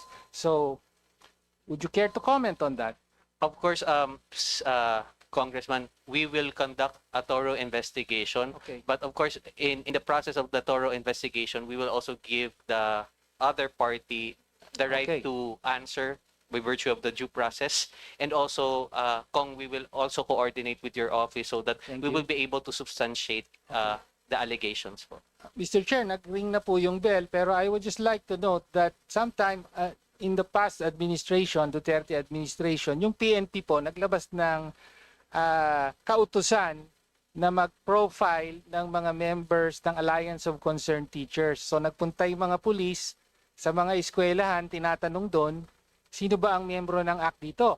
And I remember distinctly, yung NPC po at the time, iba pa po ang chair nun. Wala na po ba sino nga yan? Com Liboro. Oh, si Commissioner Liboro. Wala na ba siya? Wala na po sa NPC Wala na, po. wala but- na. Okay. Okay, sorry, hindi ako updated. Okay. Wrapping up na po. Opo, wrap up. Pero at the time, the NPC gave a strongly, a very clear ruling or whatever, position na hindi po pwede yung ganung profiling. Labag po yan sa Data Privacy Act. No? Kaya, natigil po yon. No? So, hopefully, the commission will stand by the same principles. We can also do that, Kong. Thank you po. Salamat po, Mr. Chair. Maraming salamat po, Congressman Tino. And so just to wrap everything up, I have a few questions lang just to summarize everything. First, regarding the Konektadong Pinoy Act. I feel like it hasn't been touched on too much here, but it's an opportunity for DICT to highlight where we are currently regarding the IRR, which I believe they've worked on. 2, safeguards, kasi na-bring up din ni Kong Tino and others regarding safeguards for consumers. 3, how do we entice other Wi-Fi or telco players to join and support better services para sa mga kababayan natin? Thank you, Mr. Chair. On Konektadong Pinoy status of the IRR, our legislative team and legal team, together with the attached agencies and other departments, are starting to convene already the consultation meetings. I think we'll start by next week, and we will. The task is to get the IRR out by end of the month or first week of October. To give the committee an update on the landmark law. And the response by the other telcos. All of them have already signified and sent their representative to participate in the IRR. So the major ones are there. Consumer groups are also there, and the government agencies involved are also participating. Yes. And the coordination between DICT and NTC, yes. Especially for national security concerns, no? Yes. It's all in order sa IRR natin. Mr. Chair, yes. On the security issue, as the law itself that the House pushed mandates increased cybersecurity certification. So not only will new and old telcos comply with current security standards, they will have to comply in the next 2 years with international standards. So the cyber security aspect will increase. Third, on the what does it mean for the consumers? There are 5 specific rights. 1, it now mandates connectivity. So universal connectivity is almost there. Second, affordability. Third, that it has to be secure. Fourth, that during times of disaster and emergency, your self-service should be available. And fifth, service level commitments on the telcos will be imposed. And all of them will be articulated in more details in the IRR, Mr. Chair. And how are we enticing more telco players? Mr. Chair, as of date, there have been several who's already sent letters of intent, anywhere from international companies to LGUs themselves, But as the ICT, from a policy standpoint, we're pushing them to go to the unconnected areas first. So what we're telling them is don't crowd in Metro Manila, move to areas that have no connectivity or poor connectivity. So there's actually, we just need to start coming out with IRR, then start approving their application, Mr. Chair. That's good to hear. Kailangan ko talaga tanungin yan dahil legacy din ni Senator Grace Poe, Yes. yung Konektadong Pinoy Act. And on that note also, I just want to ask, is there anything that we can prepare for in the budget to lay the foundation for the Konektadong Pinoy Act? Okay. We will submit, Mr. Chair, with your permission. Yes, we will submit, Mr. Chair, if there's any, I mean, of course, we would appreciate very much because the IRR is just the beginning, Mr. Chair. There are several guidelines that we are meant to churn out as well on specific parts of the Konektadong Pinoy Act. So we would appreciate, of course, the additional resources that the legislative or the government will be able to provide. Mr. Chair, maybe just to be clear on the ask, there are two areas that we would want to be funded. In the area of consumer protection, we want to make sure that we are fully funded, the ICT and NTC, to protect the 5 rights that I mentioned, and we will need tools and funding for education of the consumer. And third, deployment of necessary tools for security as well, in addition to what we already have. Thank you, Okay. Mr. Chair. Thank you. And regarding security, in terms of cybersecurity, I want to point out again that you were removed 36.9% of the budget that you were originally requesting. Importante to para sa mga kababayan natin. Sa dami ng mga tanong about cybersecurity, fake news, etc. To have a 36.9% decrease in cybersecurity, sa tingin ko, medyo mali po ito. Kaya we will work on this. Is it true that your capital outlay is zero funding? I got a message from Congressman Chino Almario who asked me to ask this question. Meron po kami, Mr. Chair, that's actually about 5 billion. Okay, so it's a Baka CICC. CICC, baka kayo yung zero.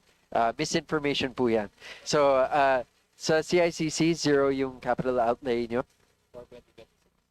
Yes, Mr. Chair. Sila pala. See, this is why it's important para it's on the record kung saan tayo kulang ng funding. But what I find interesting, and thanks to our interns sa office, they were able to dig up the total budget that is requested by all agencies of government for cybersecurity and potentially related requests and funds. It turns out that across all the government agencies, we're looking at 158 billion pesos being requested for cybersecurity and IT related support, whereas the budget of the ICT is how much po? Sorry, Mr. Chair, it's about 18B. So the request is 18 billion, and the request of all the other government agencies combined is 158 billion pesos. It just goes to show, and I want this on the record, that there is a pressing need for cybersecurity across all agencies. And what better agency to implement this than DICT? And I'd like to recognize the arrival of our chair. Thank you for returning to us. And so I just wanted to point that out. The other things that I wanted to point out also before we close and to wrap up is, again, that the innovation hubs that we're trying to build for DICT severely underfunded. There's no funding, right, for our innovation hubs. And how are we to remain globally competitive if that has zero funding? Third is also our Wi-Fi expansion, which apparently we're not funding. We're only funding just the bare maintenance of what we already have. And this is important because yung mga ibang areas kung saan pwede tayo mag-expand include yung sa healthcare natin, sa hospitals, health centers, and eventually our barangay centers. Yes, Yusek, you're recognized. Mr. Chair, if I may, I would like to clarify that the budget actually decreased from 7.5 billion to about 5 billion in under the net. So a 2.5 billion peso decrease in our Wi-Fi budget, given the request of the president to expand our digitization across the country, seems contradictory. Kaya, and in line with the president's new move to lessen wastage in infrastructure spending and put it into impactful spending such as this, I believe that we'll be able to source the proper funds, given the accommodations from our chair and the rest of the committee. With that being said, I have no further questions for the agency, just a manifestation of support. I really hope that we can all come together. Everyone here has manifested support for the DICT and an investment towards the future of the Philippines. So with that, I'd like to turn over the floor. Senior Vice Chair Garcia would like to say a few words. Thank you, Mr. Chair. Before we turn over the floor to our chairperson, Mika Swansing, three quick points rather. Number one, I just want to put on record, Madam Chair, Mr. Chair, na alam niyo naman po in our quest for more transparency and accountability, talagang in-involve po natin through the leadership yung ating mga civic society organization. And part of the process, magtatanong po sila through the representatives ng kanilang mga concern. Pero in this case, I just want to put on record na wala po silang binigay na katanungan. Pero hindi pa naman huli lahat. We're still in the budget process, pwede pa rin humabol. I just want to put that on record, Madam Chair. Pangalawa, yung bilin ni Madam Chair na yung inyong mga underfunded or no funded priorities, which I mentioned earlier, ang strict deadline po ni Chair Mika is within 48 hours. Kasi hinahabol natin yung ating deadlines. So, kung pwede, within 48 hours. And, Madam Chair, Mr. Chair, I'd like to inform everyone na habang nag-hearing, denial ko po yung 1326. At may sumagot po. May sumagot. Magalang po siya. And he seems to be very professional. At sinabi niya 24 hours sila ready to serve the Filipino people. So, hopefully thorough yung kanilang service para mas marami tayong mapagsilbihan. So, that's all, Madam Chair. I now turn over the floor. Yung hotline. So, ready po? Yes. Headed by Executive Director Paraiso. Yes. Tingin ko ngayong gabi, mapa-flood tayo ng calls. So, Madam Chair, maraming salamat po. Madam Chair, should I?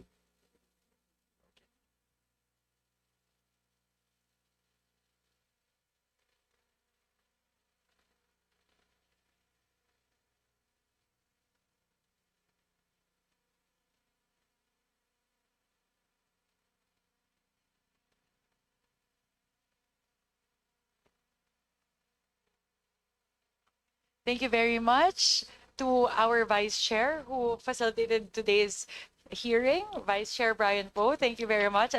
And of course, our Senior Vice Chairperson, Representative Albert Garcia. Nandito sila the entire time. Thank you so much po for shepherding the passage of the budget of the DICT. Of course, the invaluable inputs of all of the House members who participated in today's hearing.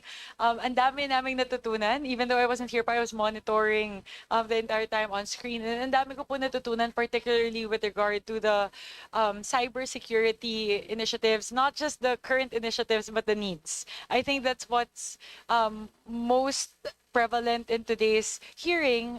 What stood out to me was that yung narinig ko po yung sinabi ni Sec na hindi umabot doon sa deadline ng budget requests yung cybersecurity program. Hence, siguro po, I'm not sure po if the specific amount was mentioned, but may I request the Secretary to please reiterate how much would be required for the cybersecurity initiatives of the DICT that was not funded in the current NEP?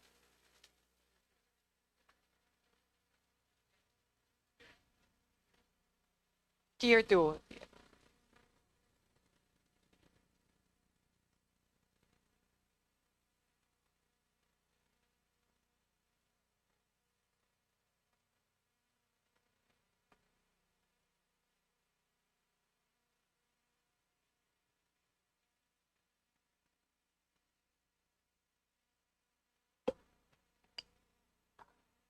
Madam Chair, it's 937 million.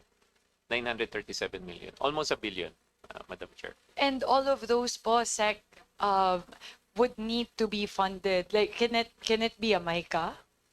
Can we put it into a MICA? Or is that something that would all need to be implemented in 1 year? First year lang to. Some of them, Madam Chair, are MICA. So we just don't have the breakdown, but within 24 hours, we'll identify yung within the year and the MICA ones. Nag-advance pa sila, Sec Henry, na instead of 48 hours, 24 hours pa talaga. 24 ba? 48 pala. 48. Sorry. 48 hours pala. Tawan-tawa na nga po ako when SBC Abbott said yung strict deadline na in-impose ni Chair Mika. Tapos, kaya naman pala nila SBC ng 24 hours. Oo nga, ICT, very efficient po. So, yun po, we're very keen to know lang because if in case, again, this is subject to the fiscal space, available fiscal space that we'll be able to determine. If in case we're not able to fund the whole 900 million, if meron po na nakaspecify under MICA, we'll take a look as to whether we can accommodate.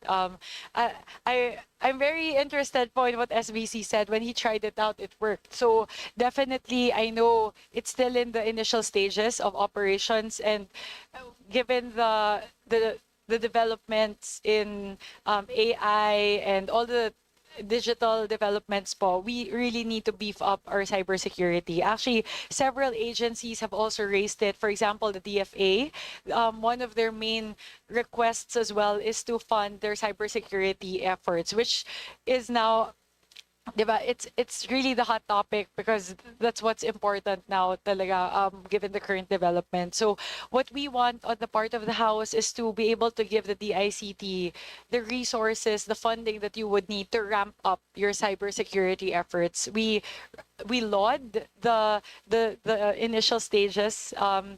Maganda po yung pilot at nasubukan nga po ng ating SVC. Subukan yung hotline, tawagan yung hotline. So if there's anything that we can do on the part of the House to help ramp up those efforts, we would be very happy to help po. Given, of course, subject to fiscal space, available fiscal space that we can find. And again, this was reiterated by SVC Garcia. If in case, aside from the cybersecurity program, were you able to enumerate na by SBC what other programs and initiatives are considered as priorities but have not been funded or are underfunded under the current NEP? Would you be comfortable, po, Sec, to kind of give us a high-level overview of these initiatives, these other programs? Madam Chair, so top of the list is the free Wi-Fi. In order for us to move from schools to health centers, then barangay halls, then transportation hubs, then tourism spots. Second would be the innovation hubs, which we don't have a budget right now. It will complement our digital transformation centers. Third would be, you mentioned already, the cybersecurity. And fourth, the digital government program. So the digital government program is important because it, yes, that's it, Madam Chair, the eGov. Because right now we're adding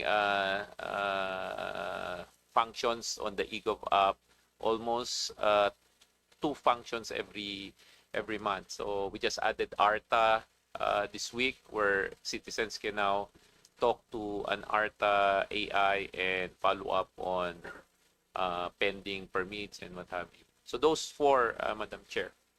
Just to understand po, Sec, because when we approved the law, right, the e-gov law, there was already an appropriations provision for that. Hindi ba, ito pong hinihingi ninyo na additional funding for e-gov, that's not included in the appropriations provision as approved in the law? Separate. It's, you have a copy of that. It's, Madam Chair, we still are looking for the final copy. Do we have the final copy? Yeah.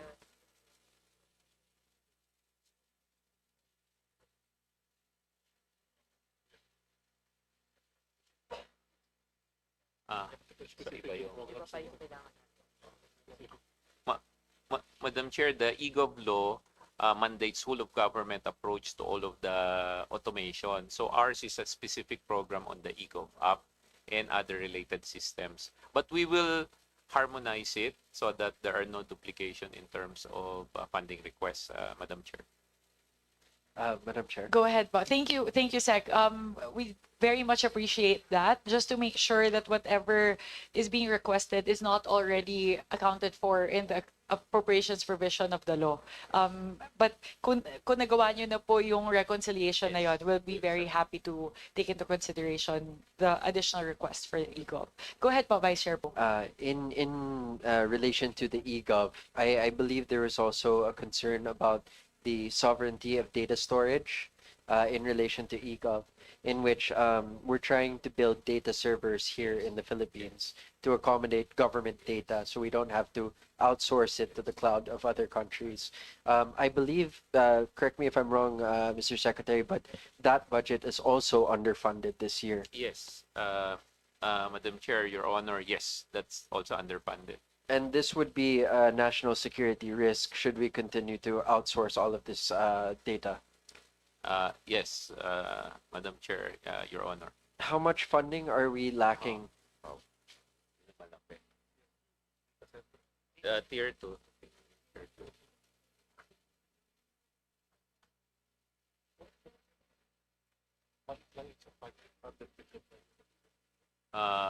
Madam Chair, Your Honor, if it's okay if we can include that in our subsequent submission within 48 hours. Depends 24 na po. 24 hours. Oh, yes, within 24 hours. Thank you very much, Paul. Well, we look forward to seeing we look forward nga ba? Because that's additional physical space that we have to locate. But again, these are very important projects and initiatives. So on the part of the House, if we can do something about it to find funding for these projects for fiscal year 2026, we'd be very happy to help po the DICT family.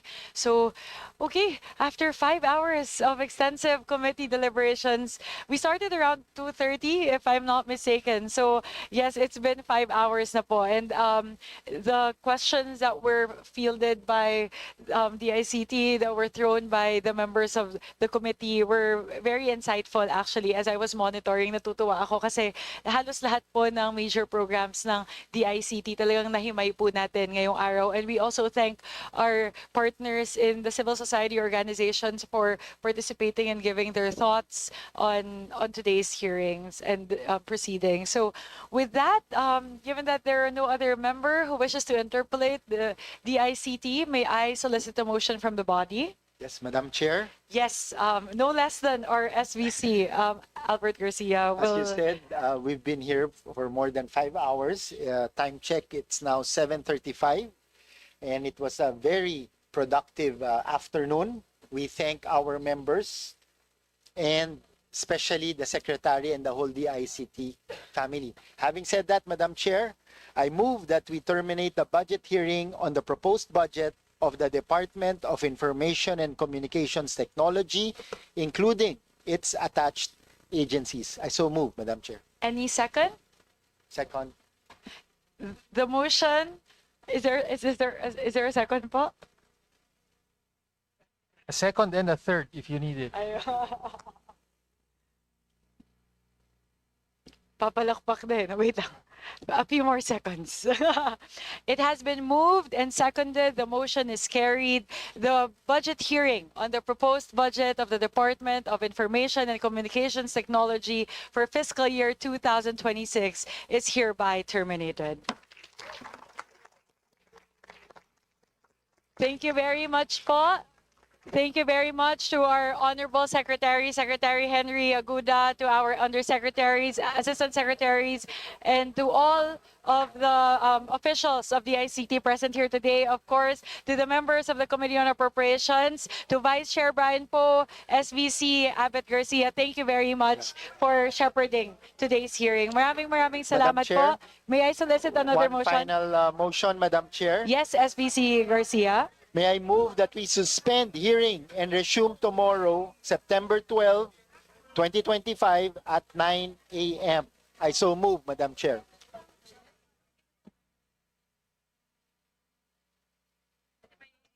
Move to suspend, Madam Chair. Given that the hearing of CHED is still ongoing, there is a motion to suspend the hearing. It has been moved and seconded. The motion is carried. The hearing is hereby suspended.